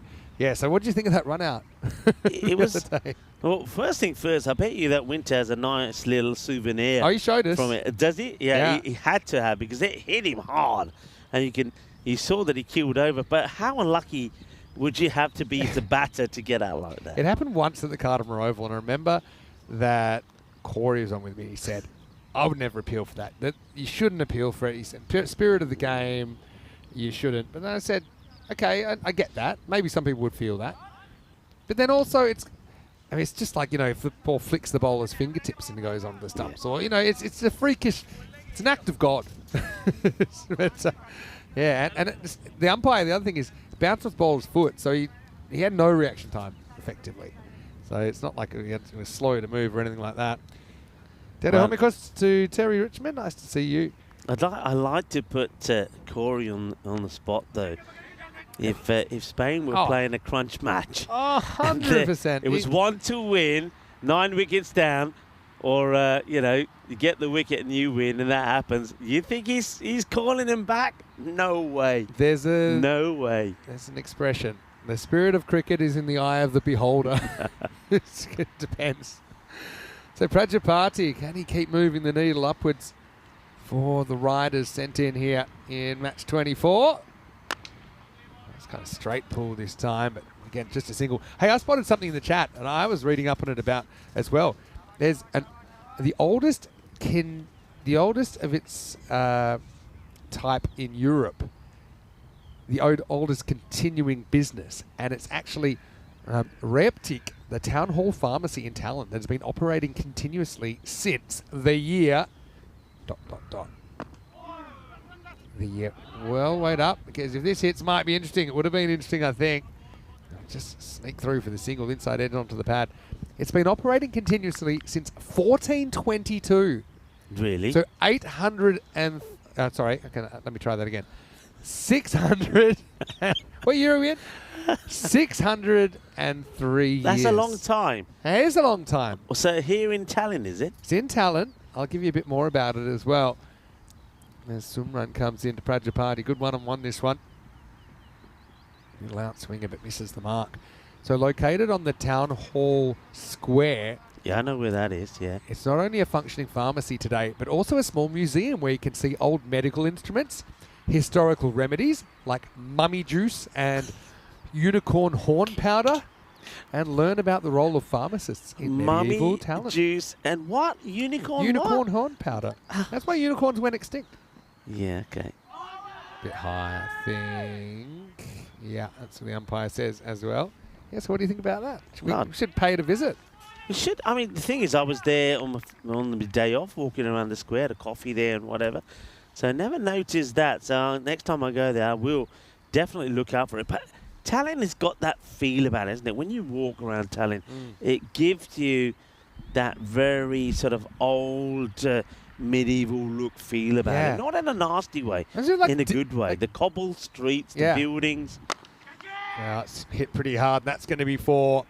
Finds the gap, and Prajapati continues his good work so far. Plenty of cricket left in this one, as he just kind of swashbuckles this one through the offside. Yeah, okay. How could I describe it? You could always just look up on the internet and see pictures of Talent and what it looks like. But it's kind of like a more authentic Disneyland. Yeah. You know, like the buildings? Yeah, you know, like a magical place that's got like the old school kind of castles and well, things like that. I'll tell you what I thought when I was there the other day. Good finish from Sumran, really good over. They brought him back here to try and get this wicket of Prajapati. It hasn't worked because Prajapati is looking dangerous. We'll have a look at this again, and we'll invite you in to the commentary cube here, the igloo. And we'll carry on our conversation. But what Tallinn reminded me of, I was walking with it the other day and thought, you know what this reminds me of? You know when sometimes you look at some of those Western movies and they're going through the sort of the high street and those sort of buildings. It's very much like that as well. It's got so much character and charm about it. I love it. It's very unique. And also this time of year, I mean, even I've got a bit of cloud today, but it's kind of just really bright. The northern countries as well. There's this feel about them. It's kind of this crystal clear kind of earth. It's kind of like quite a lot for the senses. But, you know, we love being in Tallinn and Estonia. It's actually, you know, despite obviously having a lot of history. I'll wait for this because this could be the batter that's history. It's in the air. He took a lot of steps but didn't really make too much ground on that one, and ball will end up falling safely. I was going to say, despite being kind of, having all this history, it's quite contemporary with a lot of its systems and its A lot of things done electronically, and It's the world leaders in innovation and technology. Yeah. And so I'll give you an example here.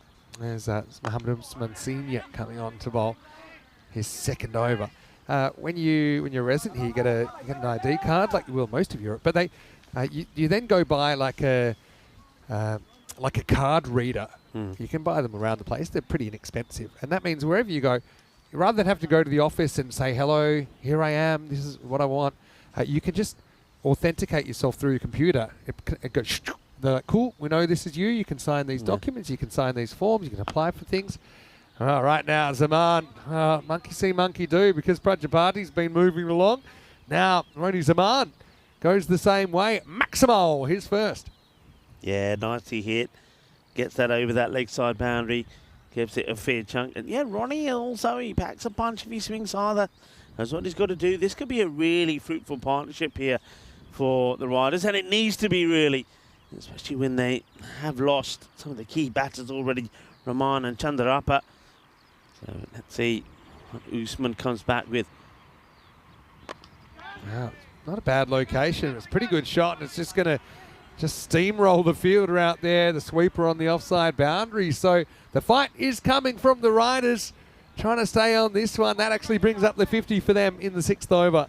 Yeah, delightful shot. Love the way that he gets all of his weight going into that. The fielder probably could have done a little bit better. Certainly Usman Senior believes he could have, as he holds his head and then gives the fielder some friendly advice maybe. The 50 comes up. Goes up leg side this time, doesn't have the legs. Oh well. Ooh. Gets put down. Let's have a look at this foot, Vinia. The catch goes down, but is it a boundary or not? Let's have a look. Have a look at this left foot here. Just about here when he goes to pick the ball up again. Now, is that foot on the line or not? I think he's all right. He's all right, by the time he touches it, I think... Let's see here. Keep an eye on it. It's all right. I think it's no boundary. But it should have been out. That's Amit Singh down there. So he tiptoes in a way inside the field of play, but it's missed opportunity for the Wolves. Usman Senior loses his run. I wouldn't really call it a run. Prajapati, 25 off 12. Gets the strike back. He'll go leg side again. Bit of a top edge. Hanging up in the air. Fielder can't get there. Had to come forward at the last moment. They're going to hustle back for 2. They'll get there. So a couple of drop catches in the 6 as the worm continues to turn here. The Riders certainly turning their fortunes around in that period of the game. The score after 6 is 53 for 2. Yeah, I think that was another pretty good chance. I mean, the fielder does kind of stop and then dives forward and pushes the ball away from himself rather than catch it. So both batters, Zaman on 21 and Prajapati also there in the 20s being dropped. Prajapati being dropped there on the 25. Score 53 for 2. Yeah, one thing also about here in Tallinn is that for all the residents, it's free public transport. Yeah, that's a really cool thing as well. About being here, and also Estonia is one place actually. I always think, as far as somewhere that people think to emigrate to, maybe because it is a little bit further away from, I suppose, non-European countries. Maybe has lower immigration than some other countries, and they're looking for people. They're trying to make it quite attractive. They were quite innovative in offering digital nomad visas to encourage people to come, and maybe they're making their money somehow else, but they want them to come and spend their money here in Estonia. It's quite a cool country. It's actually quite a cold country a lot of the time, but it's also a very cool country. All right, in the air and over the top. That's going to be 6 more as Prajapati continues this cameo, and he continues to turn this Riders innings around. Yeah, he's batted well, Prajapati. From the moment he's come out there, he's made instant difference there. All right, there's been chances, they haven't been taken, but he's scoring at a good rate. And he and Zaman Ali starting to put some runs on the board. Scoring pretty quickly now with Usman and also Sumran having bowled out. They could have a bit of a field day here. It's good fielding this time. We'll say the conditions have brightened up a fair bit, and the temperature's gone up a fair bit as well. I mean, it was biting cold, I think, in the earlier session. Now it's up to 12 degrees, but I mean, the wind's eased off as well, so it's a bit more pleasant. Gets dragged to the leg side. A couple of other fascinating things about Estonia. We know that Skype software was created by Estonians. The NATO Cooperative Cyber Defence Centre of Excellence is located in Tallinn. And, of course, the wolf is the national animal of Estonia. The symbol of Estonia is all about the nature and the unique bond that Estonians have with nature. It's behind you. It's behind you. It will get stopped in the end there by Safras. I know the breakdance fielding's been a bit of a running theme here, and this is just an underrated move. It's fairly simple. It's just the old 360. And at the end of the over, it's 63 for 2 then after 7. Yeah, played away nicely. Yeah, a lot of things there. But this is the one that worries me a little bit. Go on. Estonia has the highest number of meteorite craters Whoa. per land area in the world. Yeah. How do the meteorites know to land here? I don't know. Really? But something about them attract them. So the highest number of meteorite craters per land area in the world here in Estonia. Is it a bird? Is it a plane? Hopefully. Yikes. Hopefully that not happen. But hey, we got some adventures coming out of us. Oh, we sure do. Yeah, I bet you're looking forward to going to Romania. I am indeed. Sorry I miss out, actually. I mean, I'd love to go everywhere. I mean, like I have been to most places we've been on the tour. But I want a special hello to everyone in Romania from me. I know a lot of them are tuning in all the time. I'll actually be on the Belgian series, the Medina Cup, which is women's and men's. That's 5 days of action. And actually, it'll see Switzerland playing their first ever T20 IWs against Belgium. And Belgium, they have played 7 matches without a win in the format. Then there'll be the 3-team men's Medina Cup, which will be Friday, Saturday, Sunday. And that will involve Belgium as well as Malta and Portugal. Portugal taking the place of France for this year's edition. Jeez, gets this wrong. It's under the keeper as well. Free runs. This is a slightly slower part of the ground. Jeez, it's going to be... If they gone there, that was a good chance for a run out. We saw that happen in the Hippos game earlier. Just you assume it's going to run far enough for you to run 2, but actually the ball doesn't travel as far as you think, and the fielder gets there quicker, has the chance to run you out. Yeah, so after that, Hornchurch, I know that a lot of people are excited for that as well. Men's and women's ECS in Hornchurch. ECSW has been a great addition to the calendar, and obviously we're continuously adding new formats and innovations and trying to improve what we're doing. Come a long way, for example, when we first came to Tallinn in 2020. That was back in July 2020, and really it was just only kind of men's European cricket series. This one is lifted up over the leg side. Prajapati gets a huge piece of it. Maximo takes him into the 40s. Yeah, but think about all the things that have happened since then. So since then, obviously, we already had the ECL, but the ECL basically got moved to the Cardamom Oval. We had our first ever T10 internationals in 2021 with the ECC, the Euros of Cricket. And then we got into women's T10 at the start of 2023. We have then had internationals, both men's and women's, around the grounds, around the other locations outside the Cardamom Oval, so the ECIs as we call them. We've even had the first ever Western Shield and the Meltu Shield, which is kind of global regions now, and the expansion of that. Where will it end? Well, this one is going to be hard to stop. It won't be stopped, in fact. Crunch down the ground, 1 bounce 4. So Prajapati continues. And yeah, so ECSW is something you might have said, well, how come we wouldn't have done it before? But the truth is, with the women's game, you maybe don't quite have those club structures yet in some countries. They might have a national team, but they might not have enough players group to have a genuine club competition. Correct, so it's nice to see that starting to happen. And I think we've already had 3 European cricket series for women. I know we're planning to have plenty more during the year.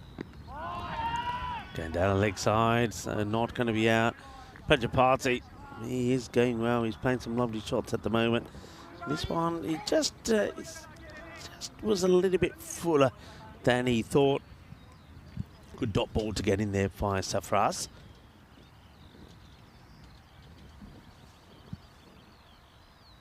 %45 here. Worked their way back from much lower. Oh, that's Gandhi. That's Gandhi. And it's going to just stop before the rope again. But is it a wide or is it a no ball? Let's wait and see. Maybe, I'm going to say wide. Let's have a look at it. It did look high. It looked high. It was high, but I think it just dips, doesn't it? You can use the bottom of the banner there as a good guide. So just below the bottom of the banner, that's but okay. You're right about the Gundy ball part, and then the keeper. Pretty clear body language saying, hey, what are you doing to me here? Now this one doesn't have too much on it either. Prajapati's going to bring up his 50. A Maximo to do it. 20 ball half ton just shows you it ain't over till it's over, and this one's barely getting started. The riders turning their fortunes around thanks to the work of Hardik Prajapati with a classy half century. A powerful 50 for that middle order striker. Yeah, Prajapati, he is having a party. He's hit the ball well, he's hit it hard, he's made instant impact from the moment that he's come in. Oh, now he gets another freebie. Well, that would have been another wide, but he puts it away. And, well, Prajapati, it's party time for him. His highest score on the European Cricket Network, including his first ever half century. So well done to Hardik Prajapati. Yeah, but here's the issue with the Wolves. They've scored some big runs, but they've also gone for big runs in this area. Yeah. They've got sometimes a bowling attack that you might consider as somewhat of a fruit salad. They have gone the journey, and Safraz here trying to avoid going magical. 28 off this. Beats the bat here. Did have a couple of shouts during the over. That'll be a leg by, so counted as 29 to finish that 8th over. And the Riders suddenly right in the contest. It's 92 for 2. Yeah, that over doesn't go well for Lukman Safraz. 29 come off it with that leg bar at the end, which means that the Riders in the 90s here, 92 for 2. They've still got 12 deliveries to come here to see if they can push close to that sort of 125, 130 score. Hey, look what I saw from Steve Hogg. Hey, Steve, hopefully you're well. And he's just got a bit of ECN around the grounds in county cricket. Obviously, we've got a bit of a crossover there. We've got plenty of ECN players that play in the county system, first class system in England. First, we'll wait for Sawa to come on. This is more or less accurate, but in another way, it's smashed over long on for 6. A Maximo! And once again, see that kind of slot bowling. I mean, kind of wouldn't knock the skin off a rice pudding, some of these medium paces. It was effective in his first over. He only went for one. True. He only went for one because Chunder up, I couldn't get him away, but this time round, different story. Is this going to be taken when it dropped just before it does? The two fielders can't get there, but the batters is very good running. And, well, you probably don't want to throw that away. Could have gone for a third. Well, maybe Sawa was just thinking, how can I get Prajapati off strike? Maybe if I throw it away, have a look at this. They quite easily could have gone if they wanted to. But they decide, no, let's just keep the danger man on strike. Well, we saw before 3 run. Maybe it's a tactic, tire them out. Give them the extra run away, they have to sprint and then hope you can break the concentration. 100's up, 10 balls to go. This one is hit. Should just be a single down to Mubashir Iqbal. He had a bit of a snafu the other night when he basically headbutted a ball almost over the boundary. Luckily he was okay. He's a tough nut. He just kind of shook it off, passed the concussion test with flying colours and said, yeah, I want to stay out there. So Steve's saying that Asa Tribe just got caught by last deploy in county cricket. And Asa, by the way, he almost made his first half century for Glamorgan. He was out for 94 actually. But he's been in incredible form. He's played his way in with a bunch of runs in the seconds. Right now, Sawa is feeling the pinch of the 9 balls that he's bowled. I have to go down and stretch it out. It's still a pretty chilly day, of course. And gives it the old heave-ho this time, and that will get over the boundary as well. Zaman playing his part. Maximo, 6 carreras más. Yeah, well done to Ronnie Zaman. What a good partnership this has been from these two. And when they came together, there was hardly any runs on the ball to talk about. It was 11 for 2, so an outstanding knock from both of them. Zaman hits his another boundary, another 6 from him, so well done to him. That's 2 6s and 2 4s. Prajapati, 6 6s and 4 4s. It's hit firmly. It's going to be a great bit of fielding, actually. That was always going to be hard to handle, and he's done really well. That's Mohammed Usman Sr. Well, the senior man shows all his experience. It was one of those which, if he wanted to catch it, he'd had to really charge at it, but it was always going to dip on him. So in the end, he gets himself in a position where only by putting his body on the line could he stop it. And now it's time for the captain to do the same thing at the other end, and Iqbal does do. So good bit of fielding by the two men straight.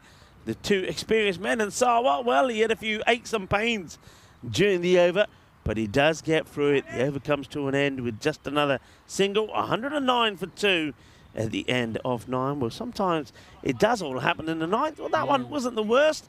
It would go for, I think, 17 in the end. 17, including 2 big sixes. Tricky little chase. I say little chase. It looks like it'll be more or less a par chase. I think the run rate in this series in the 12s. I've got a feeling this will be in the 120s the way things are going. So yeah, despite the loss of Moshe Rahman, the captain, for only a third ball duck, and then Chandrapa. Chandrapa, you look back at his innings, and he did score a 50 the other day, but he just struggled to get going 2 off 9. He actually chewed up balls that these two might have used. I suppose you never know, if these two had come in a bit earlier, maybe they would have gotten out. So it's just one of those sliding door moments. Yeah, that's one sore keeper, Furqan Mansour, having to hobble to get to that throw.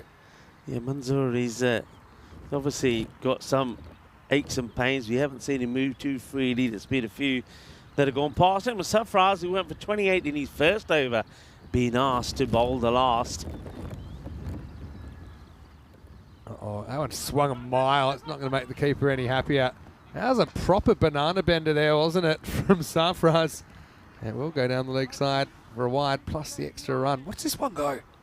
Yeah, the man on the 45 actually does very well to slide and stop that one getting past him. They'll only take the ones or 2 wides. Bowl to your field, not your fielder. Safraz. Positive was it? Did swing a long way. Oh, this one though. Let's see if it's coming down in time. It will go close to the boundary. There's a few sore bodies out there. It's a pretty intense program. The European Cricket Series are into day 5. Good partnership put up now. These two, it's the 100 partnership is good. I think I'm calling that. It's close, isn't it? But I think that's it's waist or above, and I think that you got to call those. I do think. Yeah, I think I agree. I think, and if there's doubt, you call him anyway. So, yeah, Roney gets it away for a couple off the bat as well. The free hit coming up. It's the old 4-4-4. Luqman Safraz has to deliver the freebie to Roney Zaman, as signalled by our very own Andrew Winter. Lift it up. Won't be out if it's caught. Won't be caught. In fact, it's gone all the way. Maximal cashed in, and the Riders have played themselves from a long way behind to be favourites in this game now. And the Wolves, it's almost like the Riders are the only team they probably should beat. They haven't beaten them yet, and it's looking pretty rough at the moment. Let me just tell you, with the ball to go on the power play, the score was 11 for 2. It's 11 for 2 after 17 balls, and they've come back. They put 120s on the board. Maybe they could even touch 130 now. Swing and a miss that ball from Zaman. But he's been brilliant, 39 off 20. And Prajapati has been a bit of a masterclass, hasn't it? His 67. He just timed everything he's hit, Prajapati. So, and of course, both of these batters have made the most of the opportunities in that one over. Remember, from Usman Senior, they were both dropped. And Zaman on 21 and Prajapati on, I think he was on 25 at the time, and they've made it count. Yeah, Prajapati's a guy we've seen playing a bit of cricket for the Estonian national team as well. At the wrong end right now, Zaman will get some bat on it. Probably am just taking the one here just to give Prajapati one more chance. Safraz has entered the naughty 40s. I think this is one time you don't even want the overthrow. Let's see if Hardik can finish it off in style. He's hit through the ball beautifully, especially out on that offside. He knows what he wants to finish with. He wants to finish with a big shot here. Sure does. Oh, in fact, he'll get another one down the leg side against Safraz. He is getting that hoop, isn't he? And we saw Zaman a little bit uncomfortable trying to hit cross Across the line, genuine pull shot. He missed. Prajapati, he misses out too, but at least he'll get it again. Last ball coming up. 1, 2, 4. Can the Riders sweep the Wolves in there? A 2-game mini series. It's a battle to stay out of last. And missed out on one that he should have hit as well. And never going to get a run here. So that will be the end of the 10 overs. And they'll finish 124 for 2. So, yeah, despite those 2 early wickets, like I said, they were 11 for 2 after 2.5 overs. They rally and they end up putting on 113 pretty much in, what would that be, in 7.1 overs. So completely turning things around, that partnership from Prajapati and Zaman.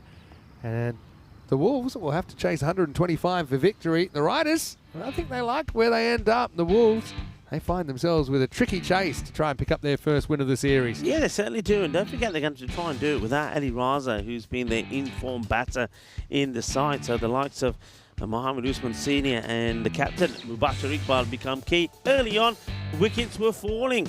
And that was the key. They picked up those 2 wickets early. That was Rahman going without scoring on 3 balls. Chandrappa just didn't look his normal self, going for just 2 in 9. But then this partnership came together. That was a cracking shot first up from Hardik Prajapati, probably one of the shots of the day. And then that partnership just kept growing and growing. And Prajapati kept growing in confidence. And then even the likes of Ronnie Zaman started to find his touch as well. He finished on 40 of 22. Yeah, that was a diving chance going forward, which fell out. That was when we saw those 2 drops in the same over. That was Sarfraz who made the stop. Sarfraz, he would come on himself and bowl his first over number 8, which went for 28. 29 in total. It was a leg by in there as well. So that's where things really started, and they didn't stop there. They finished with scores of 29, 17 and 15 in the last 3 overs. So they give themselves a good chance here, the Riders, though it's still probably fair to say that they're probably finished with a score that's just below par. So a chance to have a look at the scorecard coming up, and there you go. There you see it, that fantastic partnership worth 113 runs between Ronnie Zaman and Hardik Prajapati. Prajapati was just sensational with his hitting. He said he was finding the middle of his bat with every stroke that he was playing with the bowlers. Well, they tried a number of options. I think early on, Sumran, he bowled beautifully. His first over, just the 8 from it. Sawa's first over only went for just the 1. His second one was a little bit more expensive. There was a wicket in there for Usman Senior, but in all fairness, he was very unlucky quite easily. Could have picked up another 2 or 3 wickets there. So this is evenly poised. 2 teams who are sitting at the foot of the table going head to head. Who's going to be victorious this time round? Of course, we have seen them go to battle once before, and we know on that occasion, well, it was a close one, but it was in the end the Riders that were victorious, winning by 8 wickets with 2 balls to go when they chased down the score of 118. This time they've got the runs on the board. Can the Wolves get going in reply, or will the Riders do the double over their struggling partners? Join me, Rico Full, and well, we do have a Maximo in the house as well, Mini Sandy. We will return in about 10 minutes time to talk you through the conclusion of this match, match number 24. You're watching the European Cricket Series in Estonia, and join us back in about 5 minutes time for what we feel is going to be quite an entertaining reply.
This European cricket event is proudly brought to you by HCL Software, Rado and 1xBet.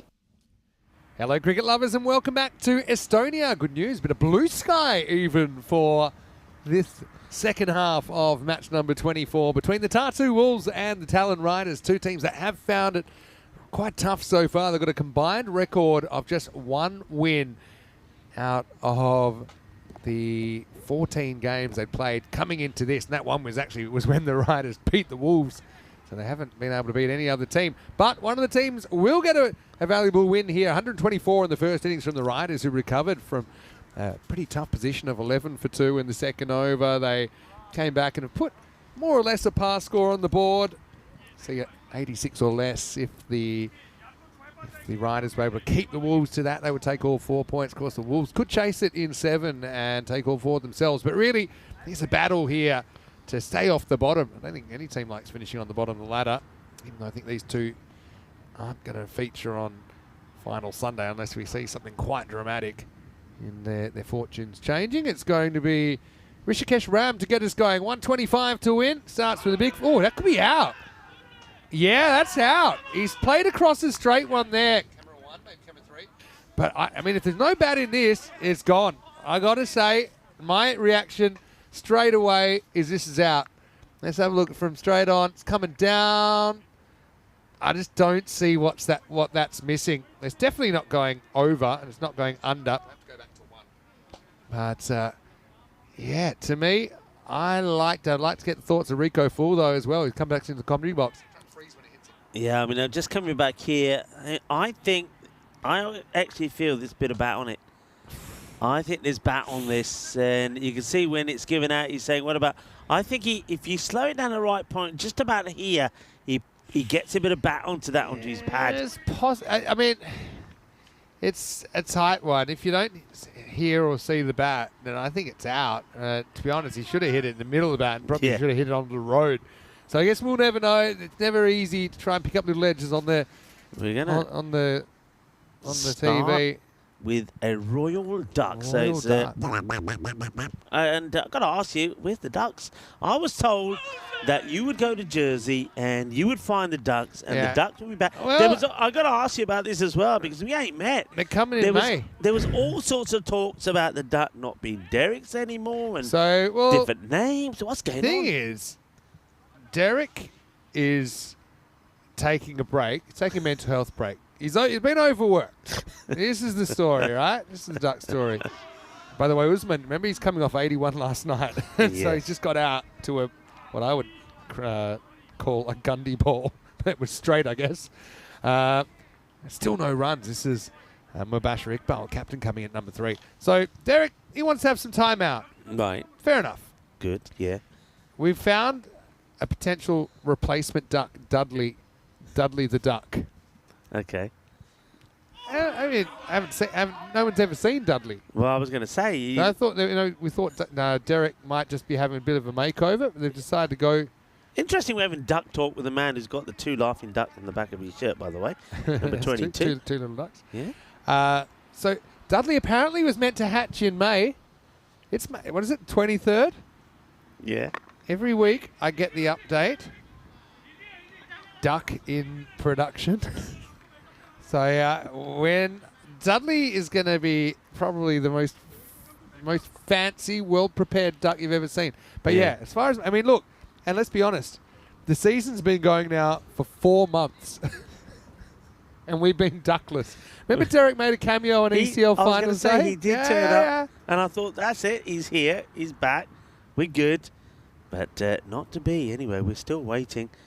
That's not a good delivery. And that's going to be sent over the rope for 6 runs. It's a Gundy ball.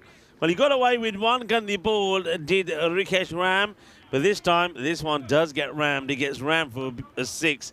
It's a nice shot by Sonu Marji. Now, we know that Marji can get going. I mentioned him and Sawa as 2 batters that we have seen get runs for their side. And they're going to have to this time around, especially with Usman. They're one of the top batters, especially with Raza not playing this time. He's going to have to go well, but he goes early. So this could be a key partnership. 7 of the first, 7 for 1. I think this is in the golden ball zone as well. 76 matches since the golden ball. not going up as quickly with just the one event at the moment. No night event at the moment. Night events are always a nice little bonus. But you generally have a couple a year. This looks like it's going to be Tanvir Ahmed. Often will bowl the first and third. Yeah, he's bowling the second. First one doesn't get away from the infielder. Yeah, Dave B just mentioning we've got the same crown in the chat. Yeah, because I suppose there are a few of us that got it on the first day that crowns became available. Which I think was, I'm going to say November 22. Where a bit like Derek just appeared. All right, straight up in the air. Tanvir ain't going to drop it. Told you. And so Iqbal's going to have to go. And he's just trying to hit across that one. It was a looping leading edge. And the Wolves in early trouble. The Wolves are one team you'd expect them to beat based on their form against the other teams would be the Riders. But right now they're a long way behind at 7 for 2. Well, let's see if the Wolves can come together and do exactly what the Riders did. The Riders lost 2 early wickets, then came back with a 100-run partnership. That's exactly what's required now here for the Bulls. So Margie is still there. Disappointment for Iqbal, who's not. The captain has to make a lonely walk back. It's a good catch actually taken there by Tanvir Ahmed. He puts his name on it. He wants it. He tells the wicketkeeper to stay where he is. Holds on to it. So Jazib Sawa does join Sanu Margie out there in the middle. Yeah, someone needs to stand up, don't they? Just about that LBW.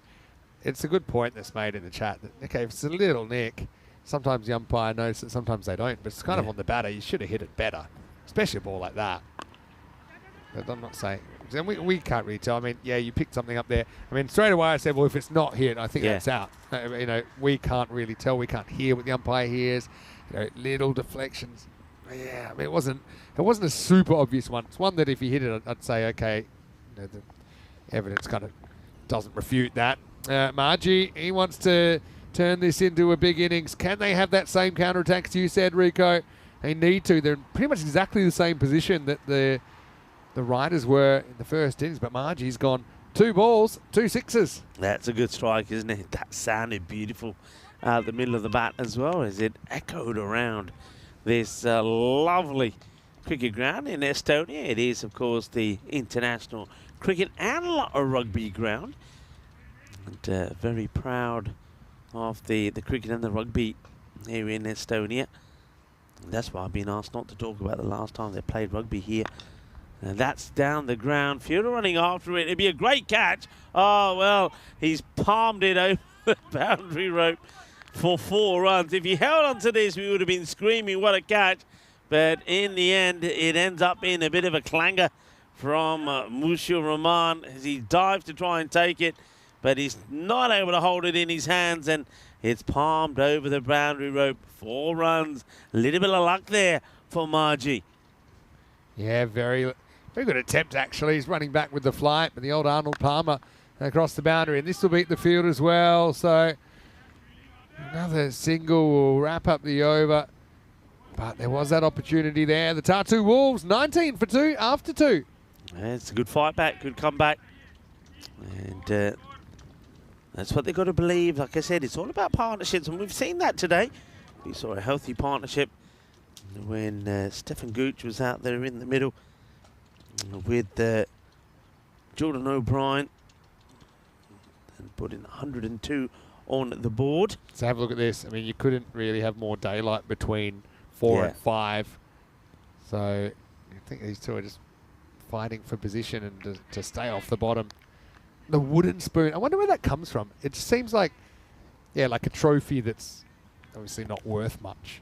A wooden spoon. I'm going to look that up. You look at it. I seem to think we once asked a chat. We probably came with the answer. Now we can't remember it. But anyway, it's a bit of a slow full toss, which, again, doesn't get punished. They haven't punished all the bad balls that have come their way. So, again, this is a slow, juicy full toss, but just not being able to get good contact in. And they often say that that slow full toss is a good ball, as Ram bowling his second over here, went for 7 and took a wicket in his first. Well, bottom of the bat job here. Up in the air and well taken. Excellent take in the end. Prajapati having some sort of game here. So Sawa, he won't trouble the scorers too much. He's out for just a single. Love the way that Prajapati kind of protects the ball here. He was pretty straight and long on. He made good position. He was determined not to let that ball hit the ground. Stops, drops and rolls and removes Jazib. It's 21 for 3. It's a good catch taken. I just like the bit at the end. He's decided, I'm not going to go down. I'm not going to get dirty. He ends up taking 2 steps on his knees, and then he does end up going down. So disappointment this time now for Sawa. He's going to make his long walk back. It's a lonely walk when you haven't put too many runs on the board. You see there one hand coming off the bat as well, which doesn't help to get the power of the shot. And then you see Prajapati. It's almost like he's a rigid action man, but he takes the catch, does the damage. Manzoor, the wicketkeeper batter, comes out next. This will be more work down the ground for Prajapati. It's almost like they got a mid on in the circle and a long on out of the circle. So obviously feeling a lot of balls going to be hitting that direction. Probably right at the moment. Hey, so I found the wooden spoon story. Yeah, go on. And it's actually way more interesting than I thought. Here's Ram. Oh, pretty close to a 3rd wicket. Cannot believe that hasn't hit the stumps. Okay, it actually comes from Cambridge University in the 19th century, so in the 1800s at the University of Cambridge. The wooden spoon was a mock prize awarded to the student with the lowest exam marks among those who still received an honours degree in mathematical tripos, which was an advanced mathematics examination. So it was like the worst of the best. So the student was still a success. But so it was kind of like, so it's kind of humorous but mildly derogatory. So it's like the lowest mark of the smartest of the smartest. Okay. Okay, so and over time became used colloquially in sports, particularly in Britain and I suppose former British colonies like Australia. I know in Australia we definitely did use that. We use it for Australian football. And the actual wooden spoon back at Cambridge was often a large, elaborately decorated item paraded around during ceremonies or celebrations. So they stopped making the spoon in the late 1800s, but the phrase stuck. Yeah, I How like that. Oh, it's wide. Just can't quite get out of this over now, Ram. We're pretty close to knocking over the stumps earlier in the over. That one wasn't close. Yeah, so it's a way of not winning, but it's not like calling somebody a loser because you're not really, because you, like you said, I like the way you put it. Yeah. You're sort of the worst of the best. Like even here, I mean, you qualify for the tournament. So, okay, you might come last. Someone's got to come last, right? Yep. Into the 3rd over here, into the power play. Wolves playing from behind, 24 for 3. So, yeah, I'm looking at some of the best examples of wooden spooners. I'm just looking up that as well. And actually, there was this Australian football team, I remember this. Sydney Swans were notoriously a terrible team through kind of the early 90s. And the fans actually started bringing wooden spoons to the games. But these days, if someone brings one, it's considered ironic because the club's become quite successful since then. But yeah, imagine you rock up to the game and everyone, your home supporters are all waving the wooden spoons at you. I can imagine the conversations in the kitchen, in the family dinners afterwards. Has anybody seen the wooden spoon? Where's me wooden spoon? It's Sharma. He likes ball bounces. This is classic day 5. It's not so easy anymore, especially coming off this run up. First one's only a single. Actually, wooden spoon in the Sandhu household when I was growing up. Yeah.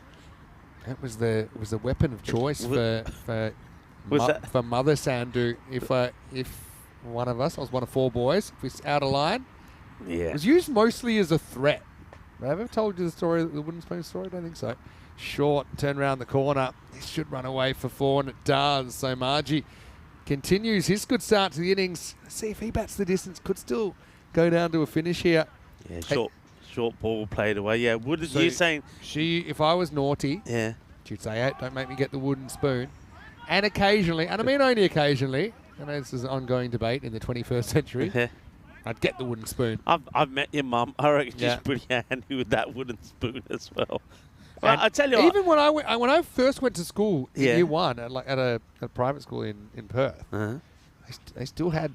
So my year 1 teacher once gave me the ruler. I was normally pretty good. Got the old It was only the 30-centimetre ruler, so it's just more. It's like a token effort, not the big Yeah, metre but ruler. was it the wooden or the metal ruler? It was wooden. Ah. But okay, so once Mum, I'd been a bit naughty, and you wouldn't believe it now, but I used to sometimes chat back. You really never. I know that's Never. I know that's far-fetched. Pitches up this time, up in the air, but it's going to carry all the way over the rope. Margie with a Margie Maximal, and 6 more runs for the Wolves on the hunt for this 125. Anyway, so one day, I remember it was in the laundry. I don't know why. That was the spanking room. and it snapped on my buttocks. I broke the wooden spoon. The wooden spoon? Snap. And of course, I laughed. Ha ha ha ha ha. Like, oh, this is so funny. And then she's kind of stuck. Half a spoon. Only got a handle. Yeah. I've snapped it. I always wondered if it was if there was any process, if there was a specific spanking wooden spoon or there were others for cooking. I mean, these are things I think about now. But anyway, she leveled up from there. So from that moment, it wasn't the wooden spoon anymore. She'd call it the wooden spoon, but she was using a spatula. She was using like a plastic spatula. It could have got worse. It could have been the rolling pin like it was in my house. Oh, rolling. The yeah. old rolling pin. Yeah, I mean, It took a big whack to break that, I tell you that. But it's interesting, though. That's the better delivery. He's in the block hole, gets swept away. But I I thought it was a hero. The moment it snapped, I thought, well, I've saved all of us from the threat of the wooden spoon from here on in. But I mean, like I say, it was used sparingly, and I probably deserved it. Yeah, wooden spoon, the rolling pin. But in those days, I mean, in the school, I mean, you mentioned the rule. It used to be the cane. Yeah, Didn't the it? cane. They go still and used wait it in through the 90s. Go wait outside the headmaster's office for the cane. cane. And like, you know, you had all those stories in the air. Gear, shaka, look yeah, shaba, shaba. It's a good way to finish the end of the over. It's another boundary. 44 for 3 at the end of 4. Well, we're talking about all sorts of punishment in schools. Where's the cane? I remember that our PE teacher, it used to be the slipper. He used to have one of those old-fashioned plimsoll things. And when you were doing cross-country or any running, those at the back used to get the slipper. So, mind you, these days you can't do that now, can you, these days? I don't think there's any such thing. I mean, it might be for the best, because, I mean, who's to judge what's a spankable offence? And sometimes you can't trust the spanker. Also, hello to Alex Murphy. He's also mentioned that, probably got in ahead of me, actually, about the wooden spoon originating in Cambridge. Very good, Alex. Good general knowledge there. Hello to Steve as well. I know everyone's congratulating him on his silver spanner, and I'm sure his actual spanner's not far away if he's continuing to make fantastic contributions in the chat. Yeah, someone saying Margie is mashing. He sure is at the moment. Funny old innings. I know they're 3 down instead of 2 down, but they've had kind of one player just get on a bit of a heater. That's all you really need to get up to 120. Rahman comes on. Gets knocked for a single first ball. Yeah, Mansour saw him the other day. Maybe not a single. Well, it will just be a single because the batter stopped paying attention. Yeah, the other day came out. He played some lovely shots, actually. He's got a beautiful cut shot. So if he can get in there and stick around here with Sanu Margie, who knows where they can get to. 35 Margie on of 12, but he's got to bat all the way from here, you feel. It's up in the air, but he gets lucky, finds a gap. They'll only get one. The other thing with Mansour, who's batting, remember, he was keeping and he looked sore in the first innings. So I don't think he's running that well between wickets at the moment. Yeah, so, yeah, I think it's probably a good thing, especially in schools. Like, I'm sure parents aren't that excited necessarily that someone else be hitting their child. I think the science on it says it's not that effective a deterrent. I think it's often about just making the person that's angry feel better. Anyway, this is up. It's in the air and all the way. Maximal. 6 runs for Mansour. He doesn't have to run if he hits them like that. Exactly. And the Wolves continue the fight back. The 50's up. Well, that's what I said. Mansour can play some nice shots. But it's interesting that all schools probably had teachers that never liked to dish anything out, but others who didn't care. I mean, I remember my biology teacher. She was something else. She was, if you weren't listening, there was no messing around. She'd throw whatever at you, and usually it used to be the chalkboard duster that would come thrown your way, or the chalk itself. Depends what sort of mood she was in. But yeah, you have to be careful and but not these days, apparently. Probably, Paul, yeah. does it still exist? Let us know in the chat. Yeah, times have changed. I was in year 1, so first year of primary school, 1987, in Perth. And like I said, wow, that's our could way. be coming That's our our way. No, we're I'm safe. telling you. It's pretty just- close. It's igloo adjacent, but what a strike to finish the 5th over. It's funny there. Mansour, funnily enough, wanted the ball before, but Margie said, leave it to me. Obviously like the look of what he was getting dished up, and he pumps the last ball for 6. So that's the end of the 5th, and the score is 59-3 as we have a quick peek around what's going to happen. And look, a little bit of a sneak, a little bit of an update as well. We don't have it on there because it's just like a little mini series. But during Wimbledon, we can't play on that middle weekend. We have 2 weeks in Wimbledon in London. So the word is Gibraltar might get a run on the Saturday, Sunday. Wow. So they have their own little European cricket series. Don't think it'll be a night series. We've only ever done night series there before. So that will be, from memory, 2nd, 3rd of August. So that's nice as well to get a little bit of cricket from Jim. Yeah. And I might even zip down because it's an easy flight from London to do that. Well, we and know come it's back. a wonderful ground. Yeah. It really is. Sensational ground. And some lovely people in Jib as well that make the cricket happen. So that would be great for them. I know they'll absolutely love it. As we'll see a single taken here as they do go back to Tanvir Ahmed to see if he can get another breakthrough here. Can I tell you, so when I was in year 1, this shows you how times have changed as well. So quite a conservative school. Now they straighten me out. March on 42. Out on his own foot. To be honest, that one should have gone. He's hopping mad there. Probably hopping mad in more ways than one. Probably should have hit for 6. Margie missed times. Bottom of the pad and the foot. So one of my classmates, it was all boys school, one of my classmates came to school and had gel in his hair, and he spiked it up a little bit. Not in any real, not like a mohawk. Whoa! Ooh. Down and dirty there. Good fielding in the end from Ramachandran. Just, got lower than Barry White there, but managed to field the ball. He's going to come back and land on So he his comes head. in with just a few little spikes. It's like the trend at the time. Yeah, It wasn't crazy. It wasn't like, big mohawk or anything. So you know what happened to him?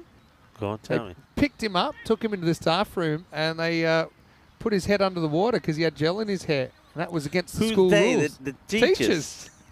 Picked him up. I mean, we thought it was cool. Could have no one been worse. They could have given him a bog wash. Yeah, but no one had ever been in the staff room before.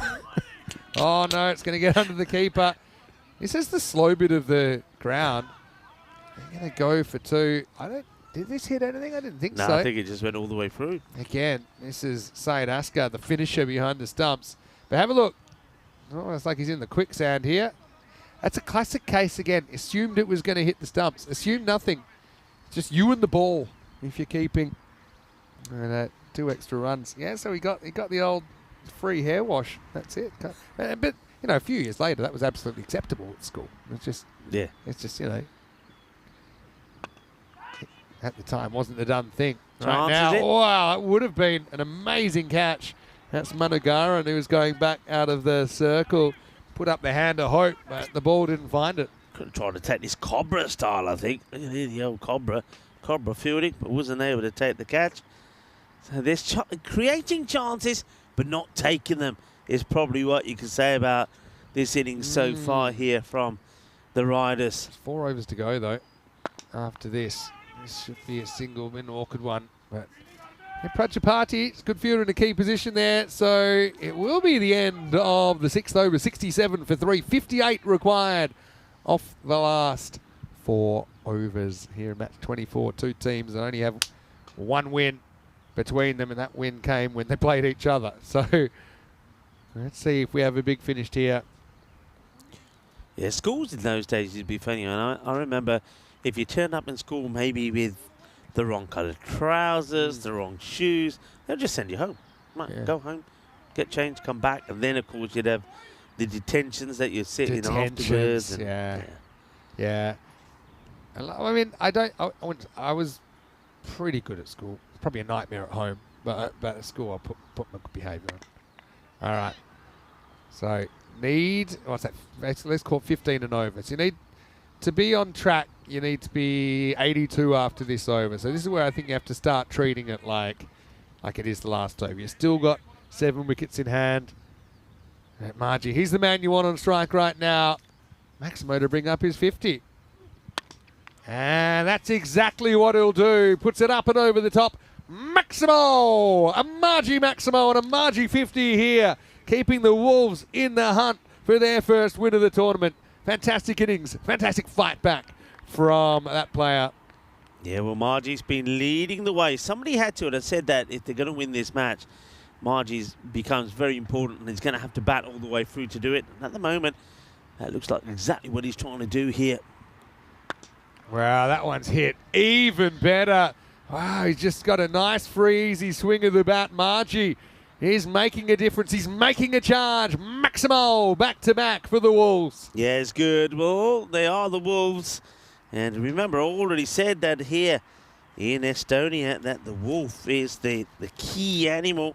It's the national animal of Estonia, the symbol of Estonian nature and culture. Well, the Wolves are going well, especially led by maybe the leader of the pack here, Margie. Well, wants it again, but this one's a bit further away from him. Good comeback from Zaman. 48-52. Might take a bit of a dive after that miss. But we're in the Goldilocks zone, Rico. One thing we haven't had a lot of in this series, actually, are close games. We've had quite a high percentage of 4-pointers compared to other series.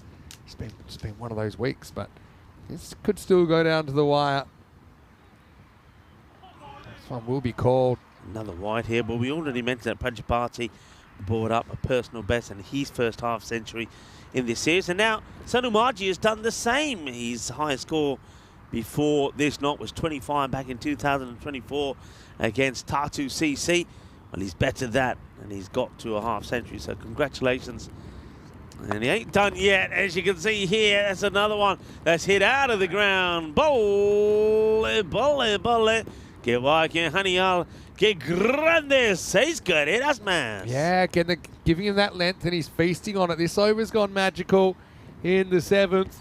And Margie, he's been a really good, honest performer. I mean, I've liked his bowling, the way that he's kind of jammed in that off spin. He's held up his end of the bargain, but yeah, his batting, he deserves his 50 and potentially could be pulling off a big chase here. And once again, the length to work with, and this goes over the top as well. Maximo, 26 off that 7th. So I said they needed to get to 82 to be on track. Well, they're plenty more than that. In fact, it's 93 for 3 after 7 overs. Yeah, Ronnie Zamani, all goes wrong.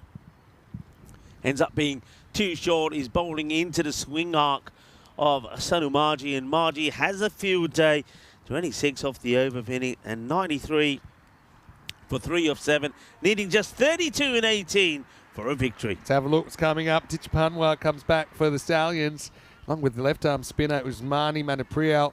He's back in as well with the Talon Hippos, bringing Damaratne back in a rematch of match 10, actually. That's coming up. It's the last game of the day with the Stallions sending in the Talon Hippos. Again, a pretty interesting game as far as how that top two's looking. Yeah, very, very much. And remember, it was the only match before earlier today that the Hippos had lost, and it was their turn not to pick up a single point in the match. So the Hippos were restricted to 94, and the Stallions knocked them off with 19 balls to go. That's worked away nicely. It's a long chase for the fielder. It's gonna just get there as the Grizzly gives the rope a little kiss on the way through. Margie now moves into the 70s. Yeah, it's been quite the knock, hasn't it? They needed someone to stand up, and that's what's happening right now. Right, it's been an interesting game, hasn't it? We've seen on 2 occasions where partnerships come together after early wickets and the big difference that they make. Oh, that's wild. And it's been left alone, going. It'll go all the way for 4 buys. Syed Asghar didn't fancy getting anything on this. It's a gully ball. First of all, the batter leaves it. He plays the dummy. Then it's the wicketkeeper who plays the dummy. And he goes all the way to the boundary. That's going to be another minimal. We'll get 4 for the buys and 1 for the no ball. Free hit to come. And Italian Riders, it's almost like they're giving this away. It's not looking great at the moment, is it? Still, you get Margie, you got a chance. Oh dear. You noticed something that just then, Rico, wasn't quite right? Notice that what looks you don't see too often. The bowler, this could be a no ball here. I don't know if he told him he was coming round the wicket. Well, either that or the batters didn't know. Because, yeah, this is interesting. I mean, it hasn't been called, so he obviously told. Hang on a minute here. Hang on a minute. Wait. It could be because he didn't tell. I don't think he told the umpire. That's what the umpire's saying. I'm about to no ball you. Let's see. Or maybe saying, I'll let you off with it, which actually he shouldn't. He shouldn't. If he didn't tell him, that should be no ball. Maybe the bowler said, I did tell you, just didn't hear me. Just didn't impossible. understand Classic he said. Okay. Could have used the extra ball. I don't know. Got a feeling this it's got one more twist in it. Just got a feeling. Tartu Wolves have found a way to snatch defeat from the jaws of victory before. But Margie, as long as he's there, they'll do it easily. They need 20 or 14 balls. Chandrappa trying to turn the tide. And now we've got a shoelace blowout. All happening out there in the middle at the moment. The umpire Winter doing his in the bat of the favour. Couple to come then in the 8th. Oh, I reckon that's all right, nothing you can't see. The other thing, he might have been saying, hey, stop running in front of me. But I got a feeling for me, I know it looks whitish, but it's really tight. I think might have got tiny scratch of the blue line, and I mean tiny. I would like to see, though, maybe benefit of the doubt goes to bowler on whites instead of batter. That's going to be up over the top, and 6 runs. Margie continues this violent assault on the Riders bowlers. Maximo takes them up to 1-1-1, 111 for 3 after 8. And after that over, which ended up going for 18, they just need 14 off the final 2 overs. Yeah, that's a wonderful shot to finish. Once again, they've found a way to get those boundaries. They're going at around about an average of 2 or 3 boundaries and over the last few overs. And just look at the way that they're going upwards and onwards when you look at that graphic there. But what a great shot that was. See how the footwork was wonderful. Both innings have reflected each other. They've mirrored each other. Yeah. How they had early wickets, but then they've found a way to have a partnership and to accelerate. All right, biggest over of the game so far. Got to go single digits here. Moshe Rahman in the 9th. Mansour gets a filthy half tracker and he slams at Maximo. Surely the Wolves now are heading for their first victory of this European Cricket Series. They've been close. They've been competitive. They don't have the W. And right now they're only 8 runs away. Yeah, it's a gunly short delivery from Moshe Rahman, the captain, and it's been absolutely peppered out of here to the screams of joy from the Wolves. The Wolves are starting to howl. They're starting to feel it. It's a hit well on the offside this time. Fielder does make the stop. They'll just take the single. Well, it's hard to believe. I mean, can you take this to a 10th over? Yeah. I mean, both these teams have struggled, but they've both found it really tough with the ball to have any kind of save. But this will be a bit of a save from Rahman. He'll knock over Margie for a stylish 79. Is there late drama here? Can you take it to a 10th over? Can you maybe give the Wolves the heebie-jeebies? We'll see. This one, kind of a rolling leg cutter. Margie threw the shot too early. Bales gets sent to Wales. And with 10 balls remaining, 118 for 3. But what a knock from Sanu Margie. He's batted the whole innings to this point. 10 sixes and 3 fours in his 79. So that's 72 in boundaries. Particularly strong in that mid-wicket region, as you can see there. It's 118 for 4. I like that wagon wheel. That's new, isn't it? Yeah, I like that. Instead of just having the lines, I like the way that they put the runs in the different slices of the cake. And you highlight where he's hit most of them. But what you do see from that wagon wheel is where he did score all around the ground. That's the right thing to do for the new batter. Just take the single and get Mansour back on strike. The only problem with that one is it's always the same wedge which is highlighted. So maybe that's always tell you that one. You need intensity. All right, 8 to come. 6 to win. Won't be a 6. I don't know. So here's what happens. Anytime you take to the last over, let's say you've got 5 to play with, you probably end up bringing the field up. It's worth just gambling. Yeah. Maybe you can have a bit of a nervy finish. 5 to win though right now. That's good leave from Fakir Ali. That'll be just 4 to win now. I was watching a game yesterday with some of the guys. It was that one where Gozo CC versus Cedar Warriors where they only needed all those run-outs. They lost 5 for 0. It was a goal ball. Oh, well, that's a funny way to throw. And unfortunately, the keeper was right to double pound the ground 3 times because this was an easy run-out waiting to happen. Have a look at this. He spikes the throw. Probably thinks he's making it easy for him. Sharma loves the bouncer, but I don't think his keeper deserved it. Gets him on the second bounce. Again, to be fair, also, Askar wasn't the finisher that time. Just needed to catch it. He was already going to the stumps. He was out by about 8 metres. So they will get a run. It's the end of the ninth, 122 for 4. Just 3 runs away, the Wolves, from their first victory. But we'll go to a last over. Always go, when you go to the last, anything can happen. Well done to the captain, Rahman. Goes for 11, but picks up the crucial wicket. And really, there should have been out there at the end. All the keeper had to do. I know it weren't the best of throws, but if he put it in his gloves, he would have had the run out. So we go into the last, 3 required. They bring some fielders up. So Fakir, he's the new batter.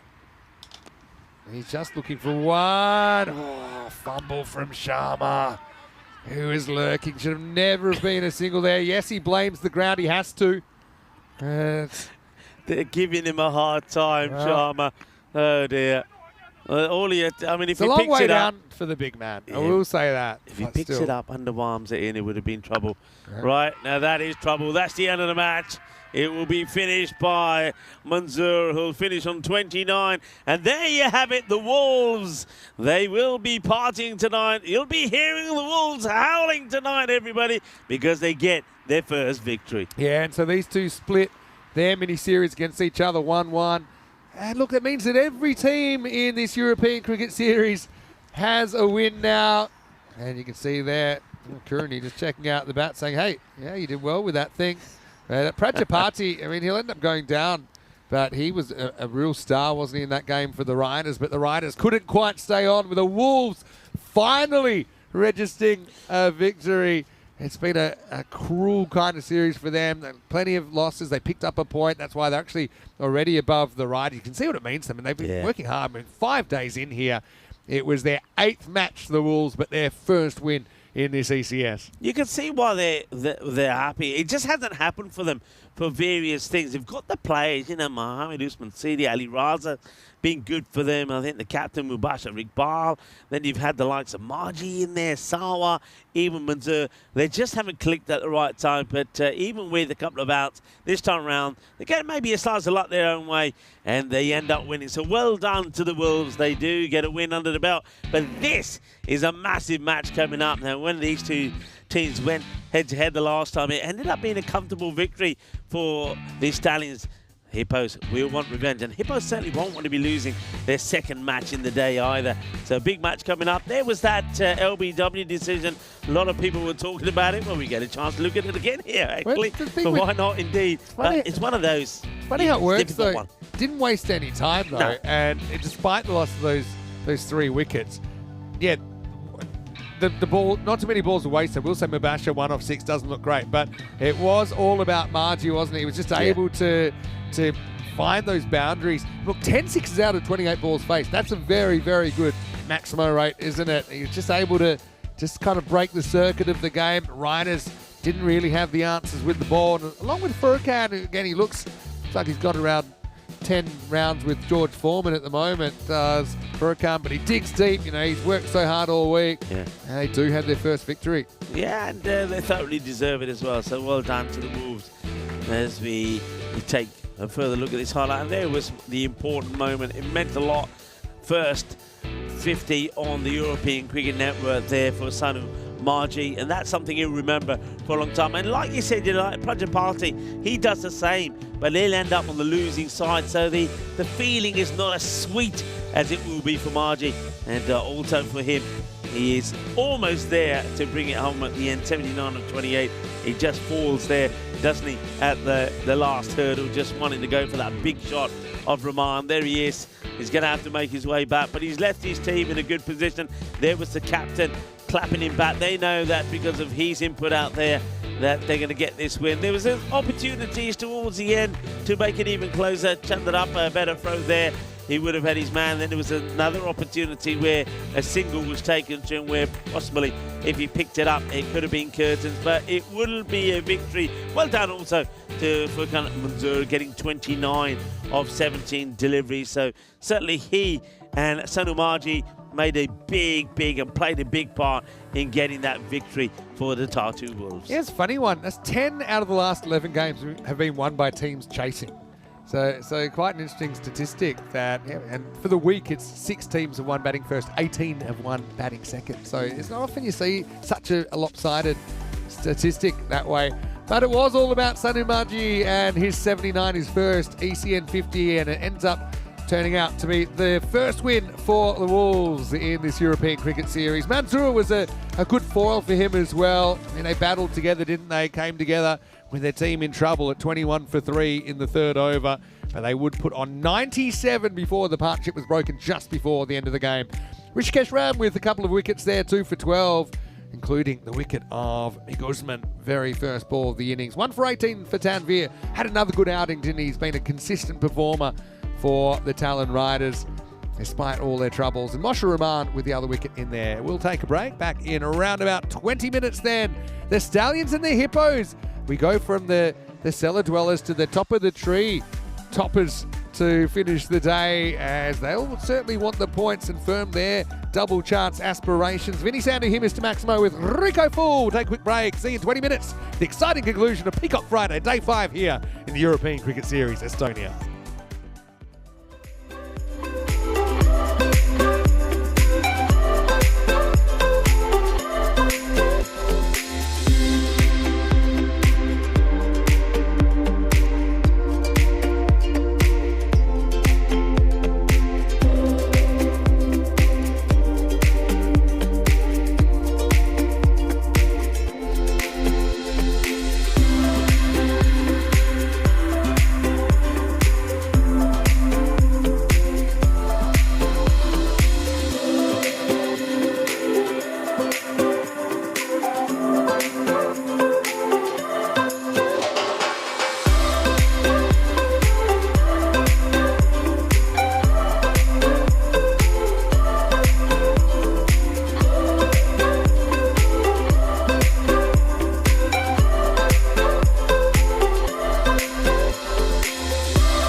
This European cricket event is proudly brought to you by HCL Software, Rado and 1xBet. Hello and welcome back. Great to have you with us, and good to see the weather brightening up a little bit for this Peacock Friday, as we will finish day 5 with match 25 between the Talon Stallions and the Talon Hippos. These two played on Tuesday night. On that occasion, the Stallions took all the points against the Hippos, who up to that point had taken all the points in the matches before that. Let's see if the Hippos get some revenge here. But first, the coin toss with Tyrone Peters and the two captains. The Talon Stallions to call. Ooh. Heads is a call. And it's a head. We will bowl first. They're going to have a bowl first. So it is won by the Stallions, who say we will bowl. And if you're watching earlier, we actually saw the Hippos put on what looked like a decent score in an 8-over match in match number 23, but the Strikers chased it down with authority. Whatever the Hippos tried with the ball just didn't seem to work, and they went down in pretty comprehensive fashion, I think, with 11 balls to spare, maybe 17 balls to spare actually, when I think about it, in that earlier game. But the Stallions, well, they are a powerful lineup. You look at their openers and you look at even kind of the middle order, which sometimes don't get a look in, but when they do, they rarely let the team down. And look, I just think two teams that are in the frame for the top two in the double chance, but with some of the results earlier, it's not certain for either of them. So I think this should be a pretty interesting way to finish the day. But a Friday night fever here, and I can tell you in match number 25, it will be the Hippos who are batting first after being sent in by the Talon Stallions. Let's go over to the commentary igloo where Rico is standing by. In fact, last game for us together for a while, Rico, so let's enjoy it. Let's get ready for the first ball. Thank you very much to Mr. Maxwell, Vinny Sandu. That's right, Vinny. And folks, it is the last one that you'll get myself and Vinny for a while. So why don't you make it a special one? We'd love some random questions from you. And if there's any lurkers out there, no, we did do a lurker call out a little bit earlier. But any lurkers, so if you're watching and you don't normally get in the chat, send us a little message. Why don't you? A little hello, who you are, and where you're listening from, and we'll give you a shout out. But yeah, let's have a really good last match here, the last two innings of the day. And look at the two teams. You see Aditya Panwar bowled very well the last time I saw him coming into the side, and Faik Usmani. And with the Hippos, we got Priyanaga Damaratne coming into the side for them. They're looking to at least go back to winning ways. Remember, they did lose this fixture on Tuesday night, as you heard Vinny say, and they lost earlier today as well, didn't they, the Hippos? They got a good 125 in that 8-over match side against the Strikers, but the Strikers were just too strong and came back and won it. This is what the percentages are, 53% to 47, so we're in that Goldilocks zone already. Stallions earlier in the day, they had a comprehensive victory against United, restricting United to 73 and then knocking off the runs, and with 37 balls to go. So two teams in contrasting form. I think the Hippos would like to finish on a high here. They wouldn't want to lose both their matches here in the day, especially when you think they're a strong side. They've got a good, strong depth. A batting order, haven't they? Stephen Gooch is in there. He's been batting well along with Stuart Hook. But Stuart Hook has sort of been put on the back seat for the last couple of games. But certainly with Jordan O'Brien coming into the side and Nicholas Sutherland in there as well. Even David Robson has batted well the last couple of days, scored some runs. But even he is making way for one or two others. So I wonder if they might go back to the basics here and have Hook and Gooch at the top of the order, see if that serves them well. Panawar with the first, and it's going to be pulled to the leg side. Just going to be a single first up. We have seen the Grizzly move around a fair bit today. I think the conditions, when you look at the conditions here, overcast with a bit of a wind, you'd think it would suit the swing bowlers. Free hit being called here. I think it might have been too many out, and too many outside the 30-yard circle, and you can see the look of disgust from Panawar as he looks at his fielders. But hey, I've got to tell you, when I'm a bowler, I'm checking this myself. I know many will feel it's a captain's responsibility in conjunction with the wicketkeeper Vimukti, but I'm not bowling that ball until I check my field. So free hit here to come. That's going to be disappointing. And Stephen Gooch, what a way to get off the mark this could be. The license to go the full Monty, and he will go the full Monty as he plays that away for a big six on the leg side. Shaba, Shaba, Gidna, Sona, Shaka, Lagya. nicely played away. Both these two teams, by the way, are at the top of the standings. The Hippos 25 points, the Stallions 24. So there could be a new leader there. No, the Hippos have sat pretty at the top of the table since the end of day one. Could that change here tonight? Or will the Hippos get the victory that they're after against the winners and the reigning champions, the Stallions? It's a nice delivery that's leaned into by Stefan. They'll take the single, and Jordan O'Brien goes back on strike here. So Panawa got a number of good bowlers. The Stallions, Panawa's bowled well. Zishan Ali, the captain's been bowling really, really tightly. Junaid Khan, who bowled just off a few steps, of course, in that earlier match because of the weather, was very tidy. It's up in the air, nobody back in the long on. This is something that I think the Stallions really need to go back and look at. They've always stuck to not having two men back on the boundary, particularly long on. They sometimes prefer, as in this case, to have long off back, but they don't have the two straight. And in most of the matches early on in the power play, it's down the ground that the bowlers have been hit. If you're bowling full and straight, I think you want the two men back. It's full, it's straight, two men are back, but this one's been hit so well. And O'Brien crunches another one away. I was chatting to O'Brien first time I saw him bat earlier today when he scored his beautiful half century, and he hit the ball beautifully well. And I did say it looks like you've been netting. He said, well, yep, back in Helsinki. They've got a lovely new indoor facility. And I think he was telling me they've got 8 lanes there for batting. And yeah, the national team players, including his club side Empire, they've been in there, they've been practicing, they've been training, and they've been enjoying themselves. And you can certainly see the difference. It certainly is. Timing the ball very well. And that's obviously serving him and Nicholas Salonon very well. Let's see if they can once again be in the run. Certainly a good start. Panawa, not a good start from him.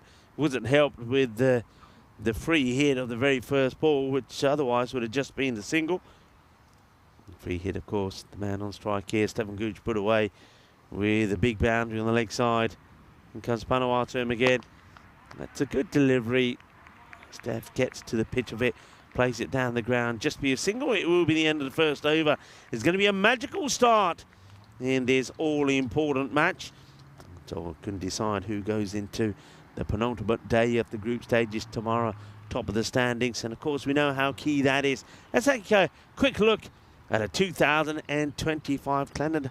Why don't you let us know, folks, which places are you looking forward to us going to? Some places where we haven't been before and we're going back to. You'll see that Germany, Krefeld, I shall be there. Looking forward to going back to that fantastic facility in Krefeld. And also we have Kiel in Germany. Coming up, Switzerland. Only did part of that series last year, so Switzerland on the agenda again. And then, of course, we go to some different places in Spain, having been to Madrid for the very first time this year. What a wonderful event that was. We also go to Valencia, to the Levante cricket ground. And we will also go back to Alfez de Pi. Haven't been there for a while. There in the kind of the Benidorm region. We call it Alicante, but it's actually closer more to sort of Benidorm, Valencia, I think, than Alicante, but probably comes under the region of Alicante, about an hour away. Gone. Oh, that's an absolute beauty. Absolute beauty. It's quick, it's fast, it's a boogie, oogie, woogie, grizzly fireball. And Stefan Gooch has his stumps knocked over. The stumps have gone for a walk. This is just pace. He's got beaten by pace here. The ball is in the right area, but the pace has done him. That is a glorious delivery. What a ball this is again. Look at this. He's just so late on it. It's through the gap, onto the stumps. And I like that from Gooch as well. Of course, he's going to be disappointed, but it's that little nod. There's that little nod of appreciation for Junaid to say, yeah, you got me with a good one. There's no other way to put it.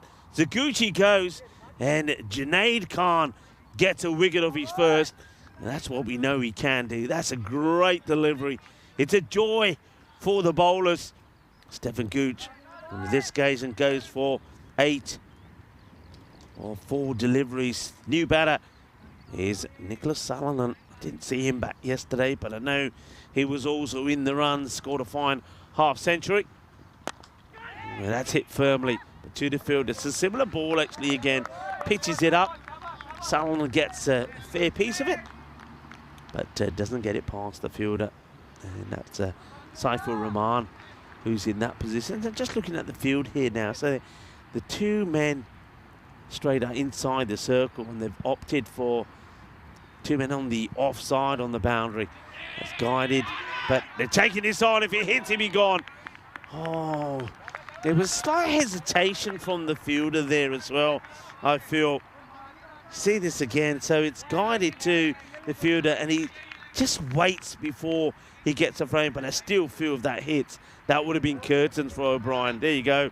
There's the proof of it. If that hit Adios O'Brien, that would have been a double whammy for the Hippos with Gucci just gone. They wouldn't have wanted to lose both the openers. Anyway, O'Brien does survive. In comes Junaid to him. He strays this one down leg side. Fantastic take from Vimukti. Vimukti, most of our viewers will remember, he was one of the men in black as the women from Estonia were doing battle with the women from Bulgaria. Now he's showing his talents behind the stumps. Good stop that was. In comes Junaid again and stays onto the legs, just losing his line a little bit. This time, Jordan O'Brien just spoils a wide there. Just needed to get a little clip on it, really. Junaid Khan gets away with that one. I mean, he bowls quick, but he doesn't want to get, by taking the wicket there of Stefan, doesn't want to get too excited and start to spray it around. It's up just wide off the fielder. They will take the single this time. Welcome to Thomas Martinez. Thomas, ¿cómo estás? ¿Qué tal las cosas? ¿Todo está bien ahí? To Dave. Dave, hope you're well. Paul Campin in the chat. And John Higginbottom in there as well. John Hisham, nice to have you all with us. And getting set for this, the last match of the day here, match day 5. And looking forward to your round of questions. That's well bowled, and that's really nicely played. There's a long chase here. Safi after it and can't get there. Well, we did see Safi taking the little pitter-patter steps to get to one earlier, but he can't get there. And Pranay Giwala also not able to do so. Now that's going to be a good shot. 4 runs to finish that over from Junaid. Good over though, starting with that fantastic wicket. The wicket of Stefan Gooch. We know how vital that can be. 28 for 1 at the end of the 2 overs. That over was badly needed after the first one went for 21 from Panawar. We had a quick look there at how the tables look and why. This is an important match. We know the importance of finishing in the top 2. It means you're playing that qualifier number 1. It means that both teams have a second chance to get into the final.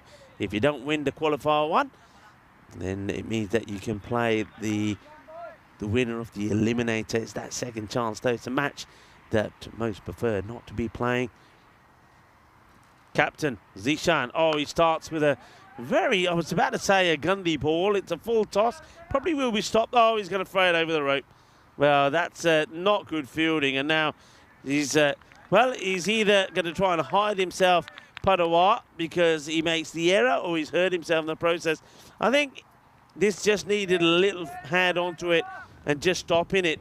It's a slow delivery that fools O'Brien. But look, yeah, he didn't need to do that. The ball had already stopped, and then he sort of flicks it right over himself and over the boundary for 4. Pace on in the air, catching chance. Can the fielder get there? Oh, well, he bottles out of this for me. That's Ram Krishnan. Krishnan should have been taking the catch, and I don't know why he doesn't. Oh, let's have a look at this. It's up in the air. Krishnan is there. It's not an easy catch, but in the last moment, he doesn't even go for it. Things happening here quick.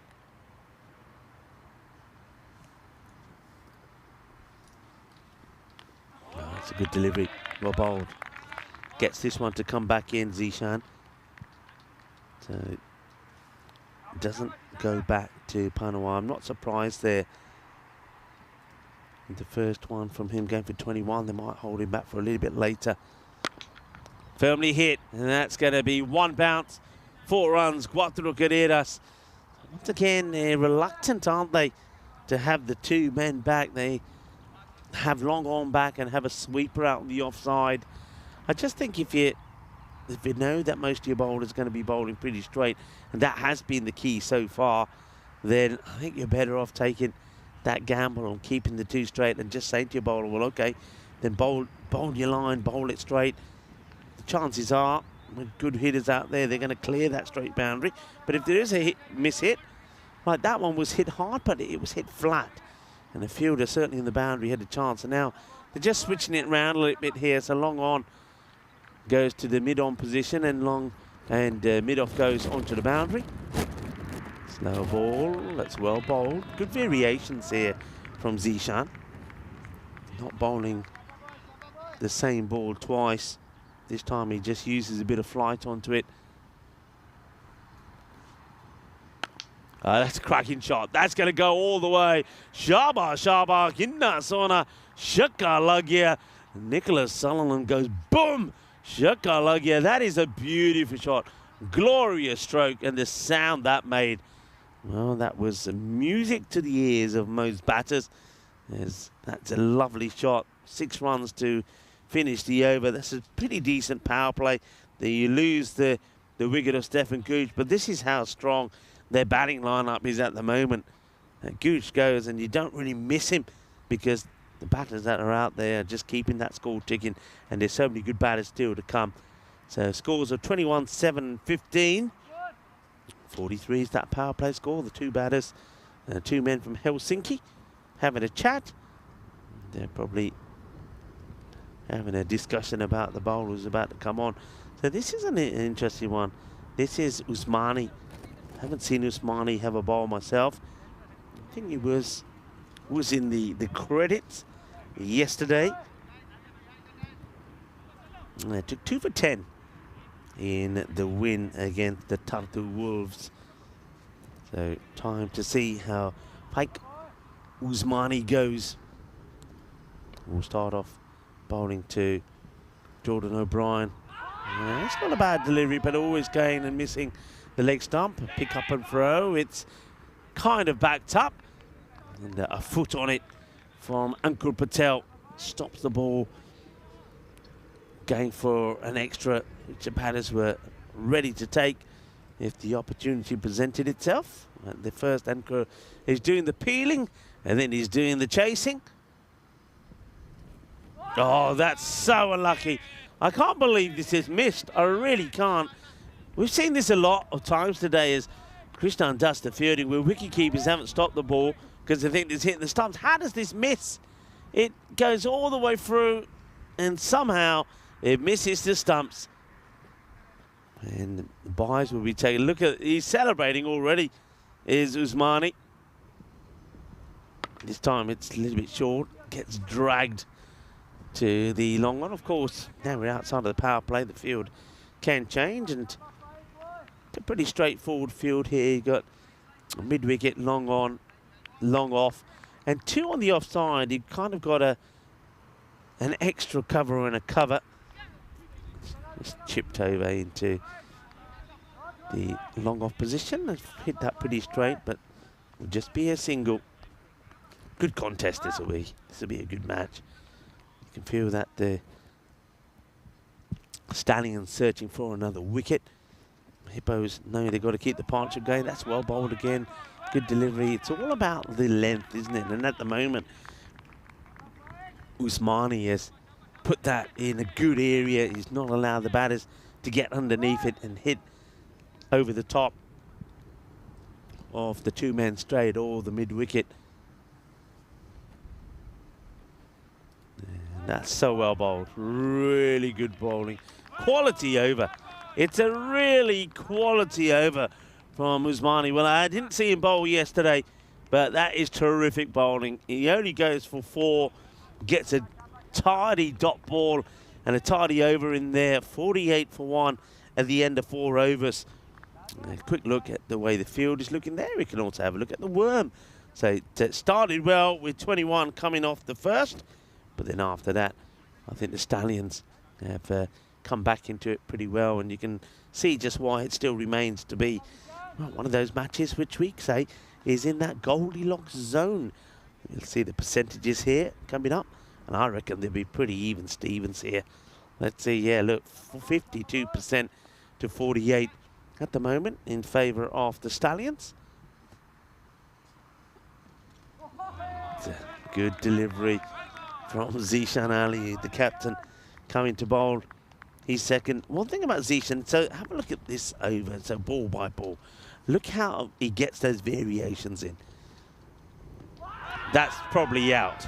Yeah, I don't think there was too much doubt about it. And I think the batter, you know when you know a batter knows they've gone? Well, I think Jordan O'Brien knows he's gone here. This is just full straight. It's going to be going right into the stumps. There's no doubt about it. It's as plumb as you can get. And I think the batter knows it. Good delivery. And again, that's the beauty of Zishan Ali. So this time around, the ball before he went very close to the stumps and he bowls that big away swinger. This time he goes wider and bowls it into the batter. That's his beauty. No ball is the same. And that's cleverly bowled. Great delivery. And he gets the joy of the wicket of Jordan O'Brien. David Robertson is the next batter in. He's made some good scores the last couple of days. And has been coming in and elevating himself up the order.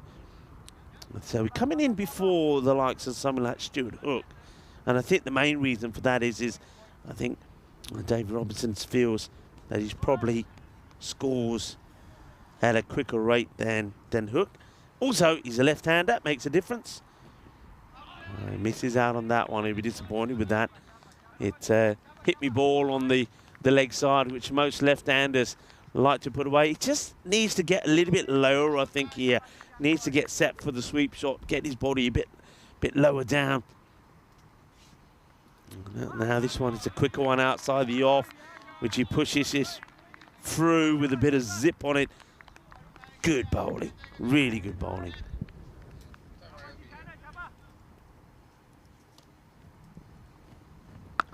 And that one will go the distance. He uses a long handle on that.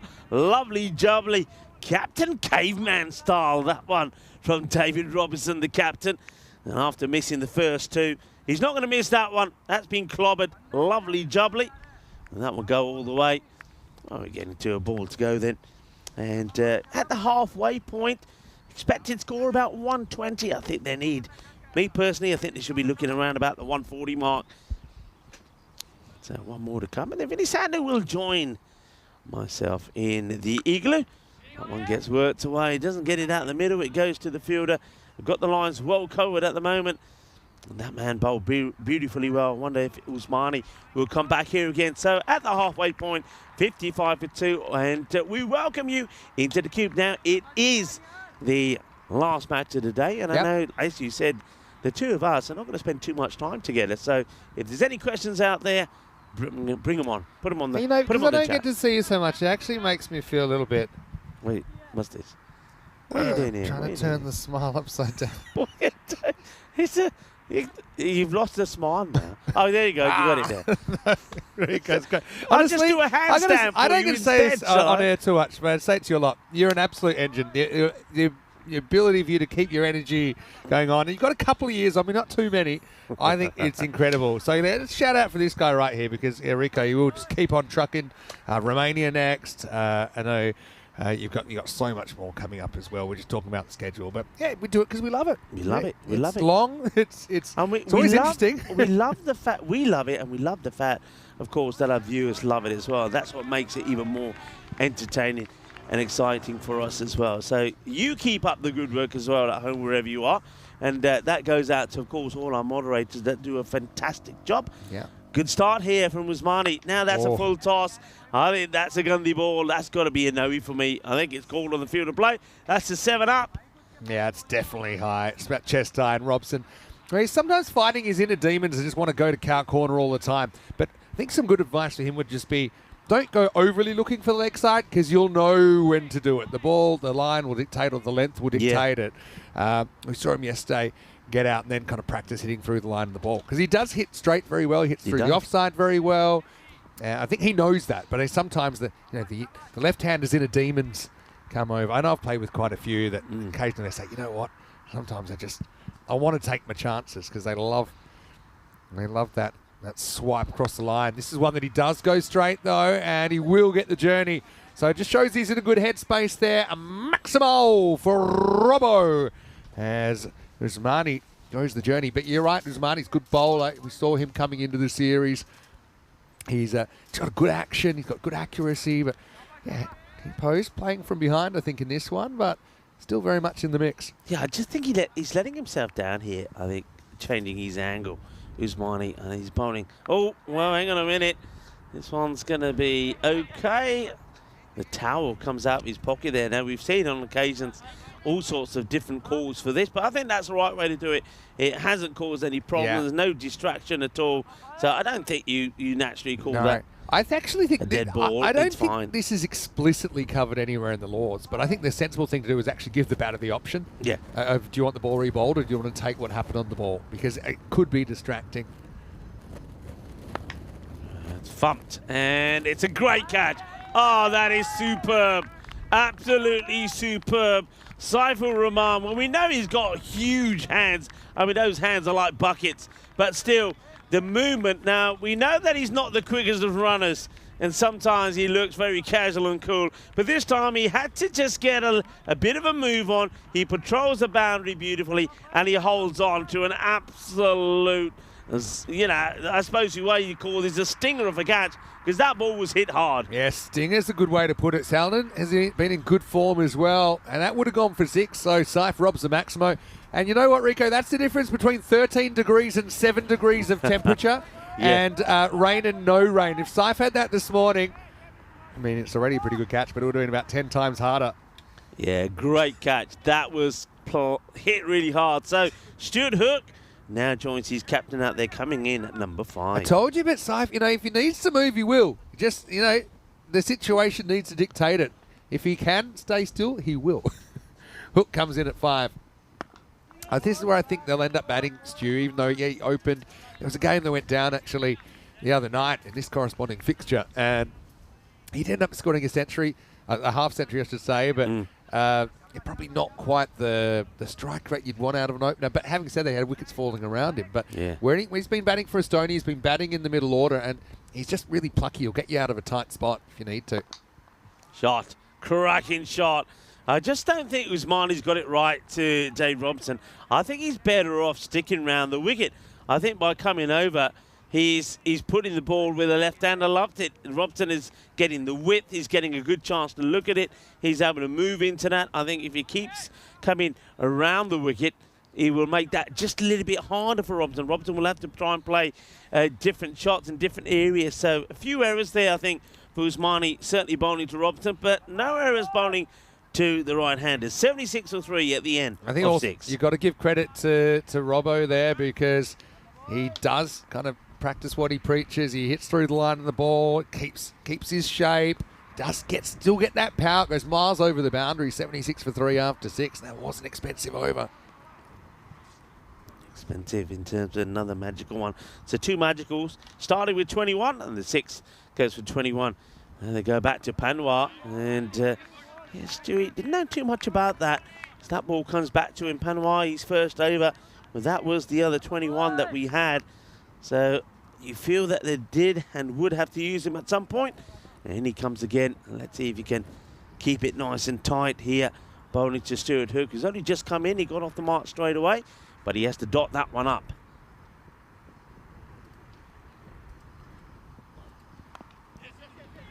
Look, goes for one of his favoured shots.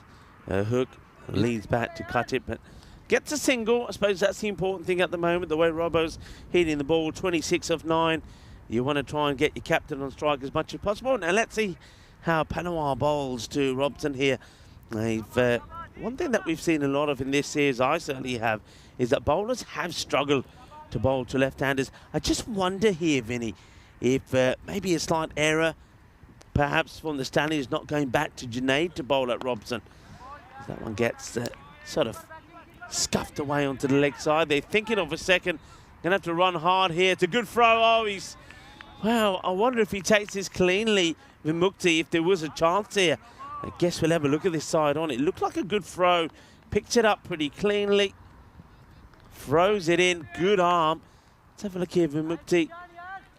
Well, there definitely was a chance if he took it cleanly. Yeah, the throw, I think, was the issue. Took him away from the stumps. I think even if he flicks it on the stump, he's probably just home. Robson on 28. Hardly hit, but straight to the fielder. Catch is taken. It's another one that's been thumped hard, but there's no mistake from Uncle Patel. We know he's a very good fielder. He took 2 outstanding catches this morning when it was cold, miserable and wet, but no mistakes from him. Robson goes for a similar shot that he played a couple of balls ago. That was up and over. This time he's gone for the power to get it through the field there, but he's not able to do so. And Panawar comes back with a very important wicket as David Robson, the captain, goes to 28 of 11. That old adage of catches win matches, it's never been truer. I mean, that's a couple of really hard hit balls that have been caught in the outfield now. That one probably would have gone one bounce 4, but that was zinged by Robson. And sometimes I think in this form of the game, you just kind of try and hit the ball well and you accept the consequences. I think it's one of those times. It's not like a big loopy high shot that gets caught. I mean, he bangs it, and if it's 5 metres either side of the fielder, it's 4. Yeah. Maybe more, depending on how well he hits it. But he just happened to pick out the wrong guy at the wrong time. Ankur Patel, you're right, he has been good today. Marco Vac, though, he really, really impressed me with the way the way he was able to strike the ball and his shot selection earlier in the week. I suppose a bit more, sounds funny for traditional Estonian player, but he's a bit of a traditionalist the way he plays. You know, he plays with a good straight bat. Hooks playing a bit of monkey business again in the middle, trying to elicit a throw. So these two have to, I say a rescue job, but there's not really time for that. They've got to still push forward, still 6 wickets in hand, just over 3 overs remaining. Panawar. Now they've got the left-hander out the way. I think the bowlers will be happier. You've got Junaid, who'll be fired up to come in again to bowl another. It's a good, slow, teasing delivery, taking on the throw. Again, the throwing hasn't been at the best. That's another one that's not the best for Vimukti. I think, again, if this one is over the stumps, here comes the throw. So, yeah, I mean, it looks like he would have just made it in. He's a quick run in between the wickets. So, good over, good comeback from Panawari. Remember, his first one, over number 1, went for 21. And now he's come back with that one, just goes for 5 and gets the big wicket, of course, off Dave Robson as well. 81 for 4 at the end of 7. Hey, I'll tell you what, well, tomorrow I'm going to have a little bit of a breather, and you better believe I'll be in probably the hottest sauna there is. I'm hitting the sauna, so you might not hear too much of me tomorrow, but I know you'll be here. I know Marco, he's had his day off. You can see what he got up to today in Tallinn, but we start same time, same place, 6 a.m. GMT, 8 o'clock in Central Europe, and 11:30 in India. It's the final day of qualifying. I do feel like the four's kind of set, but still potentially we've got a battle for the double chance. It could be all important. Here's the 8th over with Manu Priyal getting a bowl. Manu Priyal, it's in the air, and it's just going to go all the way over for 6 runs. Nicely picked up, nicely played. You know the one downside of the sauna? I can't think of one, but go ahead. You can't have your phone with you. Yeah, but that's... Yeah, is it a bad thing? Yeah, well, if you want to keep in touch with the cricket, it is. Yeah, that's true. I mean, you can. There's the chill-out room. I mean, I finished in the foot spa area. Yeah, at the end. the upstairs bit. Yeah, you could there. Leans into this. That's going to go for 6 runs as well. So that Dulsara, Manu Priyal, they opt for him now. You heard me saying before, I thought Junaid Khan would have been my preferred option to come on a bowl. I think you've got the hippos on the back foot. You've got somebody with the firepower of Junaid, a top quality bowler. He only gave away, 7 runs in that over number 2 to come in. Why they haven't used him yet, I don't know. And now you can see the ball being mashed to all parts of the ground. It's another biggie from Stuart Hook. Lovely jubbly, boom. Shaka lagya, 6 kariras mas. And Dulsara Manu Priyal comes on the bowl and he's been smashed with 2 big sixes. Yeah, well, you know what? This is Mr. Muscles turning the clock back to 2020. Not that many people would want to do that. But remember, he was player of the series back then, July 2020. Yeah. We actually had the classic match ready to go. And luckily, we haven't had to use it because we didn't have as much of an interruption as we were expecting this morning. But yeah, Mr. Muscles, Stu Hook, 21 off 7, showing he does have the power. That's a better delivery. Pitches it up a bit more. Fielder comes in, does well. Slide and throw. Will be stopped there by Vimukti. That brings the 100 on the board. And that was after those 3 big sixes on the spin from Stuart Hook. And Marco Vake back on strike. No change in the field at all. So they're not. We see that a lot, actually. In fact, that's been hit straight to the fielder. 1 bounce single. See that a lot in the men's format of the game. That's one thing that the women, I think, do really well. Where depending on who's on strike, there's always those little changes in the field. And mainly bringing mid-wicket up. The cover comes in to stop the single, not to let the set batter get back on strike with an easy single. The men tend to do that less. Crunched. Absolutely crunched. And that's why you would do it, because when you got something like Stuart Hook, who now is timing and hitting the ball as clean as I've seen him do so while I've been out here, is looking dangerous. It's another one that he carts away for a big maximum. Yeah, sensational hitting there, Stu. Yeah, I mean, the other night didn't go as fast as he wanted. Not quite sure why. It's just maybe one of those innings. Like, he didn't bat badly. It's just, you know, you look at his strike rate, I think he kind of went at the team's strike rate, which basically, if you multiply it out, ends up with a total amount 95, 96. It's just not winning you too many games. You do want your set batters going kind of 200, 250 in this format. I mean, if your whole team goes at 250, you get 150 plus whatever extras you get. So, look, he's coming out here. I just think, for some reason, it's just worked for him in the middle order. We've seen him do it for Estonia. We saw him do it last year in some tight situations at the Cardamom Oval. He's played a great hand here, 28 off 9. Marco on strike. Catch it's a shout, and catch it has been, and that's nicely taken there by Krishnan. Very good strike. He sort of goes a little bit inside out here, Marco Vake, and it gets the big slice off the edge of the bat. Watch this, thick edge, over it flies, and a really good catch taken here. And this is one that Ram Krishnan does dive and take. I think he had a chance to do that earlier in the match as well. I think in the very first over where he doesn't go for one, but he makes no mistakes this time, and Marco Vake will have to go. He departs, and for 2 of the 3 balls that he faces. Yeah, it's just a bit of a leading edge, wasn't it? Ram did well to catch it, so Marco's pretty annoyed. I can understand why, but I suppose give someone else an opportunity, doesn't it? So he's out, and Amaratna comes in, 107 for 5. The lefty comes out and pretty well handled this one from Panwa on the boundary. So yeah, fair few of the Estonian national team involved in this one. Actually, some of the Finnish national team as well. So it's you could see maybe a bit of a difference in where these teams are at compared to the last game we saw. Yeah. Just a little bit more polish in these two sides. Junaid, good performer. He's driven out this time. Be out of your hits, gave up there, Hook, and they might actually come back for 2. Dhammaratne wasn't watching. That's not great cricket from Priyanga there. Needed to keep his eyes on the game. Yeah, Dhammaratne needs to be alert to this. If they miss here, you know you're going to get another. Stewart's given up. And his issue was he jogged the first one, and he knew, okay, the overthrow there, but I haven't actually touched my bat yet. So that's why he turns it down. Wasn't that he wasn't watching after all? Junaid Khan now to the left-hander. You can see that he's not making a change. I like that when bowlers do that. He's staying right arm over. He says, well, no, I back myself. He slices that away, just be a single. And I think he'll be looking to see if he can get the Yorker in here now to Hook. Hook will know that he doesn't want to slow down here. A couple of more balls to come in this over, the 9th.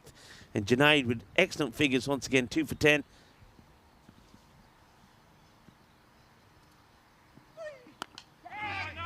Gone straight to the fielder. He tries to guide this Stuart Hook, but Stuart gets himself cooked, as he finds the safe hands there of Rifat Khan. Watch this again. You can see he's trying to guide this ball rather than power it away. But at the last moment when he's trying to get the elevation in as well, I think he just gets that time wrong. It goes to the fielder. So that will be the hand of Hook. But he's played a good role, scored quickly, but he'll be disappointed that he's gone at the same time when other batters are starting to fall. He'll go for 29 of 11. It's another wicket. The third now for Junaid, who's taken 3 for 10. Yeah, and I know you might think that looks a bit soft, but I can understand. He's trying to guide it. If he gets it away from the field, he gets the boundary. If he swings harder, he might miss it. So Yeah. that's kind of where it comes from. Right, last ball of the ninth. It's a big fully. I think it will be legal. And it's patted away. Aditya comes out. And that will be the end of the ninth over. See that kind of thigh high, wasn't it? If it gets inside that, it's flickable. And he said he has to just kind of play it with a straight bat. So the end of the ninth over, 111 for 6. Again, this is looking a bit thin, this score. It's more than they had the other night against the Stallions. But yeah, once again, it'll be, I suppose, an opportunity for the bowling attack of the Hippos to be put to the test. We saw, kind of failed that test earlier against the Strikers. They just couldn't get anything going. Yes, there was a batter on fire out there, and I suppose the fielding and the bowling conditions were pretty bad. The fielding conditions are a lot better now, but still, it'll be interesting to see if this kind of 120 score holds up. It's about an average score, but obviously an above average batting lineup coming out. And here's Krishnan. Yeah, good start from Ram Krishnan. I think probably wasn't part of the plan in this match. I think with Manu Priyal going for 26, there's been a change made by the captain Zishan Ali, and he's gone to Krishnan, and he starts with a good dot ball. The thing with Aditya batting, he's a real backer-awayer. You know, I think he's one guy. He doesn't necessarily, he's not a natural kind of worker to the leg side. It's a bit different to some other players. So I think he's one guy rather than, well, actually, you got a couple of players you could bowl. You could bowl quite wide, outside off, probably won't reach it. Yeah. Or you kind of try and cramp him up. That's a good delivery to a left-hander, isn't it? Yeah. It's what I would say is quite the perfect kind of delivery. You can't play the pull or the hook shot. Yeah. It's not quite there for the cut. It's a good delivery to a lefty. Yeah, true. It's that in-between length, wasn't it? If he really gets cross, he might be able to work that one to the leg side. Let's see what he tries here. No run, and, well, he's gone. Oh, this is just brilliant. I love it that he's trying to run here, Aditya, and he's totally oblivious that he's out by about 4 meters. But Vinny, this could be right up there as our HCL play of the day. Have a look at this. This is great stuff from Ram Krishnan. He does the job here, and then, well, name is Ram. He rams his back into the stumps. It's a direct hit, and I'm not sure why they're running here. The only place he needs to be running to is back to the dugout. Well, they both are running just for different reasons. But can I be honest? I don't know if I'm throwing that. Even though it's a spectacular highlight, I just think you're winning the battle with that batter. And now you've got a mystery batter coming out, a right-hander. So it's a great piece of cricket, don't get me wrong. Well, let's see, it's young Henry Pattenden, the 14-year-old coming out. See, a different result. Well done by the keeper, actually. Hidirachi. He could get a run out here. Any sort of good throw it will be out. It'll be a golden one for Henry. He'll have to keep running back. Unselfish stuff, though. Trying to steal the strike back, 113 for 8. Suddenly that 120s, that's evaporated. It'll be in the 1-teens, I think, this chase. Vimukti's done actually very well there. You touched on it. He gets a glove to that and stops that going to the boundary, the inside edge. Then they've got to come back for the second. You know they're going to, it's coming up to the end of the innings, and young Henry Pattenden does the right thing to try and get back. He won't. He'll get one to his name. Another wicket will go. Wickets just started to fall at the wrong time here for the Hippos, and they just couldn't rebuild another partnership, and that's what's been the problem in this innings. Yeah, definitely. Henry, he knows the strategy. Gets some bat on that, so he gets one more than he might have had. Touch from the keeper, Hidirachi, and then he gets it back. And this time he's able to execute the run out. All right, then, last ball. It's Romeo. And Romeo will go for a first baller. Krishnan, what a cracking over that is from him there at the end. He will get a wicket to his name as well. There was 2 run-outs in there. One was all about him. And now this one, this will be a wicket in the book for him as well. As Romeo, well, as not quite Juliet that he finds. He finds the unwelcomed hands of a fielder. I wonder if the arm guard is more to protect him against a possible cartwheel injury or a handstand injury. But he'll go for a golden. Hey, how about this? After the 8th went for 26. Yeah. In the 9th and 10th, they lose a combined 5 wickets for 6. And that is about as bad as a finish as you could get. And they're going to finish 113 for 9. So Junaid Khan took 2 for 4 in the 9th. Ram Krishnan, to include the run out, he took 3 for 2 in the 10th. Kind of one-upping Junaid as the Hippos, they run out a puff here towards the end, 113. Again, looking thin, the Stallions, they'll be on the charge. Yeah, potentially even for another 4-pointer here if it all goes wrong for the Hippos once again with the ball. But earlier it was a different kind of scene, wasn't it? Jordan O'Brien looked good. Gooch got an absolute peach, didn't he, from Junaid Khan that hit the seam and castled him. And then, although there were some fighting knocks from Salonen, Robson, Hook, you know, those key catches were really important, weren't they? Some hard hit balls were taken in difficult conditions, and that certainly has saved the Stallions a lot of runs. You're absolutely right. I mean, the catching when it had to be good was. And first of all, there was no doubt about it. That was absolutely plumb. So that was the LBW. That was Jordan O'Brien. He would go for 20. And then we saw an excellent catch from Saifur Rahman. It really was quite outstanding. Not before Robson came out and belted a quick fire 28 off 11. Hit the ball very well, but there's that catch. That was just outstanding. And it just goes to show that the big man, he can get his skates on when he has to. And fair play, really, to, I think, the Stallions. There's another great catch. Ankur Patel continues his great record in making sure he holds on to the Grizzly in those important moments. But yeah, the Stallions, what I liked about them there is, I mean, I don't think they made quite the right changes at the right time. For example, they're going to Manu Priyal and that 8th over. For me, that's what I would have gone with Junaid Khan. That over went for 26. Then Khan came on and he showed why I would have gone for him. He only went for just the 4 runs again. He really did bowl well. How about that, though, from Ram Krishnan? That was just outstanding. That's going to be right up there, one of our plays of the day. You bet your bottom dollar on it. And then there was this run out as Henry tries to come back for the second. And then Ram Krishnan, he does get his name in the book as well for a wicket, as this one just gets guided straight into the hands of the fielder. Unfortunately, Romeo not able to add any runs on the board. We'll have a quick look at the scorecard coming up, and I'm going to start things off with random questions. And while we're away on the break, I'm going to leave you with a question. Who is the youngest batter to score 2,000 first-class runs in a season? I'm going to leave that up there for you. We'll come back with the answer to that maybe at the halfway point of the innings from the Stallions. Here's the scorecard, Vinny. Yeah, we'll have a think about it. So, yeah, 113 for 9 off the 10 overs with no one reaching 30. Hook top scores with 29. He was hitting the ball well. So was Robson. So was Salonen. They just found a way to get out a couple of times. Some pretty impressive catches that got them. And then they fell away in the second half, despite a couple of magicals in there. You see the bowlers there. Junaid Khan, 3 for 11. Fantastic figures. But how about Ram with 1 for 2? But really, it was 3 for 2 if you include the couple of run-outs that were executed as well. And his over, wicket for Japanwa as well as Ishan Ali. And really, it's going to be a pretty interesting second innings. The other wicket, I should say, also went to Faik Usmani, but he did go for a few runs in his second over. So yeah, the first half of the innings, they were 55. And then the second half of the innings, they get 58. So you go, okay, 58's even better, but 47 of those runs came in 2 overs.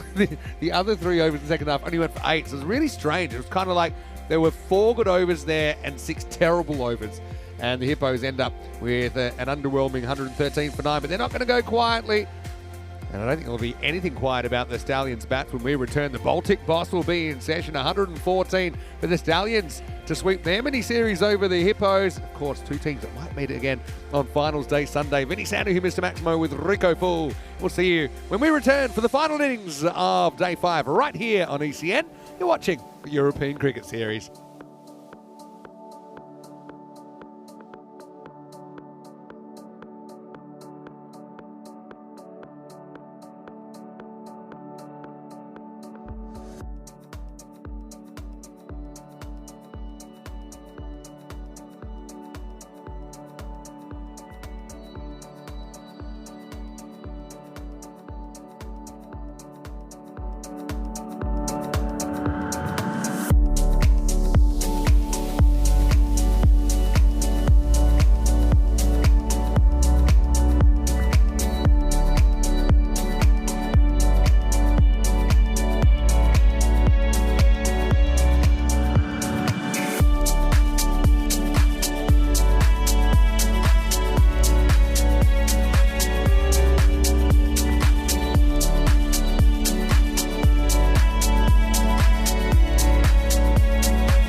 This European cricket event is proudly brought to you by HCL Software, Rado and 1xBet.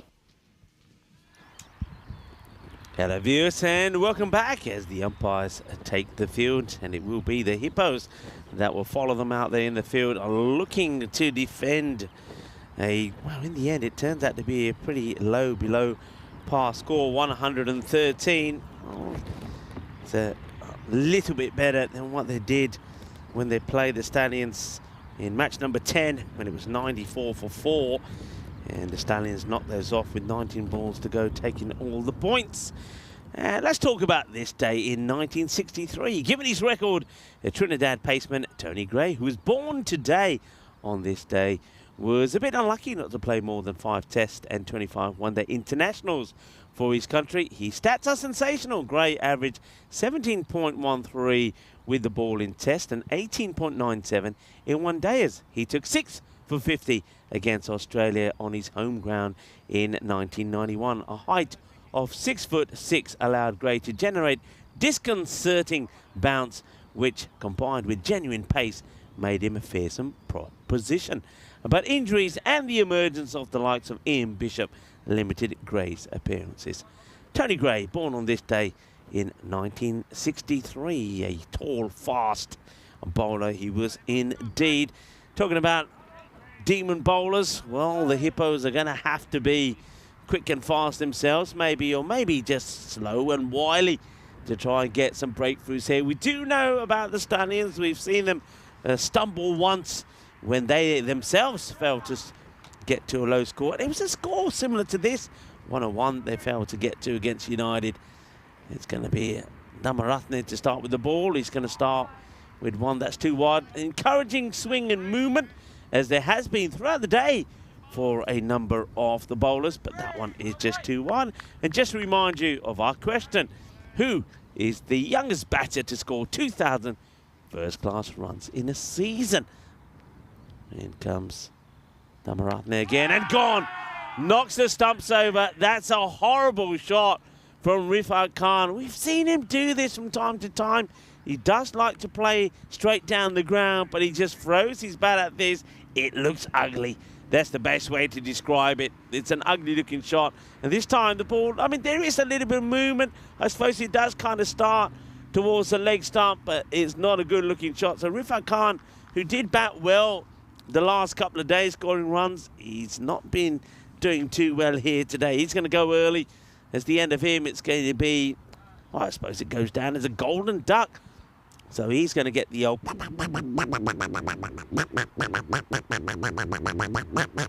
the golden Derek. And the Ducks will return, I promise you, one day soon. Who knows when, but they will be returning. Well done to the bowler. So a little change in the bowling as well here. They go with Priyanaj Damaratne, and it's worked out well. And this is another wild kind of shot there, Ankur Patel, who does normally hit his first ball for 6. That's the way he starts. So Ankur now comes out here to join Saifur Rahman. Saif yet to face, and he's in very good form. Showed that again earlier in the earlier match. It's played away along the ground. Should be stopped by the fielder. Will be stopped. Just going to be the single, and Saif doesn't like to run too fast, but we did see him running fast in this contest when they're in the field, when he took a very good catch. And now he's on strike. Let's see how Priyanaj bowls to him. He does like to see the ball or two before he gets going. Saifur Rahman.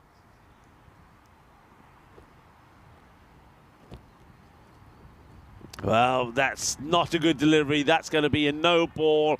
And I think there's the no ball straight away signal there from Miguel Stoneman. It's a Gandhi ball really to the left-hander. And it's the worst thing you can possibly do. You're bowling to a guy who's the top run scorer. That 4 there, I think, takes him to 400 runs.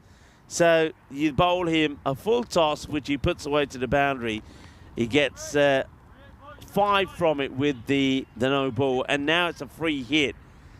So Priyanaj gets this wrong, and Saifur Rahman will be looking to send this to the boundary as well.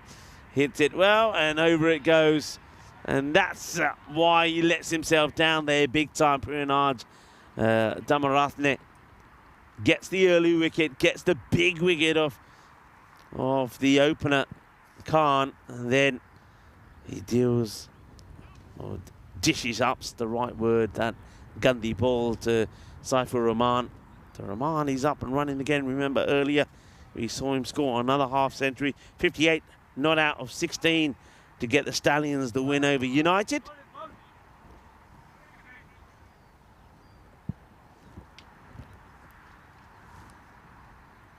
Change of angle, see if that helps.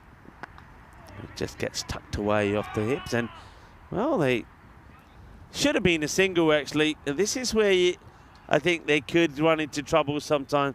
Saifur Rahman places away for his hook. Ankur Patel thinks, yeah, easy single, and then Rahman at the last moment says, no, that's a single, easy single.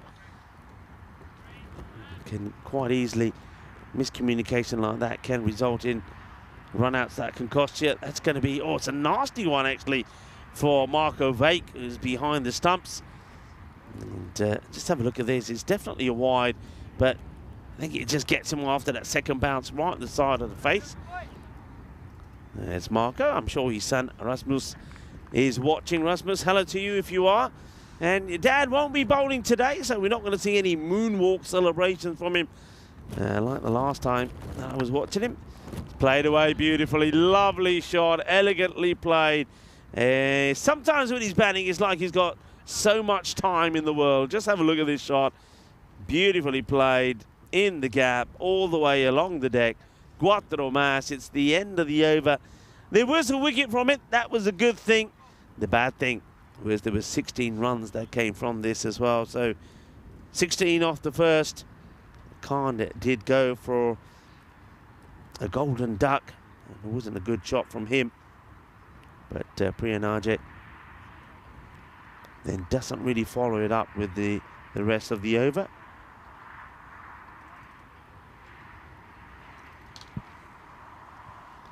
So change here, and I like this change. Henry Patterson, the young fast bowler, now to come on, just 15 years of age.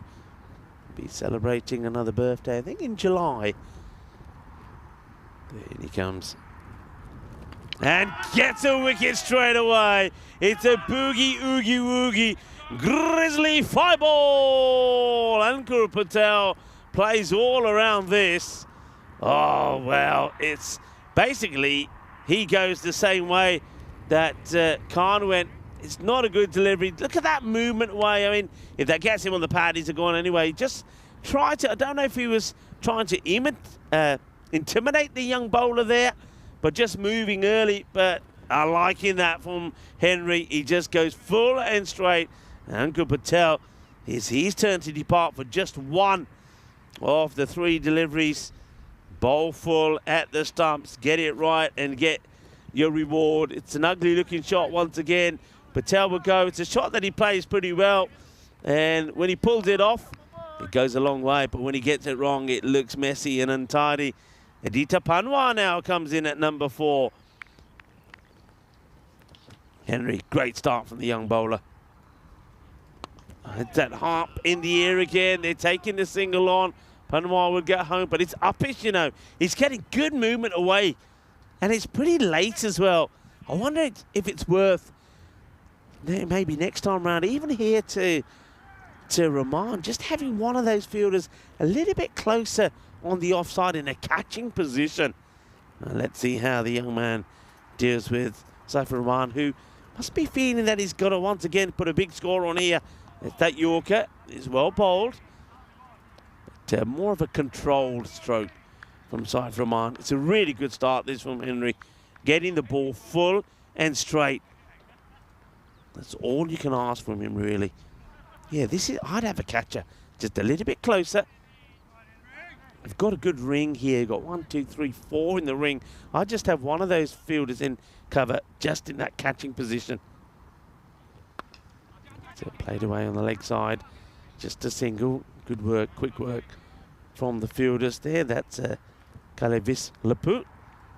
Makes the stop and gets the throw in. The Hippos with the dark blue, but they've got the pink, plenty of the pink. Pink has always been a colour that's been associated with them, as you see also on their logo. That's hit hard down the ground, catching chance. Oh, he spills it. That could be a big moment. Saifur Rahman gets dropped. Huge moment there. Jordan O'Brien watches this all the way. See, he doesn't get the elevation, watching it all the way, but at the last moment when he gets there, he's just not able to keep himself in a stable position to hold on to the catch. Rahman dropped on 13. Big moment. That one's been dug out. Well bowled, though. It's been such a good over from Henry Patterson. He gets the big wicket of one of the dangerous batters, Ankur Patel, but unfortunately, he knows he should have also had Saifur Rahman back in the shed as well. Rahman dropped on 13, and that could be a big moment. With Jordan, who puts him down. End of the over. It's 21 for 2. That's what they're playing for here, the Stallions. If they get the win here, they go top. If the Hippos get the win, they'll keep a good distance between them and the Stallions in second spot. So, Dave Robson, I like this move as well. You could go back to Prinaj, but I think Robson, he's a player that can make things happen. You've got to go back to him here, or you've got to go to him here. Well, launched. That's high and mighty. That's a cracking shot from Aditya Panwar. It's obviously in the slot where he likes it. Wasn't expecting that from Panwar, I have to say. I thought he might have been a little bit more cautious with his first one, but it's in the slot. It just takes that little shuffle back, and he hits that well. He doesn't try to overhit it, but it still goes a fair way out of the middle of the bat. Well timed. Here's the reply. It gets stroked out onto the offside. There's going to be no quick singles there. That's one thing that Panwar will have to deal with the same way that Ankur Patel had to. Robson back to his mark, batting a long way out of his crease. Here's Panwar. Plays that firmly. We'll take the singles. De Robson applauding the fielding effort there. Shy at the stumps, but I think Aditya Panwar was always going to make himself in.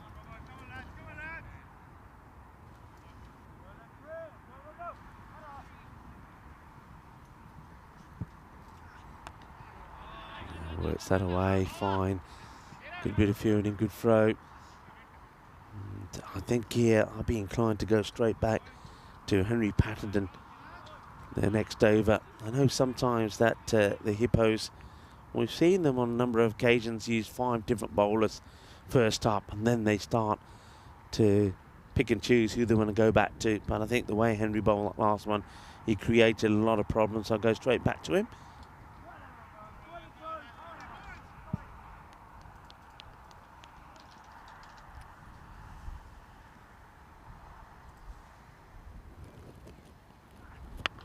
Okay, high in the air, catching chance. Are they? Oh, they're fighting each other for it. Oh no, they're fighting each other for it in the end. I mean, I don't know about this one. I mean, Adita Paul, sort of, I reckon he gets into the areas of where Priyanaj Damarantne worse. Damarantne really should be taking the catch. That's where he is, but he sort of gets shuffled and shoved and pushed out of the way, and then the catch goes down. It's another opportunity missed. I'm going to take the single now. Oh, in comes a throw. That could be out. I think it will be out. So they finally get one, but Marco gets taken out here now. Well, Marco was wearing shades. Where's the shades? It's all happening here at the moment. Well, Panawa, after being dropped, now all this happens. It's carnage out there in the middle. Here we go. It's into the foot of Robbo. Robbo throws it in. Here's the throw, and oh, that's a nasty hit. And you can see that Marco Vake takes one, but so does Panawa, and he gets hit pretty hard. Have a look at this. Well, that's a real collision. The good news is that both the batter and the keeper are up. The smile on the faces will be that of Marco, because at least he gets his man.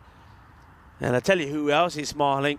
That's Adita and Paul, because he's the man who puts the catch down. So Panawa will go. That's another big wicket. He'll go for 11 off 7 deliveries. And Vinny comes back in. With Vinny, it's all happening out there. There's a bit of bumper cars at the moment. Had some epic collisions today, haven't we? Just not much you can do about that. One thing about that collision, they both knew it was coming. I think some of the worst ones are where you have no idea that it's coming. But yeah, couldn't have come at a better time for the Hippos. They have 3 wickets in the power play. And they've actually restricted the Stallions pretty well as well. But Saif is still there. Jordan O'Brien put him down. Not an easy catching day. I just wonder if he goes on to win the match. Maybe that's the difference between the two teams, that the Stallions held their catches at some key moments. Otherwise, I think they're chasing 140, 150 here for sure. I suppose the good news is, I mean, catches dropped, apart from that one off Saif Rahman. But that one for Panawa, he gets dropped and they get him out straight away. I mean, again, why are you taking that run on? I mean, if that is going to either end, either batter could be run out. Yeah, true. I'm surprised Robbo went for the foot fielding. He's still got a bruise. It's been there for 2 years from when he tried to do that in Sweden. Anyway, Vislapu does get the ball here in over number 4. First one's on the pad. Saif turns around the corner. That'll run away. Does it get there? I think he stopped this. We'll have to have a look at it. Patton with a very good effort. The youngster. Well, let's have a look. I mean, they think it's clean. I think he just gets... Does he get that hand, those fingers behind this ball just before he hits the rope? So he's got his other hand goes down. Does the ball leave before? That looks good to me. I think it's good. Yeah, hasn't landed yet. Yeah, it's an excellent bit of work from Henry Patton in there. Ooh la la. The beauty of being young. He chases it down, flicks it back. Great work. Just going to be a couple. Oh, jeez. Look at that. You see that? The umpire drops something, picks it up as the bowl's running in, doesn't bother to blow the play dead. Says, all right, okay, whoops, all right, sunglasses, all right, carry on. Saif's not bothered. He's obviously watching the bowl, he didn't care. Rahman misses out on one. He went go for the wrong shot there, actually. Should have been maybe. To be honest, little tip for just saying those kind of things, call it dead straight away. Big loud call, call it dead. I mean, if someone gets out, it's going to be an issue. It's wide ball this time. He decides to leave that one alone. Interesting. Really interesting game, this one. Saif holds the key. Lost the rest of the top 4. So you see that one from Visslu, a lot of movement on it. Saif saw it swing down the leg side. Probably felt it was a chance for extra runs, but Vike did well to get across and make the block. Big wicket. This is the one they want. Holding the key at the moment. And that's a full toss. That's going to be put away. He's trying to get that ball to be Yorker-led delivery and start outside off and then come in and take middle. You can see what Vislapu is trying to do. But after going too much down the leg side, he tries too much to go. He's going for that sort of wonder ball, but it's too high. It gets put away, thumped away. Answer to the question coming up soon, by the way. The youngest batter to score 2,000 first-class runs in a season. Any ideas? What are you thinking? Just so many come to mind. So I can't nail one down. Yeah, there's a lot. But when I tell you all, you'll all go, yeah, I know. Got it now. Just waiting for Vislapu. Thing is, now that they don't play so much first-class cricket, I feel Has to be from back a little bit, at least. Well, that's a better delivery. You can see that that's more what he's trying to do. Just trying to sneak that underneath that swing from Saif. All right. Ram Krishnan, who bowled an outstanding last over. Now in the bat. That's nice also. Ram just asking Marco Vake, hey, you all right? And he's saying, yeah, I'm okay. And no worries. all the players are concerned for everybody. You know, no one likes to see anyone get hurt. You can see that Gucci went straight to the batter and said, hey, everything okay? Of course, you're trying to make your ground. That's your first thing you got your eye on. And then everything else is secondary. But I think he knew he was going to be gone. Yeah, he knew with a good throw he was good. He was cooked. So then he had about 2 steps to go. Oh, okay, next problem, crashing into somebody. Okay, Vislapu, this is the wicket they want. They want it now, sooner than later. Goes for the big shot, and he's going to get it over the fields as well. 6 more. Shaba, bolle. Ginna sona shakalagya. Seis Gerir as Maz comes right at the end of the over. So 47 for 3. So I'll start to talk about this. So in 1966, in Salisbury, Rhodesia, that should give it away, the enigma that is Graham Hick was born. Hick was dismissed by many as a front foot thumper who was found out at the top level. But with only with time, you would appreciate just what an unlikely failure he was. But anyway, this man smashed 405 not out against Somerset in 1988, who scored 2,000 first-class runs at the age of 20 in 1986 and was the youngest man ever to do it. And he smashed 100 first-class hundreds by the age of 32, retired in 2008. 63,000 runs in all forms of the game. And he... Oh, watch this. Ball's up. Could he get it? Oh, what a catch! Wow! What an unbelievable catch. Romeo, watch out. Here it comes. Whoa. Something's going to happen. Something already happened. Romeo, he's got the flight of the ball. He's pumped up. He's picked up the tallest guy on the field. He's got his Juliet. He's got his Juliet as Romeo, and it's the unlikely Juliet of Paddington. Oh, what a catch! Let's not get the police involved. But what a catch! I mean, this went up, and I got to admit, I gave him no hope. But he comes, and then he has to stop himself in time. Look, he wipes himself out. Romeo, well, we could be looking at your HCL software play of the day. Point straight at the camera as well. Patton didn't know what he was in for. He got lifted up like he weighed nothing at all. And Christian's gone for just 1. And Patton will get the wicket, of course. 47 for 4. What a catch. What a magnificent play. Yeah, let's watch it again. What a catch. Oh, Romeo. What a star. And, well, Romeo, on this occasion, is firing the arrow. And then, well, the lovely moment there was when Henry Patterson came over to congratulate him, and Romeo just picked him up and carried him for a few stats. What a wonderful moment. What a catch. And, well, the quality moments keep on coming. Only on the European Cricket Network. All right, new batter is the captain, Zishan Ali. He pushes this away. And this is now probably all about one man, and you know who? Saif-ur-Rahman. Get his wicket, you get a great chance of winning the match. If you don't get him soon, then we know that he's capable of smashing the 66 required quite comfortably. Hasn't been at his best yet. That's how we see how he deals with Paddington. Hits it fine, hits it hard, but hits it to the fielder, just a single. Just reflecting on the catch, that was a ridiculous catch from Romeo.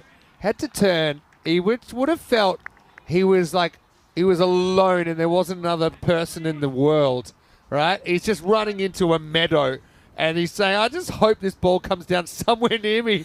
And he takes it and he's like, oh, I better stop before I run across the line. It's the same as when you're on fire. Stop, drop and roll. Yeah. It's a good strategy. And if there's one guy you'd want to take one like that, it's Romeo, because you know he's going to do something. But he was almost in shock. He couldn't get the celebration started for a little while. And then just picked up Pattenden. Tremendous catch. Hey, one thing I want to say about this match. You know who the key is, Saif-ur-Rahman. At the moment, they're just allowing Zishan to take singles to get him on strike.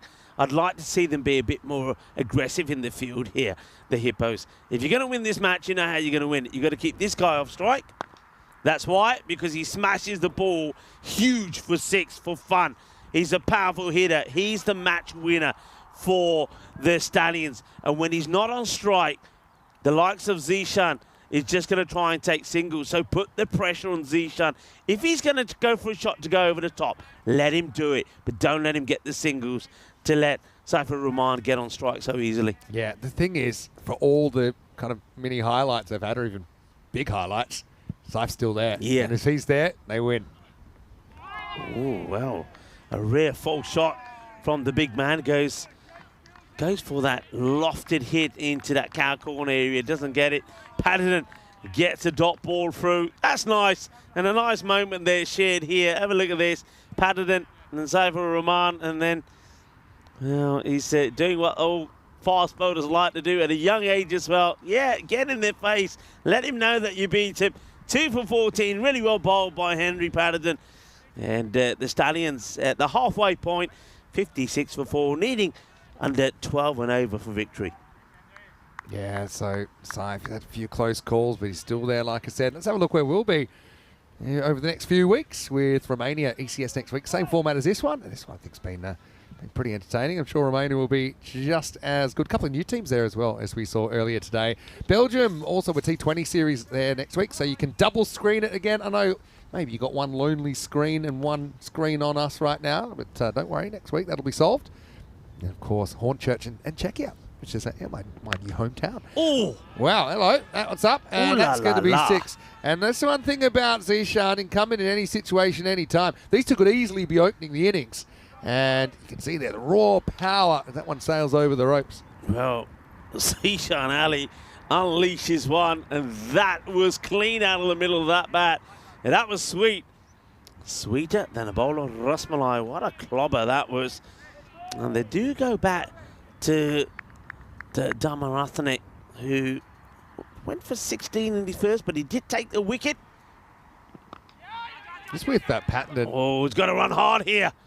Ooh, direct hit would have been interesting. Yeah, tight one. Like I said, he can move when he needs to, the big boss. Let's have a look. Probably felt pretty confident. Yeah. But Patton, I mean, still doesn't turn 15 till July. And once you're 15, you're eligible for international cricket. I'll be interested to see how and if and when. Yeah. It does seem like when he might get integrated into that national setup.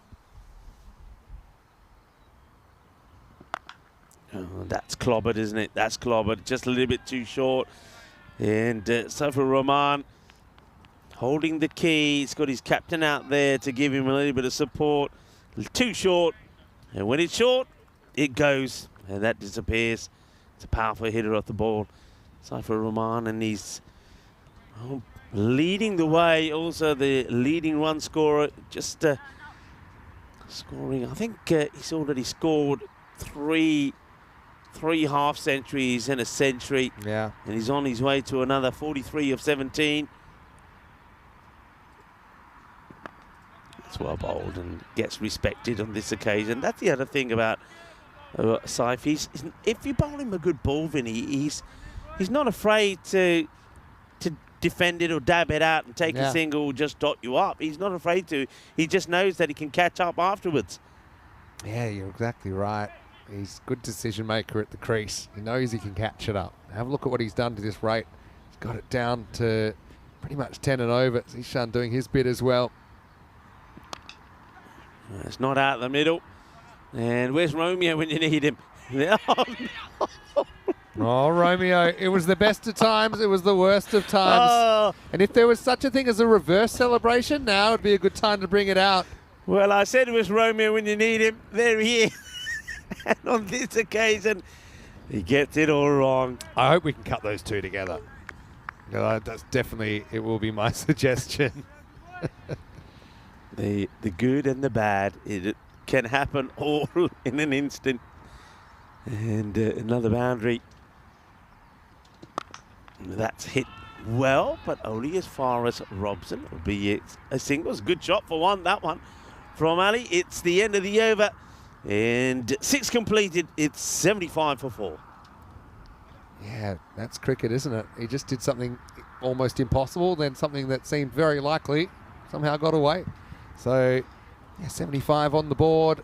Still requiring 39 off the last 4 overs. But, yeah, I think, well, both these two are pretty important. You still got Kiwala, Junaid Khan to come, but maybe not quite the same as what you get out of the top 6. We saw Junaid put a good knock in the other day.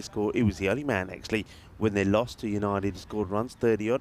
Pranay Giwala, I was chatting to him a bit earlier.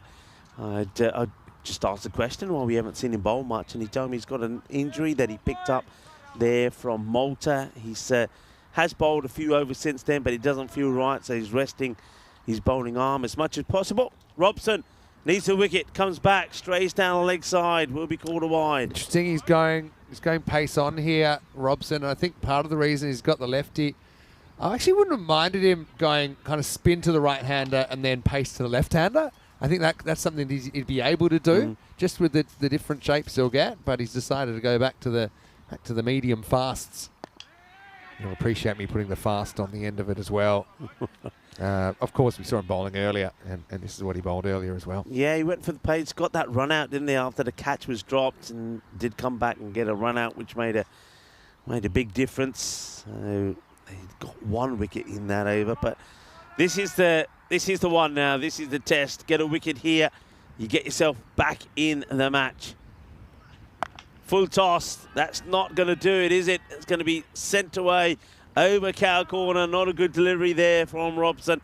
He's trying to get that Yorker in, but he's so quick to latch onto anything that's over pitched and muscles it over the leg side boundary. 6 more, and it's another 50. Would you believe it, for Saifur Rahman? And of course, they're not celebrating. They don't. No, they don't. Don't wait. No need for any noise pollution.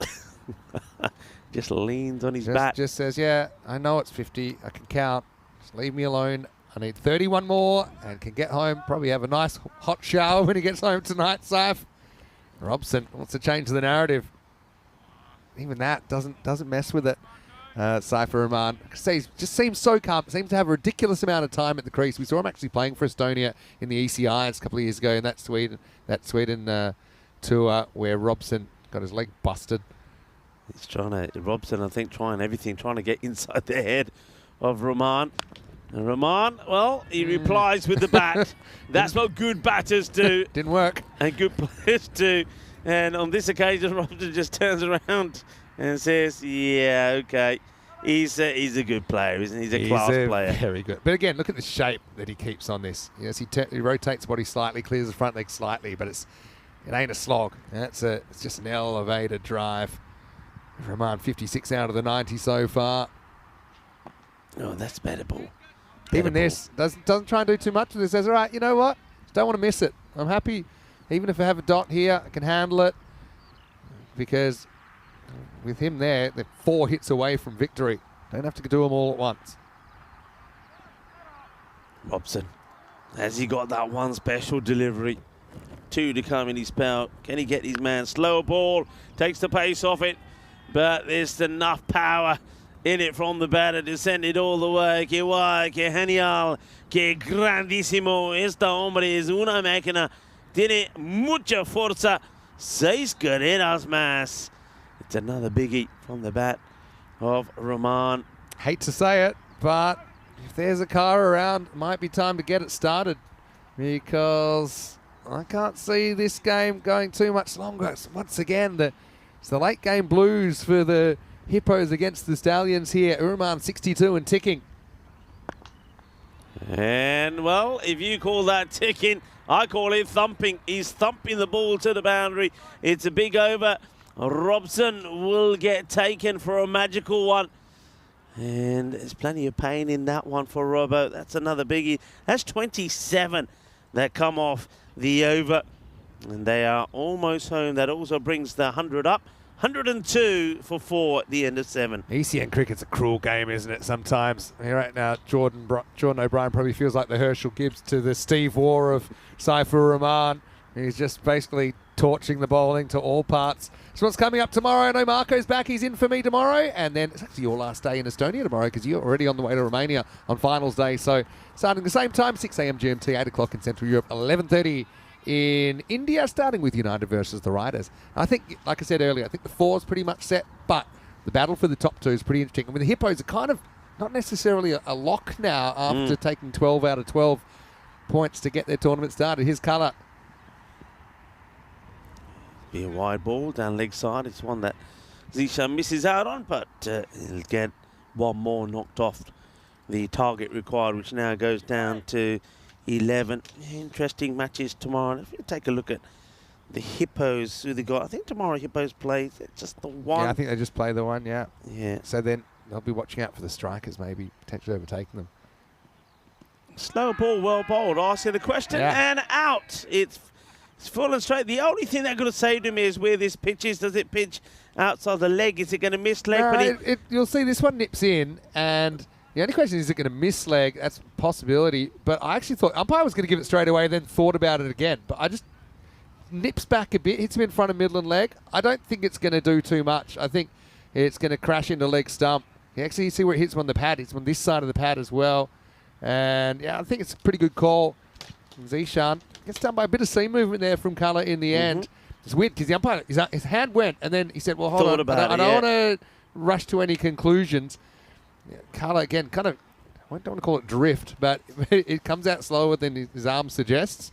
And does Zishan Ali for kind of lack of pace, 103 for 5. Here's Junaid Khan. Yeah, Junaid Khan now comes out. So, job's not done just yet. They still need those 11. And Hippos, they'll try and take it as deep as they can. Yeah, Junaid we did see him bat 12 the other day and score some runs. It was in a losing course, really, wasn't it? But he did show what he can do. It's another one down leg side. Excellent take from Marco. Really good. It's probably one that, similarly to the ball before Zishan got out, you just leave alone. Junaid gets drawn to playing the shot, gets pad on it, but that's brilliantly done by Marco. Yeah, great work. He's such a fun player to watch, actually, Marco. I just seen bat the other day, and also is keeping. It took a great catch down the leg side up to the spin of Robson, actually, as well, the other day. Oh, that's hit with a bit of brute force from Junaid Khan, who scored 38 of 17 in the win. Well, not the win, it was a loss, actually, wasn't it, against United, when they were expecting to win, chasing 101, but they were restricted to 83 for 8. Junaid Khan was the only batter who scored any runs in that one, so he's got the ability, and now, well, he's got the ability to finish it in one scoring shot. 5 needed for victory. And place that one down the ground, and, well, this is another one that gets past the fielder. Well, let's just say the Helsinki connection has not been at his best in the field. As on this occasion, this one gets past Nicholas Salonen. Has Nicholas bowled? No, he's got a bit of an injury at the moment, so yeah, you won't really see him bowling. I think in this tournament, it's just playing as a bat. 1 required for victory then with that misfield. All right, well, it may not be here. It's catching opportunity, and well, there you go. The highlight lasted only for a moment for Romeo. He takes the impossible catch, and then we see him make a blunder in the field, and another opportunity here, which would at least take the match a little bit deeper. Doesn't happen. That is it. It's done. It's dusted. It will be another victory for the Stallions. They do the double over the Hippos.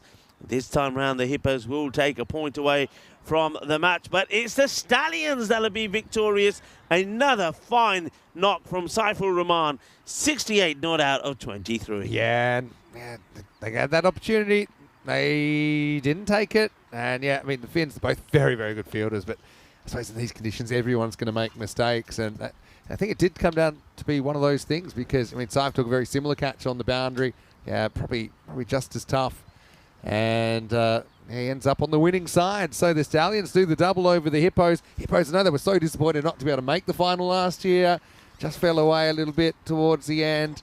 They know, especially with the reinforcement, they should be in the decider. That's what they feel. They've led the way, but they're just having a little bit of a wobble today, and they don't win either of their games. It went down in a couple of games where they made okay runs, but okay wasn't enough. And don't forget also earlier that terrible finish they had, losing 5 for 6 in the last 2 overs. This is what's coming up tomorrow, 6 a.m. GMT, which is 8 o'clock in Central Europe. It's 11:30 in India. You can join Rico and Marco, who will be back for the weekend, which includes final day with me. Rico, enjoy your day tomorrow and your Super Saturday. I might even watch some from the sauna if I can sneak a device in there.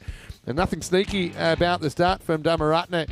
He went straight through. That was the end of Rifat Khan, who sometimes I suppose goes a bit too hard too soon. You could say, hey, that's the way he lives. He kind of lived by the sword, die by the sword. Patton, he also was able to castle the stumps. So, I mean, with these earlier wickets, Hippos had their tails up. Yeah, and don't forget, there was that wicket with a celebration from Patterson, but that was the big moment, wasn't it? That was in the same over when Saifur Rahman gets dropped there by Jordan O'Brien when he was only on 13 at that time. And after that, he never gave another chance. That one was dropped, but he would still get his man, because then after being dropped, he gets run out. And not only gets run out, well, he gets knocked out here.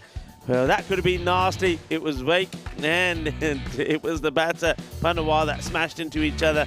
But fortunately, both were okay. Of course, Marco Wake was the man smiling, because at least he was able to get out. Pandawar run out, but not too much joy came after that. Well, there was this, though, I suppose. That was just quite outstanding. That took our breath away. But unfortunately, well, there's Romeo with his Juliet. Well, Patterson gets... I don't know if Henry or Henrietta, or whatever you want to go with it. Is it like in an all-boys school where someone's got to dress up as Juliet? Meanwhile, Romeo, well, you should have sold him at his peak, because then his stock price crashed. He got done by a ball that was barely moving on the boundary, and it wasn't going to get much better as Saif might have copped a bit of chirp from Robbo, but then put him back over his head. Late win for Vislapu here. He got Zishan, didn't look particularly impressed, but he just missed a fairly straight one. Nice bit of bowling from Kali Vislapu. Yeah, Salonen not able to stop this one, so back to the old drawing board for the Hippos. No, they're probably going to have their traditional Friday night meeting tonight, and we'll see what kind of Hippos come out tomorrow as Saif, the Baltic boss, puts his foot down and gets the Stallions over the line. And now, with that, they've got to be favourites for top spot. Well, yeah, I mean, they get that win, and they've only had that one blip, remember?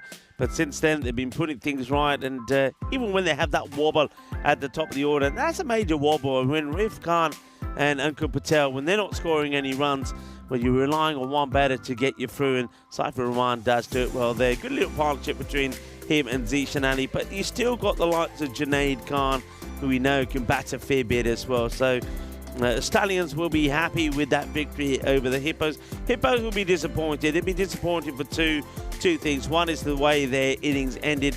Another 30 runs on the board here could have made all the difference. You'll never know. But also, they'll be disappointed with some of those chances and some of the misfields when they were in the field. 2 wickets, though, there for Henry Patterson. And what a shining star he is. It's great to watch him bowl. He bowls with fire, bowls with pace, and he really gives it 100% there. But, well, he just couldn't find a way to get out Rahman. He gave a chance. They don't take it. Then he punishes you. Yeah, and you don't half the point, because no one drops catches on purpose, and it certainly isn't easy when the Baltic boss slams one at you down the ground. But O'Brien, I think 9 times out of 10, he takes that catch. I mean, he's a high-quality fielder, and he's taken some good ones in the series so far. Well, some saving grace, I suppose, for the Hippos. They do take the point away. I mean, they chase in the 8th. If they chased in the 7th, then and they wouldn't have had anything to show for that one. So the Hippos, even though they don't get a win, they do take 2 points out of their 2 losses today, because they played a reduced match earlier, and this time they at least survived past that 7-over cutoff. Let's welcome into the commentary box then, and I want to say it's been an absolute pleasure being here with you, Rico. Been a very good day. And you know, we had some smiles in the end. We because did. I've got to be honest, we looked at the forecast last night and we thought, could be a tough day. I don't know if we're going to get any cricket in until maybe Game 4 of the day. But yeah, despite having a shortened Game 1, we had a shortened Game 3 as well. But the players, no credit to them. They put their hand up and said, look, this is Estonian cricket. We're not expecting it to be tropical. We're going to get out there. The field kind of held up pretty well. The pitch held up pretty well. And we still saw plenty of entertainment. I have to say, I'm very impressed with what you just mentioned there, the field and the pitch. I mean, there was a fair bit of rain, but the outfield just absorbed it really well. So the drainage of the ground is fantastic. and the rain really didn't make any difference at all to the way the pitch played, which was fantastic. Yeah, definitely. And so bowlers had their moments, the batters had their moments. There'll be more moments tomorrow as well because Marco will be back in the Igloo. Let's have a look at what's coming up tomorrow with the final day of qualifying, day 6 of the tournament with United starting with the Riders. I mean, United, they're the other ones, I suppose.